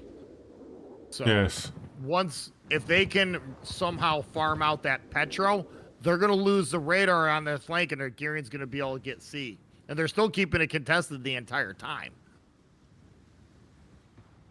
And the Conqueror is going to push right through D because there's not really much that can stop the battleship. Even if he doesn't have to worry about any kind of torp threat because the Ragnar doesn't have torps. So the only torp threat he has is the cruiser. He can just W in right through there. And right. That cruiser's not going to. That cruiser's not going to kill the Conqueror off fast enough. He might get some of his HP, but who cares? It's a Conqueror. He'll just super heal through it. Just looking at the Haruguma and the Petro here for HSR near the 6-7 line, they're very weak at the moment. But they can't do much. Oh, that Ragnar on HSR actually took a bit of a beating then. I don't know why the Ragnar is opening fire right in the open without protection. Yeah. Well, the sphere, the sphere is actually supporting it, but if I was doing that, I would have gone at quarter speed with the sphere in the smoke, harassed the enemy with the the battleship especially, or the cruiser, and then focus fire to get it. But that doesn't make sense why the radar is opening fire out in the open like that, the way it is. Yeah, HSR is sending Latoria over to D, which is not a bad move at all, because right now, see, when they sent the Ragnar and the Ski over there, that is a DD hunter-killer div. The problem is there's no DD over there to hunt or kill. They're dealing with a San Martin and a Conqueror. So the only way that those 2 ships would ever stands a chance of surviving is if they move another cruiser and a battleship over there. And right now they're at least repositioning Latoria. If the the Latoria. Latoria? Loria. I'm sorry, Loria. Another very strong ship too, guys. 457mm guns, rocking sap. It doesn't care. He will eat that British battleship alive, even with a super heal. So moving the Latoria over there is a smart play. That stops that push. Interesting defensive gameplay. Yeah, it is for sure. That was a smart play by HSR, because if not, they would have lost D completely. And right now, HSR still has the points.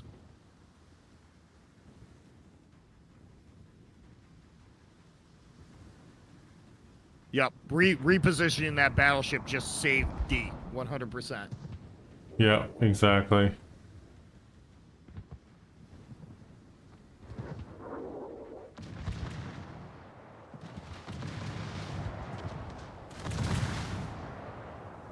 KSM still has a really strong presence at A though, but I don't know if it's going to matter. They're gonna have to really start finishing ships off. If KSM loses their daring and or the gearing, and they're trading a lot of HP over that C cap. There's a lot of torps incoming over the smoker where the Haragumo and the Petro is. If they stay where they are, like way in the open like they are, it could have been worse. Those torps are going skimming right past right now. Yeah. But with that being said, it could go either way. Oh, that was very, very close. Okay. Yeah, I don't think this game's won yet, but HSR just has a little bit of advantage right now because they got the map early and they held it. But it's not won. It's not won. If HSR loses a couple ships, that's not much to turn it around. But right now, KSM has their work cut out for them because they got 2 low health destroyers. They're not going to get C back without killing off 2 radar cruisers. The Harugumo and Brisbane are doing that smoke hop, and that's fine, but they're still chasing 1 Petro to the end of the map. They really should be rotating towards the center so they can get a grip on C, because they're going to have to kill their way out of it at this point. Right now, HSR will win in 2 minutes if they don't get a ship dead. It could go either way. It looks like, oh, wow, hit again. They're going to it. But, you know, this is impressive to see how fast-paced is it for HSR. HSR is actually trying to focus on the Colombo, for example, and they did a good job of doing it, but look at it. Look at the Colombo at the moment, the way it's angled. It is taking a lot of hits, but it's still hanging in there. Yep. I think that Colombo's going to go down eventually. Once that Colombo goes down, then, you know, yeah, HSR already has a massive point lead. No, they don't. They don't. It's actually pretty close. It's actually really close. Never mind. I take that back. If they do kill the Colombo, yes, they will. But at the moment, I mean, like, HSR is like holding a thread at the moment because they've got so many ships to kill. They are. And they could kill anything. Yep. KSM once they. Yeah, this is kind of nuts. Like, KSM could, you know, like, lose this battleship, and if they do, they're gonna lose the Colombo. Okay, so they lose the Colombo, but here's the thing: even though it's in points ahead or in their favor, they gotta kill another ship to actually secure the lead. But they just lost one. Yeah. Eventually, the Petro's gonna go down. Yep. Yeah. So the Petro's gone. KSM's DDs have been doing a pretty good job of keeping themselves alive. They've been in there at sea, keeping that hab contested the entire game. And, you know, even though they're low, this fact that they've, like, stayed along this long is there you go. There's the points have been reset. Yep. So there you go. Yep. Now, this could go either way. Now, the thing is that... I think the gearing messed up. Or is it? I don't know. We'll see. Can he grab the cap? Is it gearing? Yeah, I think he's okay. I think the gearing's fine. Okay, the gearing's fine. Darian's going to get in there as well. Yeah, Darian's going to get him. Well, they just lost C-Cap. San Martin is actually getting focus fired on by the Sevilla and also Ragnar.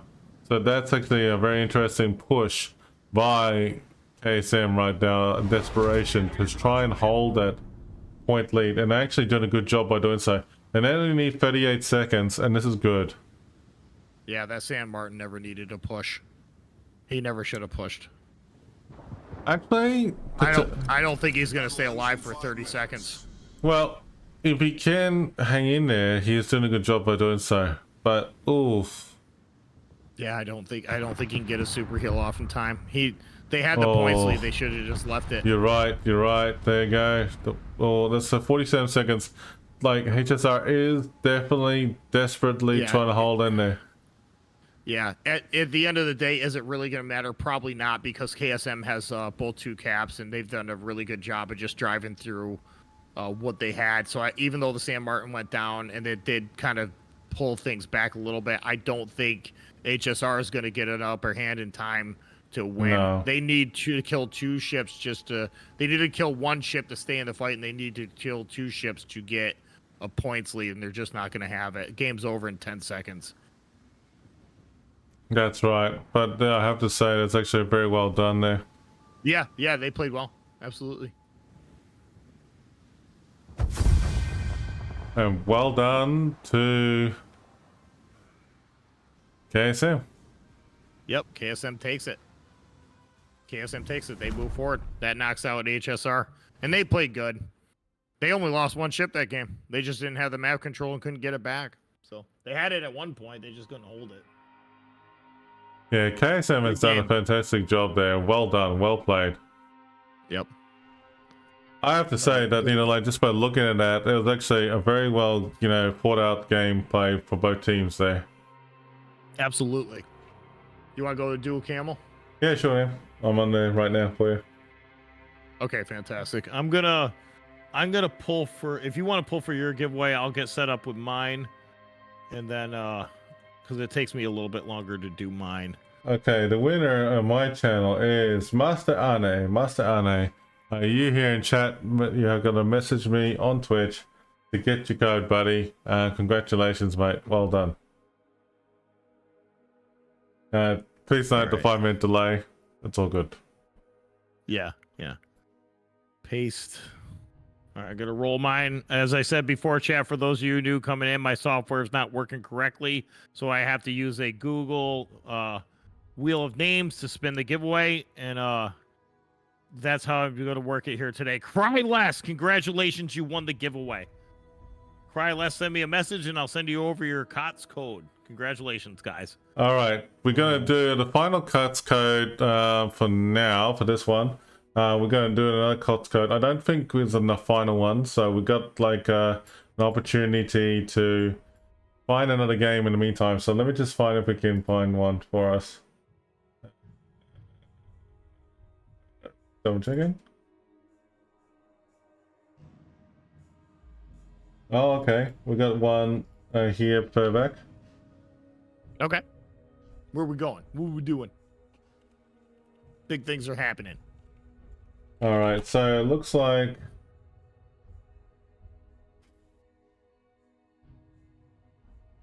let me look at that. Okay, looks like we got one here for you, Fairback. All right, there you go. Okay. Oops, wrong button. Multitasking.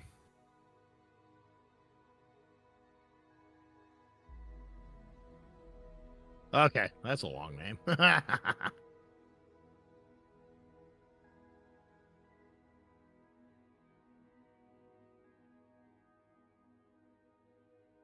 All right, we're in it. All right, let me hand out this code real quick, then I'll move on. Scored. Oh, there's so much to do here. I keep forgetting where everything is. I don't forget it. It's just a lot to keep track of. Copy.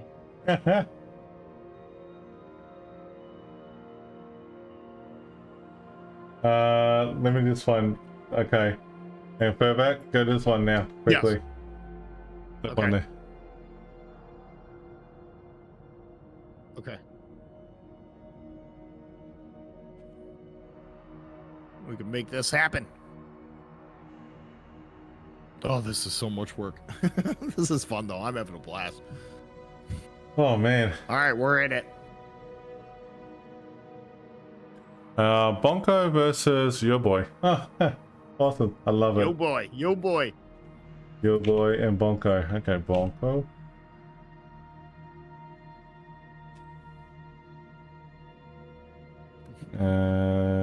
What map is it? Oh, Warriors Path. Ah. Warriors Path. Okay, tie breaker. Yes. Okay. All right, I'm gonna go over to the game. Okay. I'm just trying to multitask. And I'm going to open the giveaway for my last code for the day. All right, giveaway's open, chat. This is for the last KOTS code for the day. For the day, anyway. Yeah, for the day. We'll have more tomorrow, guys.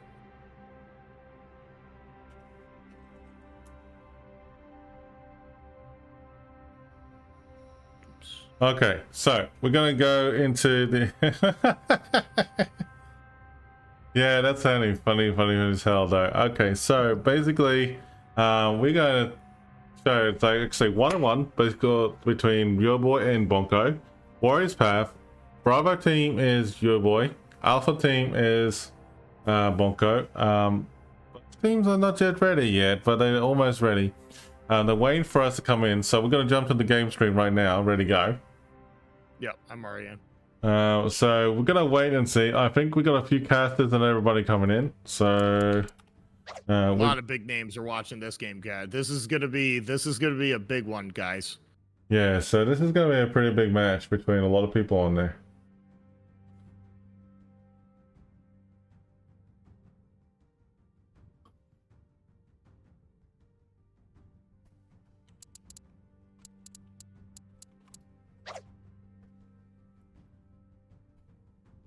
I'm not gonna say anything.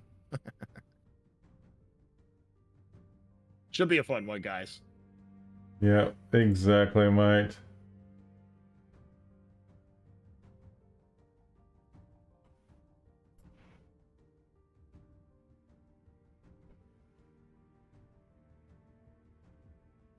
Okay, so folks, we're gonna do a bit of a prediction. BONKO versus YOBOY. I have to say, that's interesting.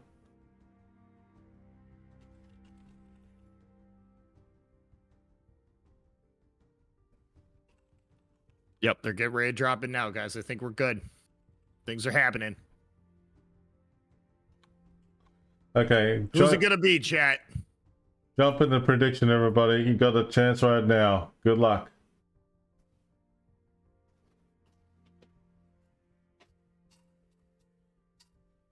Okay, 3, 2, 1, Leroy Jenkins.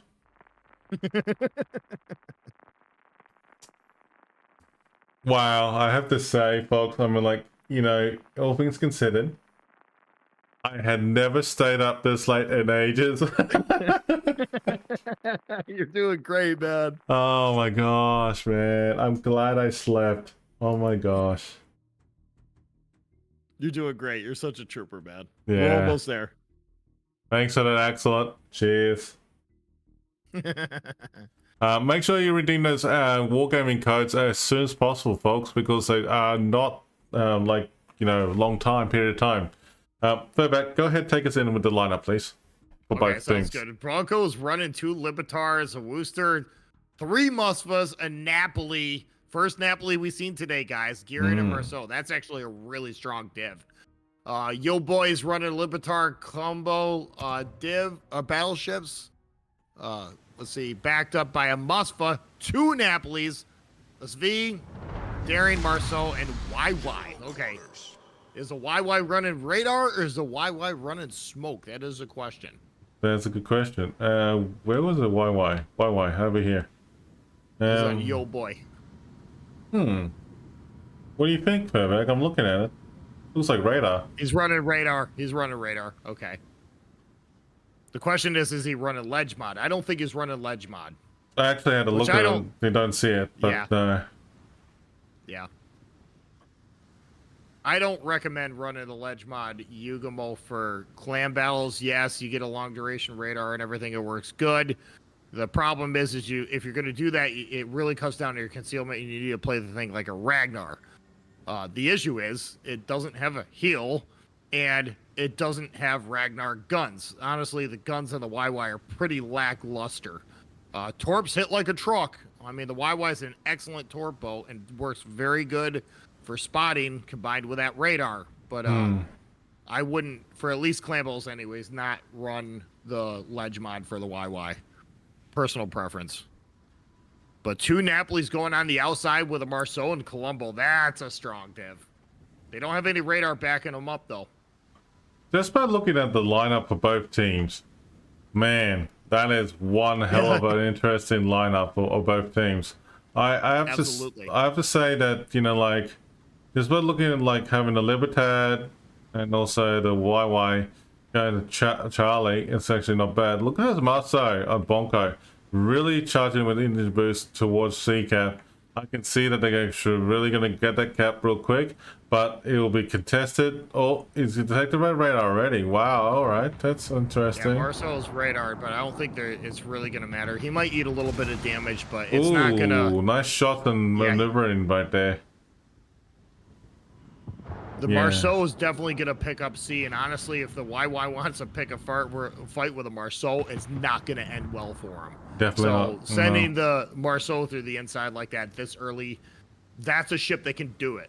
It's absolutely a ship that can do it, and I don't think it's a bad play. Oh, he's actually beached himself. That's not good. Oh, hang on. He's just in the cap as well. That isn't good. Oh, he's actually just inside of the cap. Yeah, he made the cap. Wow, he made the cap. That's close. Yep, he made the cap. If he can just stay there until he gets it, then eventually he does. The YY hasn't been spotted yet, so this Marceau player has no idea what's on the outside. So for him to just kind of chill where he's at while he's getting the cap is not a bad play. Once he figures out that the YY's there, he might be able to gun him. But with a Libertar pushing up, that Marceau will have a bad day. Gearing a Marceau.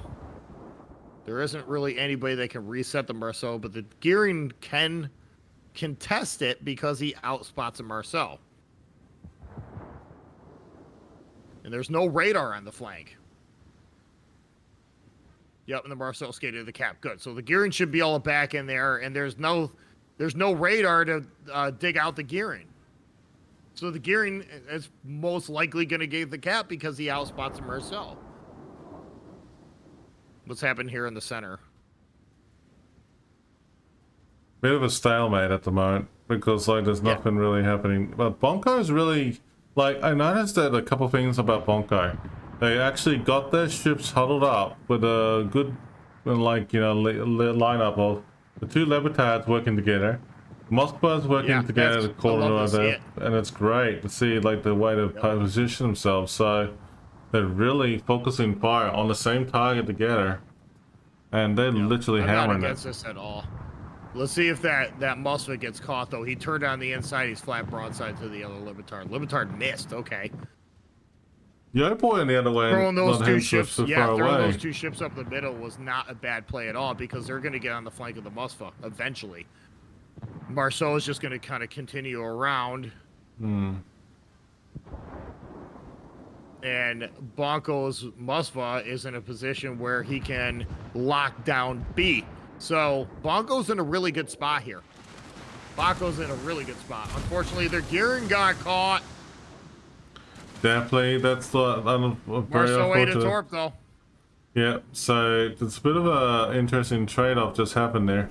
But I have to admit, though, that the Gearing, if it was taken out just early in the game, it could have been a different start, like for them. Yeah, absolutely. Right now, their Marceau's spotted, and this Moskva should have an angle on him here pretty soon.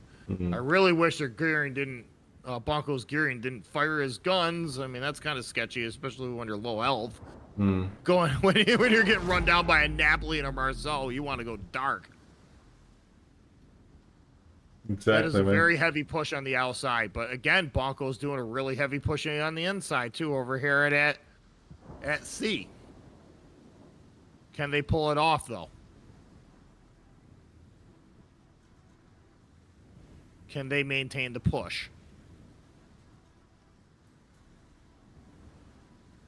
It really depends. Yep.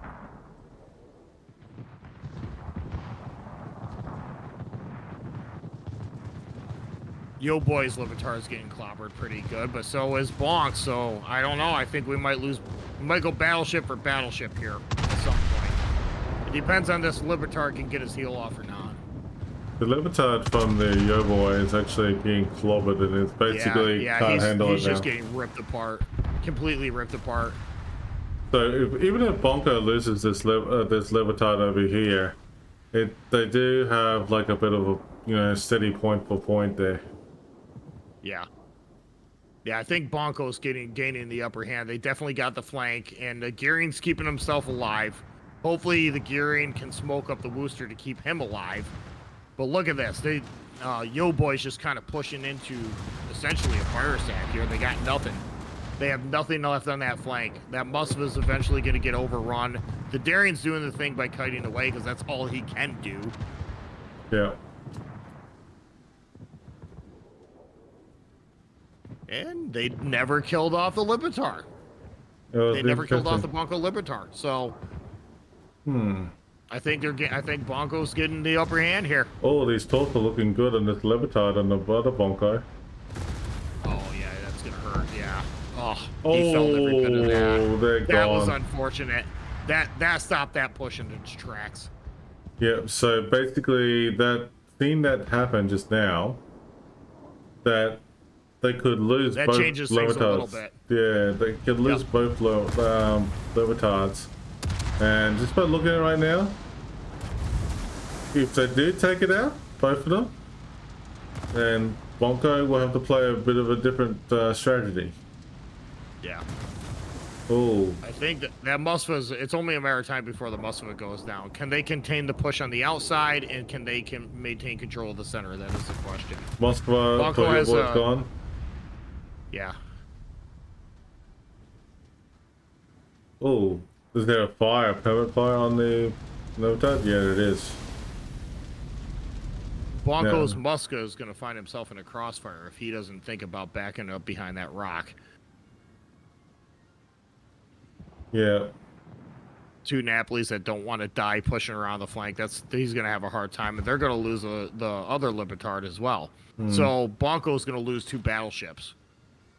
Yeah, exactly. That's the only two battleships they have left on the flank. That's what kills cruisers.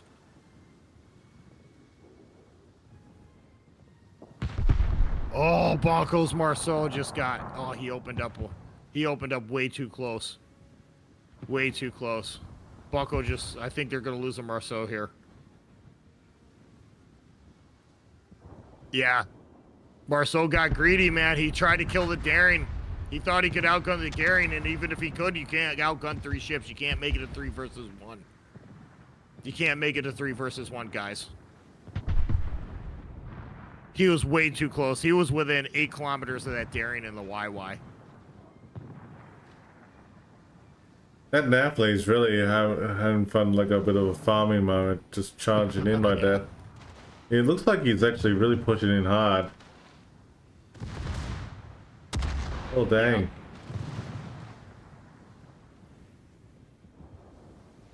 I think YOBOY, yeah, they can't kill the Daring off. The Daring lives. For now. Yeah, I can't tell if he's dark or not. Neither can I, mate. Neither Ooh, can I. he's still alive. He's still alive. Daring's still alive. BONKO's Napoli's a little too far out of the fight here, so this is still anybody's game. Let me just see. BONKO is in the points and lead right now at the moment. Yep. Yep, they are. So I'm thinking that BONKO could take this if they play the cards right. I think, yeah, they could absolutely win it. Losing 2 battleship was a huge disadvantage there. Unfortunately, yes. Yeah, but it's not over yet. This game's not over with yet.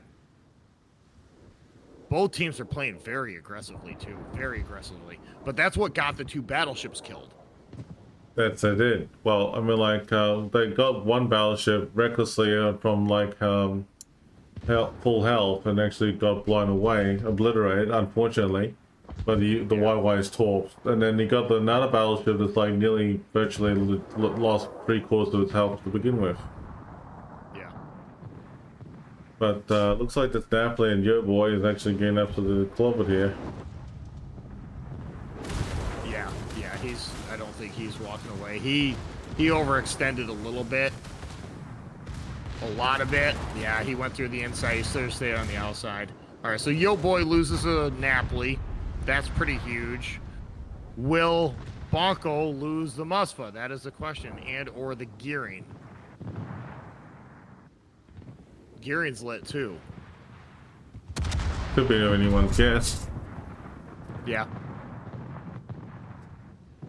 This is just a slugfest here in the center of the map. Neither team can seem to get an upper hand on each other without taking massive amounts of damage or losing a ship. So Moscow is actually really taking it and going charging in. Whoa, wait, shooting HG that point blank range?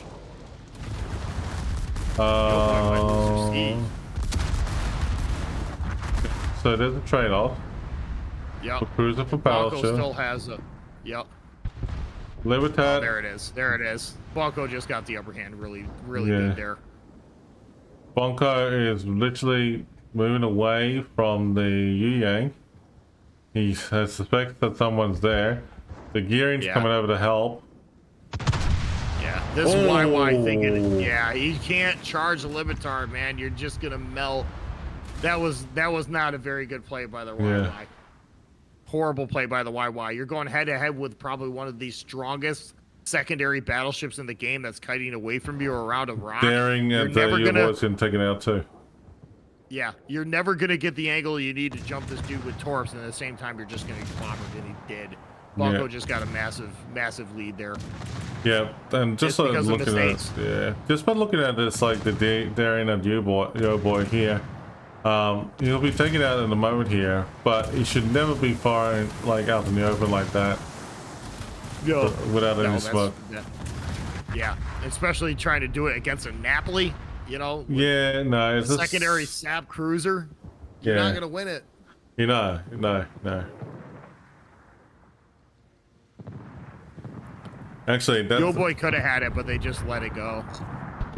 Well, they made a couple mistakes, but Bonks actually, you know, like they did make mistakes as well too, but they actually managed to, you know, fix it at the same time. Yeah, they mitigated it pretty good. I thought it was as good as over once they lost the 2 battleships, but it didn't matter. It didn't matter. YOBOY put their Napoli in a spot he couldn't get out of. The YY tried jumping a secondary battleship and got killed. Honestly, YOBOY just made more mistakes faster than Bonks. You know, BONKO, and they did. It showed. It showed. They're gonna lose because of it.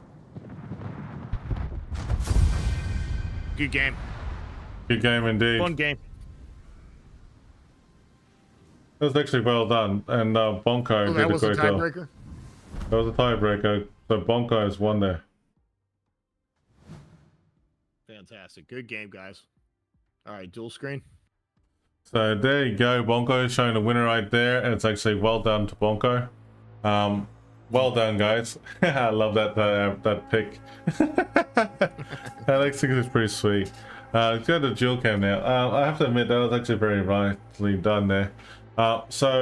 We got giveaways still going at the moment. We got like one final giveaway coming for the night at the moment, but we're gonna be holding it off until the games are concluded for the next round that's coming up now. So we're gonna actually have a look and see what is the next game. I don't see it. Oh, excellent. We don't see it. That's okay. We're in the middle of waiting. Wow, okay. The spreadsheet has been a little floaty today, to say the least, chat. So we're just trying to do the best we can with it. They're doing it. They're trying to update it as fast as possible. They're doing a pretty good job.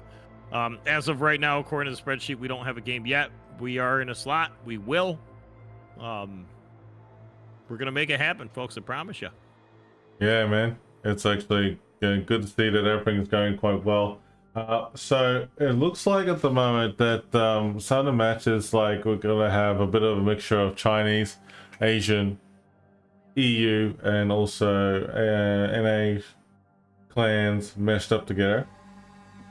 It looks like a bit of a luck of the draw here about who is going to be coming up together next. So what we're going to do is that we're going to go to the Be Right Back screen, take the opportunity to stretch, do what we want, and come back in about 5 minutes. We'll be right back. We're doing the best we can, too, chat, guys. We're getting tired, man. We're well, we're making it happen, man. Actually, in all seriousness, though, this is the last rounds of what we got for today. At 1800 hours. Oh boy. I have to You're say, a trooper, man. You're a trooper, bud. I am absolutely knackered. I'm going to tell you this right now. It is nearly 4 in the morning in Australia, in Brisbane. Nearly 5 in the morning for those in Melbourne or Sydney. Short version is like everyone's going to like, how did Revan go? He's snoring. That's what's going to be happening. I'll be firing my pistons. I'll be firing my pistons up and snoring. Revan's gonna sleep good tonight, though. That's for sure. Oh yeah. Oh yeah. All right. Okay, we're gonna be right back. Exclamation KOTS for my channel and exclamation mark Poi and Furbeck's channel. Good luck. Be right back. Good luck. We'll be back, guys.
Okay, folks, we are nearly at the tail end of the stream.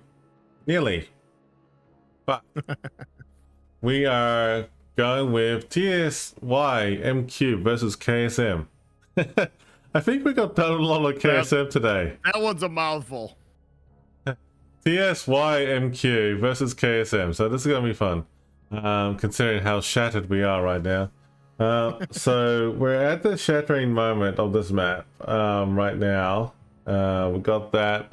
Also, best of 3 is Land of Fire, Trap, and that's pretty much it. So they're both banned Sleeping Giant and North. But with that being said, TSYMQ and also KSM have done this. Which is a very interesting mouthful of banning they've done. So they got the Quebec, Marseille, Napoli, Brisbane, Moscow, Stalingrad, Petro. Yeah. Wow. I don't know what to say about that one for KSM. They banned Everybody hates 12K radar, apparently. they banned everything with 12K radar. Petra, Moskva, Brisbane. All gone. All gone. That is just absolutely mind-blowing. I think the train room will be available soon. I'm keeping an eye on it. I'm waiting for it to pop up. As soon as I do, I'll let you guys know. Chat, thank you so much for bearing with us here today. It's been a long day, and we're managing the best we can. Yeah. There he goes. That's not it. Considering like we've been nearly streaming for 7 hours. Yeah. So it is a bit of a long haul for us. 6 hours worth of KOTS, to tell you the truth. So it's actually pretty full on. Yeah, it's been worth every bit of it, though. I'm having the time of my life. I hope you as a viewer are enjoying the show, and we'll be back doing this. We'll definitely be doing this again tomorrow, too. We got it lined up, and we got one more day. I think that'll be finals next week. It Saturday, right? Yeah, next Saturday is the actual finals. So basically, day 1 and 2 is like the groups being, narrowed down, and then whoever wins out of these 2 days will go to the actual finale. So basically, the following week, we don't know what the schedule is like, but I have a feeling it's like a lot of people going head to head in the finals, which is going to be an awesome showdown for everybody. Yeah, that's going to come down to some really good matches. Can you imagine competing in the last game, like the finals, like winning it? You know what I mean? Like, let that sink in for a minute, guys. Out of all the clan battles we have ever played in our life, it's kind of cool to call for it. So I'm excited. Very excited. We're just waiting for the room to come up now. There it is. It just came up just now. Just now. Yeah, that's all right. The Lost Dane. The Lost Dane. Yeah, the Lost Dane. He's our guy. He's our guy. The Lost Dane is our guy. All right. So we're a bit lost without him already. Lost Dane. I'm a lost streamer. Lost. So I'm thinking that like after these 2 matches are done, I think that by the time they're finished, I think both Fairback and I want to go to bed. But it's all good. Nah, it's been a long day. Now, in all seriousness, folks, I mean, like, it's been a great day for us, but this is our first time doing KOTS, actually, internationals together.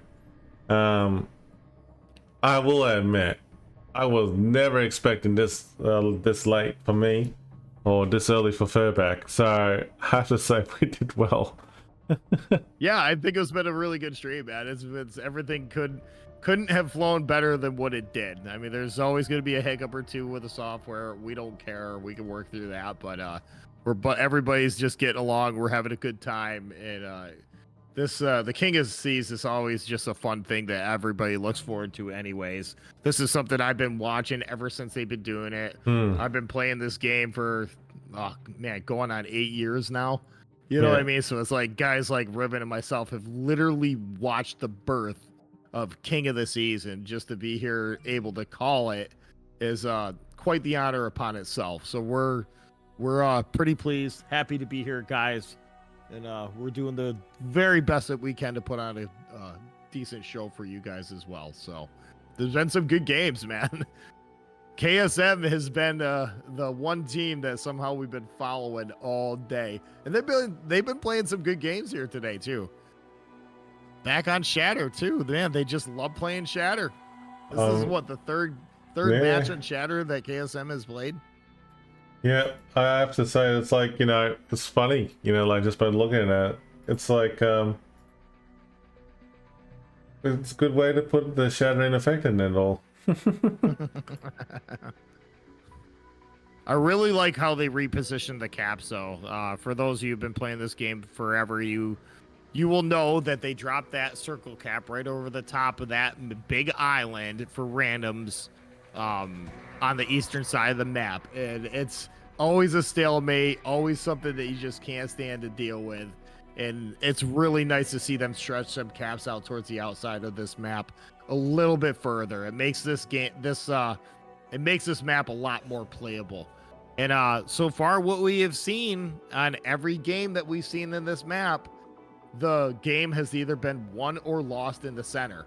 You know what I mean? Whoever gets the upper hand drives through the center of the map, and it's a dogfight. So that's one thing Shatter does bring to the table, guys, is some really good in your face, you know, pushing old school World of Warships that we all love and appreciate. So as much as I don't like playing this map in randoms, I absolutely love calling for it and love watching these teams play, because they do some radical things, guys, and they really do a good job. A lot of experience here too. It's really good.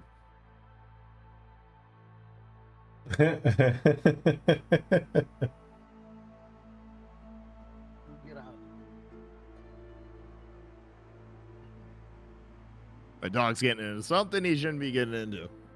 Exactly. But we're just currently waiting for them to show up, chat, right now. We got a handful of guys right now for KSM just chilling.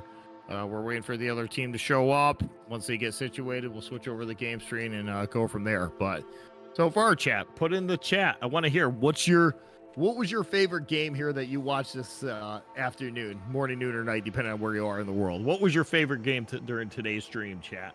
Yeah, I'm still going back to that RESIN game, man. That very first RESIN game was a dogfight.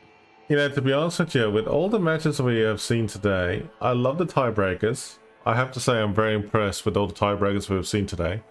I'm also very impressed with all the close battles we have seen throughout, like the Asia, Chinese community have played head-to-head they've done a really good closely job against the NA players. KSM is really I don't know what to say. KSM, I mean, like, we definitely, you know, like when we put our names on the spreadsheet, it was so random, and you know, I have to say KSM has been a really, you know, having a blast tonight. Actually, it's very good to see how well they've done. There was a couple played well. because there was a couple of battles that they have had that could have been either way, but you know, I have to say KSM has done well to get to where they are now. Tonight, it's the mantra for tonight is it's not over until it's over, because we've seen a couple of games here tonight where, you know, a handful of teams had the lead at the start, carried it through the most of the game, and ended up throwing it in the last 4 minutes of the game. So I mean, that happens, guys. That happens in randoms. It happens in clan battles. And with some of these tiebreakers, it means just that. It's a tiebreaker. Everybody gets jumpy. The pressure's on. People start making some radical choices. And it's kind of cool to see when it comes down to the wire how people behave, the choices that they make, where they position their ships and stuff like that. It's absolutely amazing. It's really is a lot of fun to watch, guys. I'm having just as much fun calling for this than I am when I do play for the game. So it's a good time, guys. Yeah, I have to absolutely a good time. I actually have to admit that, you know, today's matches have been nothing more than a blessing in disguise. I have to admit that for the first experience for both Furback and I doing KOTS Internationals. Yeah. Yeah, I mean, like, I wasn't expecting this at all. A lot of things about, like the internationals. I mean, like, I've done regionals for King of the Sea, Yeah. and it can be a little bit slow, can be a little bit fast, or at times it can be a little bit, it can be boring at times, but today's matches is not boring. They actually have been fast-paced, very challenging to keep up with the action, which is good. And like, it's something that we really want to see. Speaking about day two is looking like this. I can tell you this much what day two is like. Day two will start around about like 1300 UTC, but it finishes it around about 1630. So yeah, it doesn't seem long. So that's we're starting to bottleneck down the teams too, guys. Remember, this is just the opening matches too. Whoever wins today carries on to the next day. That means less teams to play tomorrow, so on and so on. Then Sunday will be the big day next weekend, guys, when we'll come down and really see who is top dog here. But it's been a really good time, guys. People are playing their hearts out. I'd love to see it. Yeah, I want to do a quick shout out to the mods and also everyone who has been helping us out get through this today. It's been greatly appreciated. One thing I will mention though, as when we got a chance on the upper hand here, is that we will get the prediction in play. Let's do that. Prediction in play. Let's see who is going to win. The prediction question is, ladies and gentlemen, is that who's going to win between KSM and also TSYMQ. I have to say that's a bit of a mouthful. That is quite the mouthful. I'm actually going to see what the TSYMQ is, because like I never heard of them before. They're from CN server, so is they're that in China? Okay, China server. Okay, yeah, they're a China clan. That would explain a lot then. Okay, awesome. Yeah, that's why I haven't heard of them before. Okay, so TSYMQ These guys is a are Chinese good though, clan. man. Okay, cool. So they're number 2. Yep. That would explain a lot. Anybody that has made it this far in internationals is absolutely a force to be reckoned with, guys. So this should be a pretty good fight. I'm not really familiar with TSYMQ, but I'm sure they're going to put up quite the fight, guys. Here, KSM has been playing really well as well. They've been doing a fantastic job. So that last game, that Bonks game, was pretty good. That came down to just whoever made the most mistakes faster. You know what I mean? So sometimes you fall into that nice little scenario. I don't think we've seen too many blowouts here tonight. I think we had one game earlier, and I can't think of it, where it was bordering on a blowout. But all these Highland clans, guys, if you pay attention how do they play, you get down to the last 3-4 minutes left in the game, and there's still full teams on both sides. Let that sink in a little bit. These guys are playing very smart. They're picking and choosing their battles. They understand what needs to go where, and a lot of these guys, like RESIN and stuff, they're playing the long game, and it's working for them. Push when you need to push. If you're up in points and you're winning, don't do anything dumb. Just kind of sit where you are. Let them come to you. So it's really nice watching all this talent here, guys, coming in and out of the games here today. We're still waiting for them to form the teams. They do have the training room ready. We're just sitting here waiting for them to get a lineup going. And once they get a bunch of teams here made up, then things will move here pretty quick. So we appreciate you guys bearing with us here today. But after the last game of this round, we'll be pulling for the giveaway. So make sure you guys drop your name in the hat for the giveaway. Exclamation point Poi get you in the giveaway on my stream.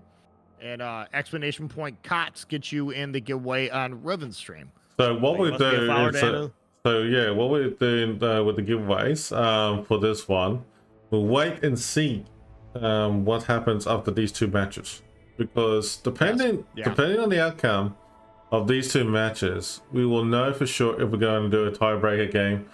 Chances are probably not in terms of tiebreaker match. I think most of us are pretty knackered about it all. But I think we probably could do a tiebreaker game, depending. But it could come down to it. Absolutely, both teams have been playing well. We'll see. But we'll see what happens. But yeah, it looks like TSYMQ has done very well to get that. To give you a bit of an idea, they did have 3 tiebreakers for two tiebreakers so far in this tournament, and they have prevailed every single one. So that means that we could possibly see another tiebreaker. Means they've been playing really good under pressure here in the last game of the round. So yeah, they definitely could come down to the wire, guys. This is we've watched KSM play all day. For the most part, they've been playing really good. It's gonna be a dogfight, guys. It's definitely gonna be a dogfight, especially on this map. On this map, it's gonna be an up close and kind of a really personal fight. Whoever can get the upper hand on the flank first is gonna push through the center. So that's and we've seen it a bunch of times here today. So we're gonna have fun with this one, guys. That's for sure. It's gonna be interesting how that plans out from now on, but we'll, like, give it a moment, give it a chance.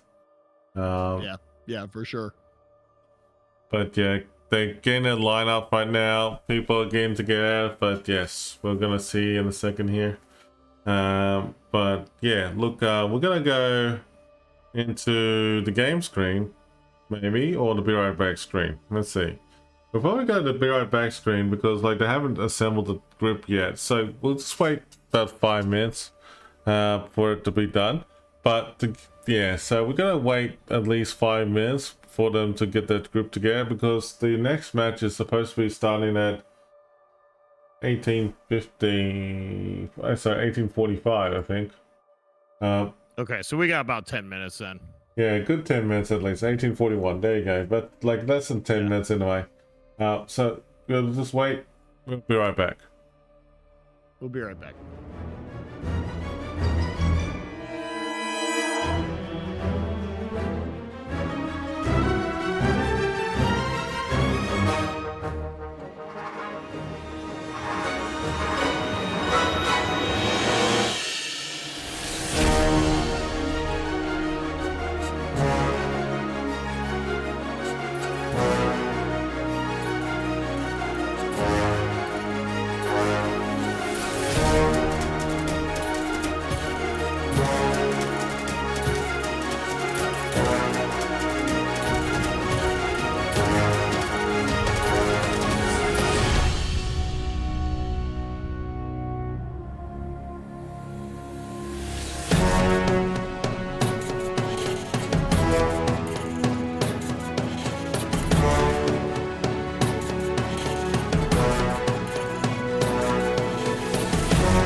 final touches of the lineup. Both teams have readied up. So we'll be dropping in any second here, guys. Yeah, it's actually interesting to see how this is going to be panning out in a second here. So looks like, last 5 minutes ago we've been told that what's happening, but yes, looks like it's good. Yeah, as long as everybody's readied up and ready to go, they'll drop the hammer as soon as it happens.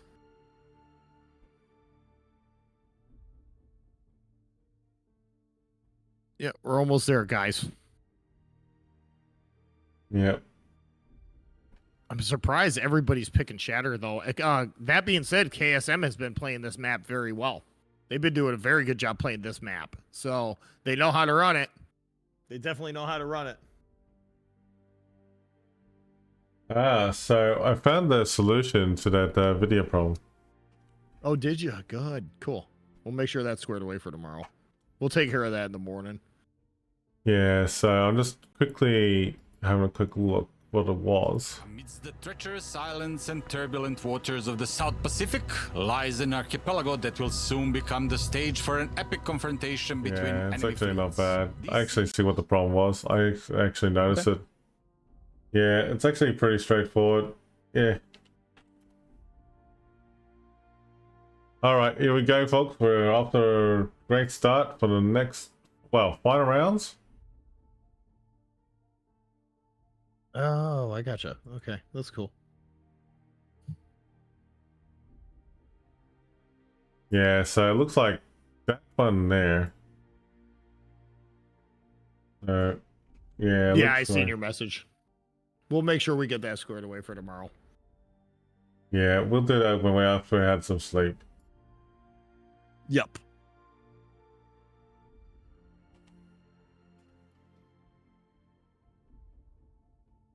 Swag over 9,000. That's a funny name. But yeah, folks, I mean, like, looks like get the prediction in for KSM and TSYMQ. Looks like we're really there.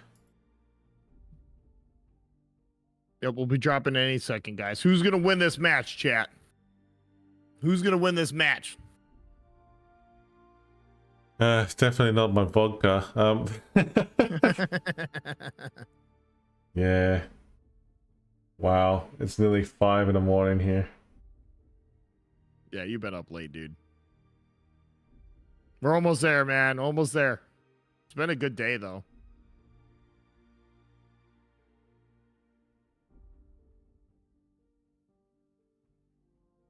All right.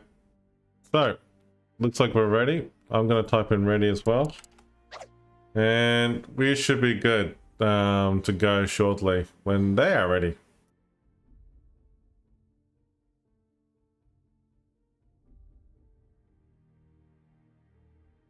All right, here we go. There it is, dropping in, baby.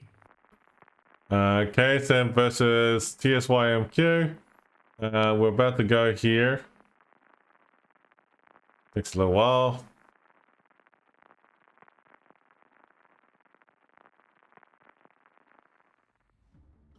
All right, TSYMQ going out with the Vermont Poison, Des Moines, Minotaur, Harugumo, Daring to Dance, and then KSM's going with the Ohio Cliffs of Colombo, San Martin, Des Moines, Shimakaze, Harugumo, Daring, and to Dance. Everybody's loving that Des Moines. No Petro. Oh, that's right. There's no Petro, no Moskva, no there's Petro. the Moskva and other things. Ooh. Yeah, I love it, dude. This is, like I said, this is like watching like 2018 clan battles. It's like that old school, with the exception of like Good Dance, the Vermont. But, you know, we're going back to the days of Minotaurs, Des Moines, Harugumos, Darings. I absolutely love it. Shimikazes. I mean, let's go. Mm-hmm. Ohio would be the end section, but there really isn't too much of a difference between that ship and like a regular Montana. You do have a little bit more overmatch with the Ohio. You do have a lot more overmatch with the Ohio than you do with the Montana. But apart from that, this is like old school old school clan battles, man. I absolutely love it. Absolutely, 100%.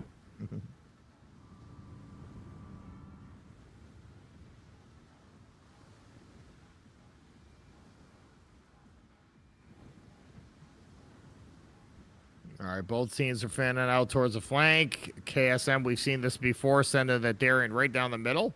Mm-hmm. Okay. It's been working out for him, though, so... The Gedens is going on the outside with a Shimakaze, so that's not a bad plan. They're dividing their DDs up equally. They're not going to tag team anything. Right now, TSYMQ is sending a Gedens and a Daring to the outside with the Minotaur and the Des Moines. So that cap's going to be pretty well locked down. They're keeping the Vermont on the A side, which isn't a bad idea. If you put the Vermont towards C cap, you really can't. That battleship will struggle to shoot over the top of these 3 rocks here in this chain. So get him on this side. At least he can do something. And once they win this flank, they can push through B. So I think this is going to work very similar to the way we've been seeing this map being played all day. Flank's going to get won or lost, and the winning side of that flank is just going to drive right through the middle. But we'll see. We'll see. Prussians running a tank build, okay.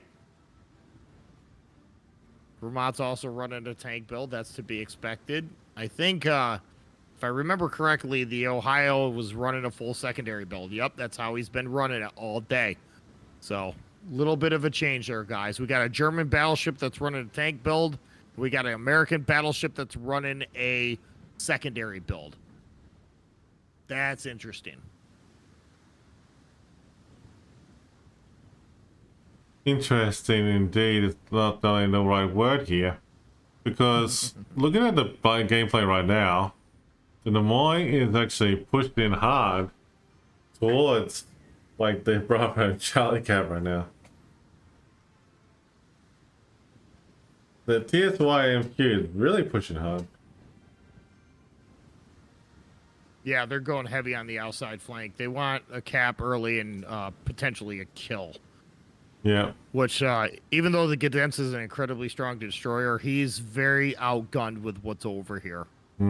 Exactly. And there's some pretty interesting torps coming in over here right now for the TSYMQ's Des Moines. And he's... Ooh. Yep. Right now it's 2 versus 5 at A cap, so KSC is going to have to make some changes. The San Martin, though, is very good at kiting. That's one of the things that ship can do very well, because it can, it's thin, it's squirmy. Even though it's not heavily armored, it does auto bounce quite a bit of cruiser AP. And every time it gets rounds on target, it gets you a little bit closer to that funny button. So the San Martin on the flank can and does kite very well. And it still is a quite impressive ship, though. Yep. Daring picked up B. Love to see it. Yep. Let's see where they send him.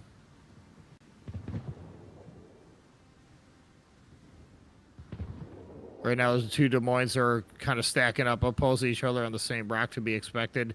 Their Minotaur, over here at C, TSYMQ is getting beat up pretty good. He's not spotted anymore. He did get smoked up by the Harugumo.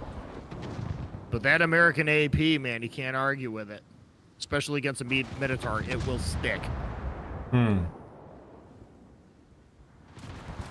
With improved pen angles, it'll absolutely stick. They are working their Prussian towards the outside of the map, closer to C. Let's see if the Columbo over here for KSM is paying attention. Maybe he can get a good bead on the Prussian. It looks like he's waiting for him, too. Prussian just shot, so he's spotted. San Martin is actually getting absolutely hammered at the moment. He's actually getting smashed by a lot of ships at the moment, Vermont especially. It looks like a bit of a standoff at the moment right now. Yeah. Shimakaze for KSM was like really got hammered hard there earlier in the game. Yeah.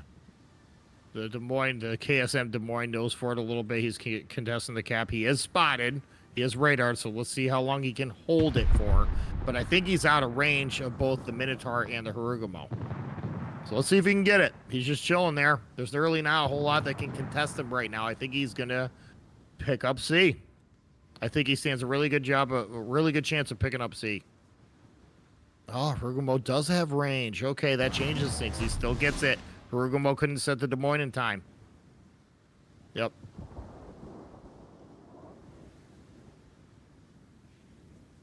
What's that Harugumo running for a build? Because he's shooting almost 16 kilometers.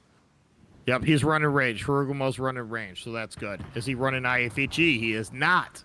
So this Harugumo cannot pen 32 millimeters. Which in this case, you probably won't need it. Ooh, Columbo's getting cheeky. Columbo's getting cheeky, SC. He's going to have this Des Moines on his flank. He's going to force out the Des Moines. The Des Moines going to get pincer between a Des Moines and a Columbo. That dude's got to move. The Prussian's really not in a spot where he can shoot him yet. That's not good at all. Wait a minute. We're going to see... what's going to happen here, chat, is Des Moines? We got ourselves a... Dude, this is like a knife fight in a phone booth, baby, between the two Des Moines. Oh, KSM, can he knock out his guns? If he goes for a ram, I don't think that's going to be a good trade for TSYM. What? They're going to try to ram. Yep, he got the ram off. Okay, that's not a good trade because he is the only thing that was keeping that cap locked down at C. Wow, I was not expecting that, like a trade-off right at the bat like that just right now. That's too early. It was a horrible trade. That was a horrible trade. Yeah. What are you doing so soon? I don't get it. Anyway, TSYMQ is actually focusing fire on the Crystal Columbo. This has really got me baffled right now. Oh, wow. Go down, though. Somebody got good shots on him. I didn't see where it came from. It was probably the Prussian. Prussian might have done it, but overall, the shots were damn good. Oh, yeah. I still don't think that was a good trade against a cruiser. Even though the Columbo went down, now the Harugumo and Minotaur are the only ones that are going to have the ability to attempt to get C back. And the Des Moines up here is full health. Oh, the high really got smashed there. Yeah. Very good counter to the Minotaur and the Harugumo. What hit the Ohio? Torps? Oh, I didn't see it. Must have been Torps. Yeah. If they lose the Ohio, that's not going to be a good trade, and he's probably going to eat Torps from. Yeah, he's going to go. Darian's going to kill him here. Yep, Ohio goes down. Oh wow. Okay. So B's wide open now. B's wide open now. They don't really have anything that can stop the Vermont. We got a San Martin and a Cadence that just can't push into the center of the map. Holy cow. Oh, God, this is bad. TSYM might have turned it here. They might have turned it because they have the map and they can't get it back. Yeah, TSYMQ really decimated the two battleships and a Daring and a Des Moines right off the bat within 5 minutes apart from each other. Yeah. So right now, KSM is completely battleship-less, which is not good. Not good at all. That means the cruisers can't push. As if we all know, the only time a battleship should be shooting another battleship is if they don't have a cruiser to shoot at first, right? So I think they just, the San Martin's just going to go down here, I think, eventually. So just within a matter of seconds, TSYMQ completely turned the tides on KSM. This is a good game, guys. I didn't think that trade with the two Des Moines ramming each other was a good idea, and honestly, it wasn't. But when the Columbo went down, he ended up getting farmed out.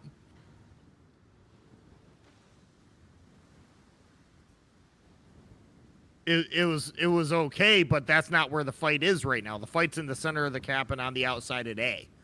I could not believe, like, just like at the beginning of this match right now, that TSYMQ literally obliterated KSM within like the first 10 minutes of the match.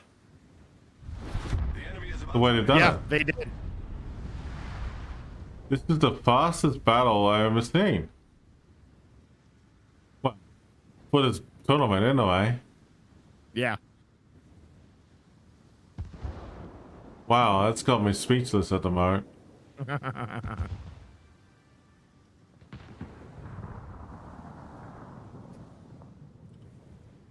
Yep, very quickly, within a matter of seconds, guys, and things can happen that fast. TSY was able to break the backs of KSM, and I believe a lot of that was to do with just them losing their 2 battleships. Because right now, there's nothing that the cruisers are completely exposed. They can't do nothing. This is like They a just got outplayed. pure annihilation. This is just like, you know, they literally just hammered it, you know, like right off the bat. I have to say that, you know, like this for the first time, this is the clean sweepest match I ever seen. Yeah, it was. It really was a clean sweep. Yep. The only ship that they lost was the Des Moines, and they did it because of the Ram. Their Vermont killed 3 ships this game. I'm not gonna lie, I didn't think it was gonna go down like this, but they ended up pulling it off. They played TSYMQ played very well. They played very well, and they did it well on this map. That's game. It's just a mop up at this point. Yeah, I think KSM is just like absolutely stunned. Yeah, losing their Ohio in the center was a horrible, horrible thing to happen. That was immediately after they lost their Colombo. Their Colombo pushed out the Des Moines. The Des Moines traded with KSM's Des Moines, but in turn, it got the Colombo killed. So what did you gain? You know what I mean? And you just lost the map at that point. Once the Ohio went down to the center, they had no way of getting the caps back. Yeah. What a game, guys. That's what a game indeed. I have to admit, I mean, like, I wasn't expecting a very fast match like that at all to begin with. No. You know, That was the first one we seen tonight where it was just complete blowout. Yeah. Especially with KSM, because KSM been playing their heart out the entire day. Yeah, I have to say that that was unexpected. Yeah, unexpected is a very good word for it. That was actually totally unexpected. I mean, like, I never would have thought that it was so quick, though. Yeah, so that's unreal, man. So they got one more, right? That wasn't a tiebreaker? Or they're gonna continue playing, right? Yeah, of course. So basically, this is like round 2 now. So I'm bucket now, trying to figure out what's going to happen here because, like, I cannot believe it. Switching over to Land of Fire. Okay. Another map we've been seeing a lot here So tonight. Land of Fire, yeah, yeah. So you're saying a lot of times we've seen this map? Yes. Yep. KSM's been playing this map pretty well too. So we'll see what happens here. It looks like TSYMQ is changing their lineup a little bit. Looks like they're switching out a couple players. So we'll see what happens. So TSYMQ is popping up to the other side. So we're gonna. Yeah, they're going to Bravo. Okay. So we're gonna do that now. So I'm receptive to that now. Mm-hmm.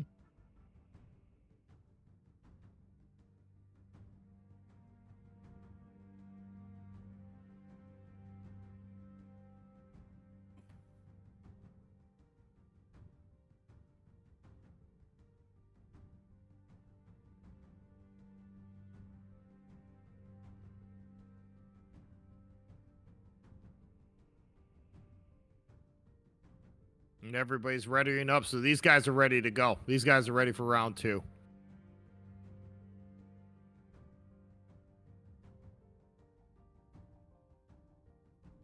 Yeah, it was unexpected that one and that come there. I could not believe it, eh? Yeah, me either. Yep, that was the first. That was the first blowout we've seen all day too against KSM. KSM's been playing really well, so you know yeah. it happens, guys. It happens even to the best of you. Even though they did lose that match pretty quickly, I will admit that you know, like, anything could happen in the next, you know, battle anyway if they do turn this around. But I mean, like, I don't know for sure. I mean, like, we can predict that it could bounce back. I mean, like, that'll probably be a good prediction. But yeah. I just don't think that TSYMQ would let KSM go away with it that easily. We'll see what they bring to the table for this map, though.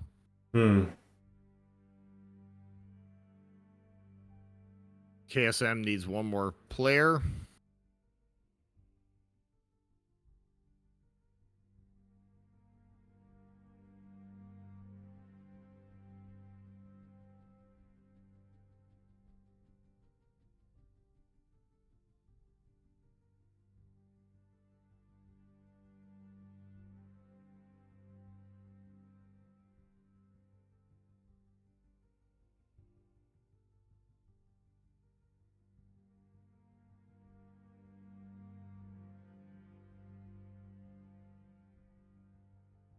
It looks like KSM's starting to ready up, so it won't be long before we get into a game here, chat.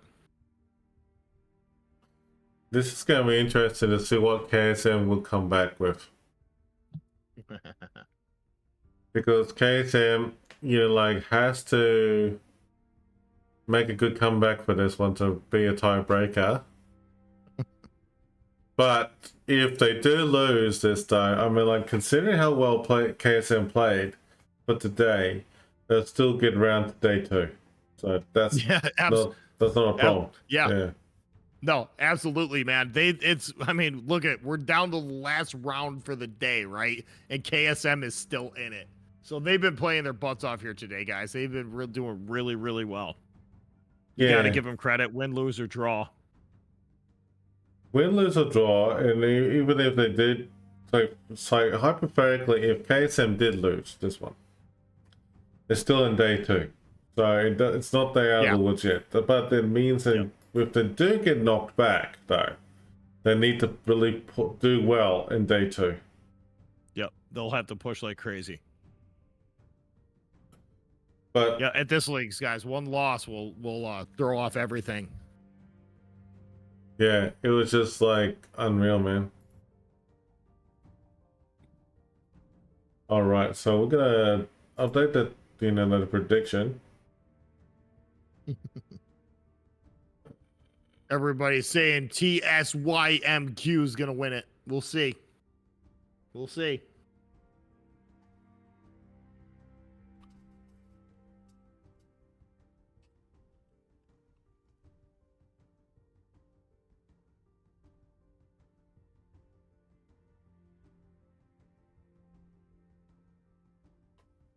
Okay, so the predictions up between KSM and TSYMQ.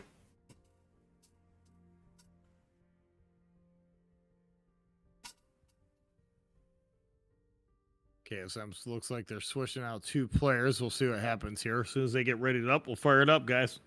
Or they'll fire it up. Yeah, exactly. Prediction started. Who's it gonna be?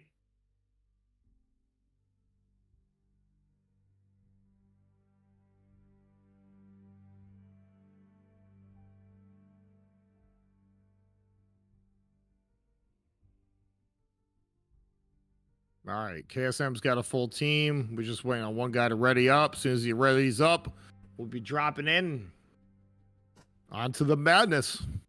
And let the shenanigans begin.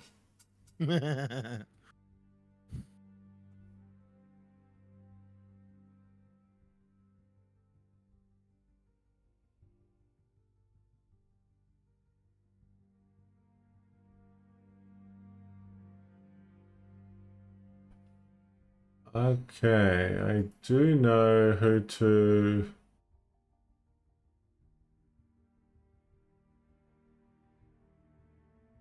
Here we go, go back so that you know what to do next after this. Okay. Did you send me a DM? Okay. Yeah.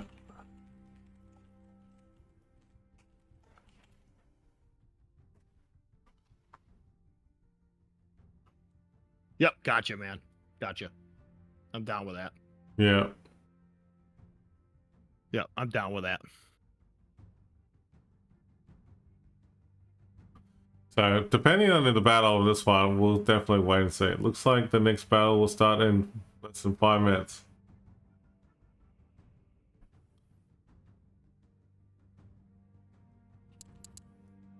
Chat, let's tip your hat to Revan. He's been up. It is what, 5 o'clock in the morning right now for you, right, man? Sure it is. Revan's been up all night doing this stuff, and he's been rocking it. I'm tired myself, but I think Revan wins the contest for the most suffering here today. But we're getting through it, guys. It's actually kind of funny in a way. It's like, you're like, I wasn't expecting it to be this late. Yeah, I didn't think it would go this long. But that's fine. We're doing great. Yeah, but I know Revan's having the time of his life. I am myself, and I don't feel bad speaking for Revan when I say we're both having the time of our lives here today. This has really been a fun stream, guys. A lot of good games here today, and there's going to be more of this in the future. So stay tuned for more, baby. all right, we're into the home stretch here. Let's see what's going to happen. Will KSM bounce back? They need to win. They need to win this to get. They do need to win. Yep. Oh, speaking about that, San Martin, Des Moines, 200s, Shimakaze, Judance, Ragnar, and also Crystal Column run 10 up for KSM. We got TSYMQ, got, oh wow, okay, double Crystal Columbus, double Des Moines, Minotaur Haraguma, double down there in Judance. Ouch. They got a strong lineup. Yeah, they got a really strong lineup here. Oh boy. Hang on. Where is that lineup? Where is it? Where is it? I'm looking for it. Tab. Yeah. Tab. No. I'm looking for the ship. Ah, here we go. Crystal Colombo. Oh, wow, they got a same build for TSYMQ. Yeah, I would imagine both Columbos are going to run tank build. And then Henri. That's the first Henri we've seen all day today, too. Hmm. They're going to put him on a flank. Absolutely, he's going to a flank. They're fast and maneuverable as well, too. Yep, excellent kiter. Love to see it. That's not the first. That's the first time today we've seen an Henri. That's the first time in a long time I've seen an Henri in any form of competitive play. So that's Henri's making a comeback, baby. I love it. Hmm. He's gonna get to a flank quick too, though. Double Henri. Yep. This is that's kind of cool. There is quite a bit of firepower between the two of them, and they can get on the flank real quick. If the Shimakaze can keep, like, the Des Moines spotted, those Henris can get on the flank and just start working him over pretty good. And Des Moines would have, I think, a hard time really making anything happen. The downfall of putting two Henris on a flank like this is you sacrifice a radar. So, if and when a DD can, gets, when they start contesting caps, you're not going to be able to reset the DD, especially if he smokes up. So that's something to be mindful of. Gedence is smoking the Des Moines right into the center rock. That's a great spot to be for a Des Moines facing A. That locks down two caps. B cap with radar and guns with A. And most of your radar can cover most of A anyway. So that's not a bad spot at all to put your Des Moines. Montana's going mid, looking for cross-side shots on your cruisers. Not a bad play.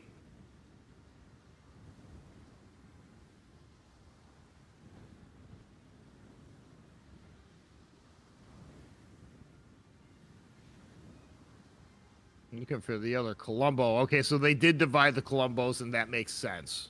TSY MQ is going to put a Columbo with a Des Moines and a Delany just as a holding flank, and the fight over here is going to be for A and for B. At the moment, when I'm just looking at different angles at this right now, it just feels like KSM is trying to get a bit of a feel of what TSYMQ is looking for.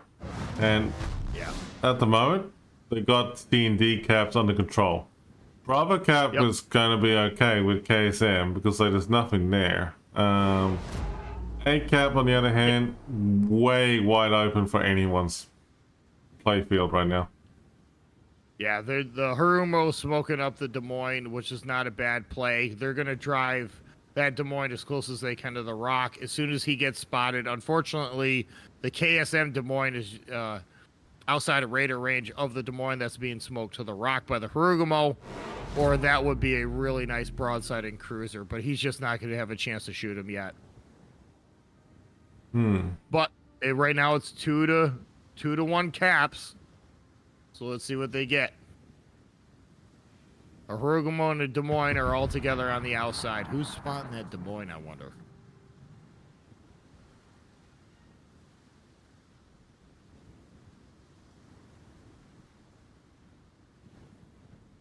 Not sure. Yep, this KSM Des Moines. He's really not in a bad spot. Unfortunately, he's just getting getting clobbered. He's got a Minotaur spotting him at the moment, and also Des Moines. So he's like that Des Moines is just gonna melt. Yeah, that Des Moines is gonna melt. It wasn't a bad idea. It wasn't a bad play, but unfortunately, it's just not working out for him. Oh, he's gonna get Gedens is gonna come in and try to. Oh, if he ace Torps, that's super bad. The Gedens is trying to smoke he's him up. gone. I don't think it's gonna work. Yep, stick a fork in her. She's done, man. Like turkey dinner on Thanksgiving. Stick a fork in her. She's done. That is very unfortunate. Yeah, it was. It really was. I don't disagree with that play. I just think it didn't work. Fun, man. Yeah, Gedens is just getting clobbered. They're gonna lose their Gedens too. I don't think it was a bad play, but it just, in this circumstance, it just wasn't going to work out with what they were going by. They had the Harumo smoked up the Des Moines, and the Des Moines was outside of radar range for the KSM Des Moines, and he just had nowhere to go. He was just going to get lit. But right now, the Gedens is getting shot at by every angle. Yep, they're gonna lose their Gedens. KSM just lost 2 ships, one right after the other.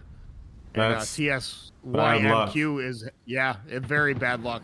He has free lane at B, and honestly, I don't think these Henris are going to fare very well. Pushing into a Des Moines, a Columbo, a Downey.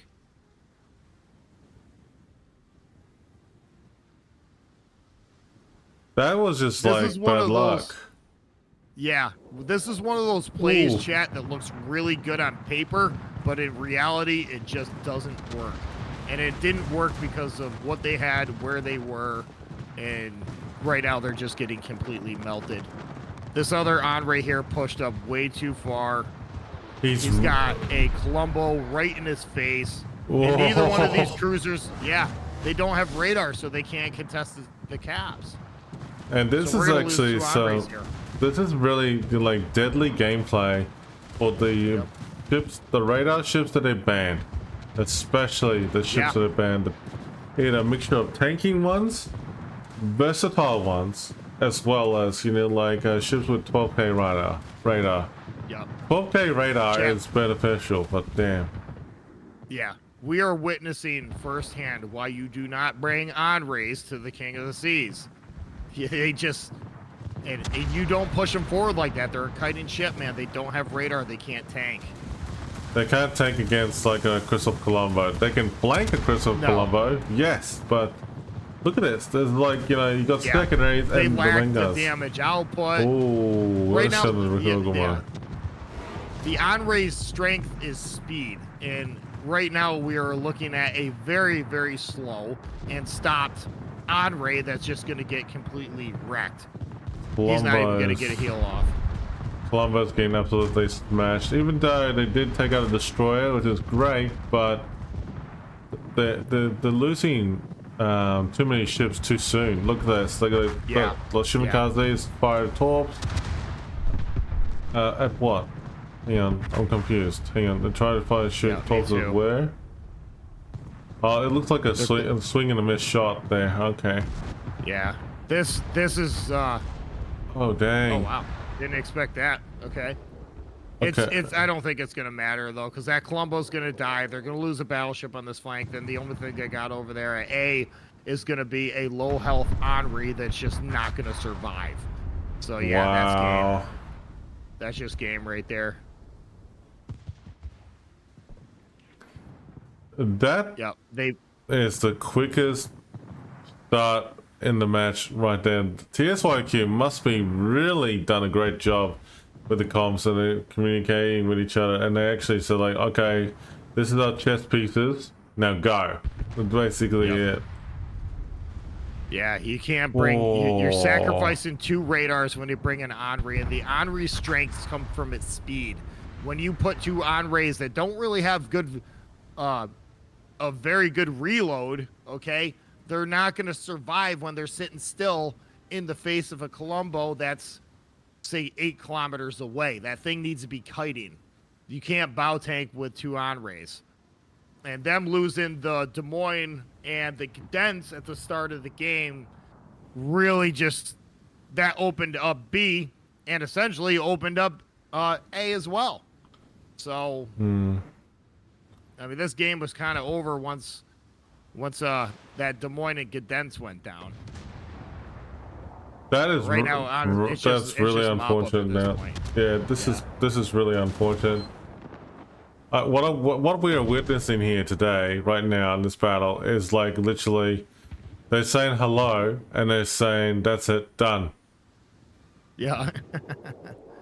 Wow, I cannot believe it. I don't think bringing an Henri to this kind of meta is gonna benefit anybody. And if you are gonna bring an Henri, you got to play it right. You got to be on a kite. You got to kite with it. You can't.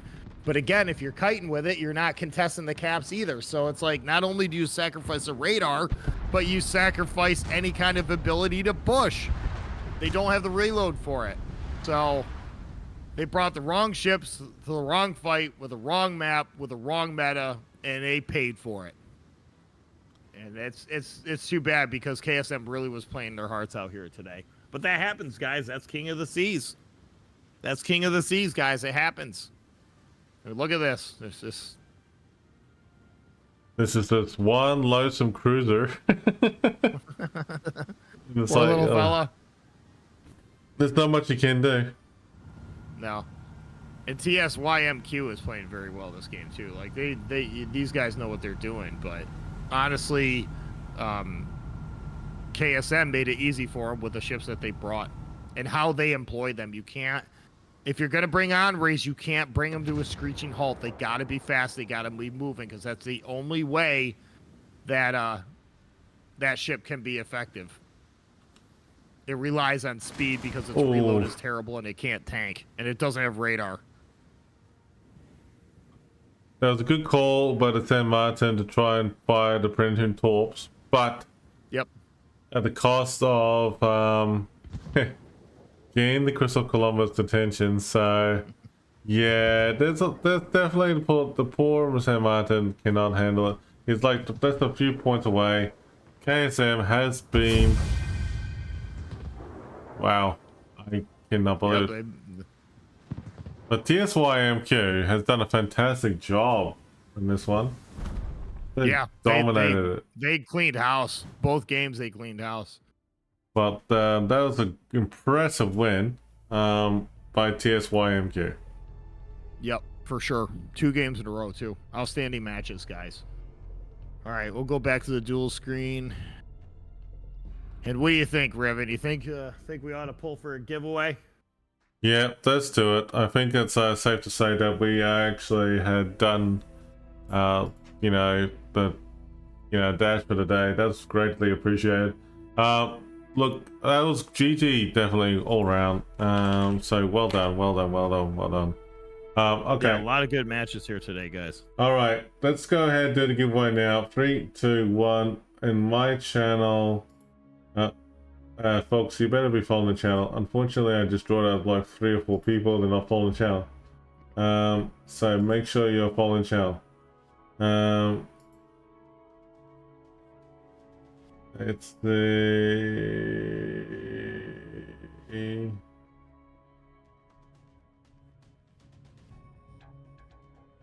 Wow, okay, there's a few of you not following the channel. Come on, guys. That's a general rule for, you know, for giveaways. You have to be following the channel. Okay. Yep. SF 2021, are you here? Now, SF 2021, you have to message me on Twitch, and congratulations.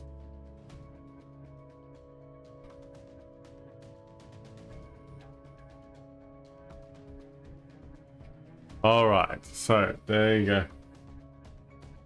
Spurback, you do your giveaway. Yep, MTG won it, guys. Congratulations, MTG. I'll be whispering your, I see you in chat, I'll be whispering your code over to you here very shortly. I want to thank everybody for showing up and hanging out here today. It's been a fun. We've seen some really good games, guys. Resin played a couple good, really good games here today. KSM up until the last 2 games have been playing their heart outs all day. We've seen a lot of good matches. So we'll be back again doing this tomorrow, guys. We'll be wrapping up things tomorrow for this weekend, and then we'll be doing the finals next week, Saturday. So definitely be sure to be back and check that out, guys. Hope everybody enjoyed the show. I'm going to set up a raid. Is there anything you'd like to add, Revan? I know you're tired. Yeah, folks, I mean, like, first and foremost, I mean, like, thanks everyone for joining us in today. It's been greatly appreciated. Thanks to Furback for, you know, co-casting alongside with me. He's doing it again with me tomorrow night. At least the stream is not going to be as long or late, considering what we've been through today. But thanks everyone for the subscribes, the follows. It's been greatly appreciated. And also sharing those codes with the community. Yeah, it's been great. It's been awesome though. So yeah, with that being said, everybody, look, I hope you all had a wonderful stream time with us all. It's been greatly appreciated. And we're going to wrap it up here. So we're going to send you off to one of our friends in the community. I'm just trying to find them right now. There it is. We're going to send them off to you guys. I'm like, he's so streaming World of Warships, just playing. Just having fun, not doing COTS at the moment, so that's okay. So that's all good. He's got an awesome opportunity to just have fun.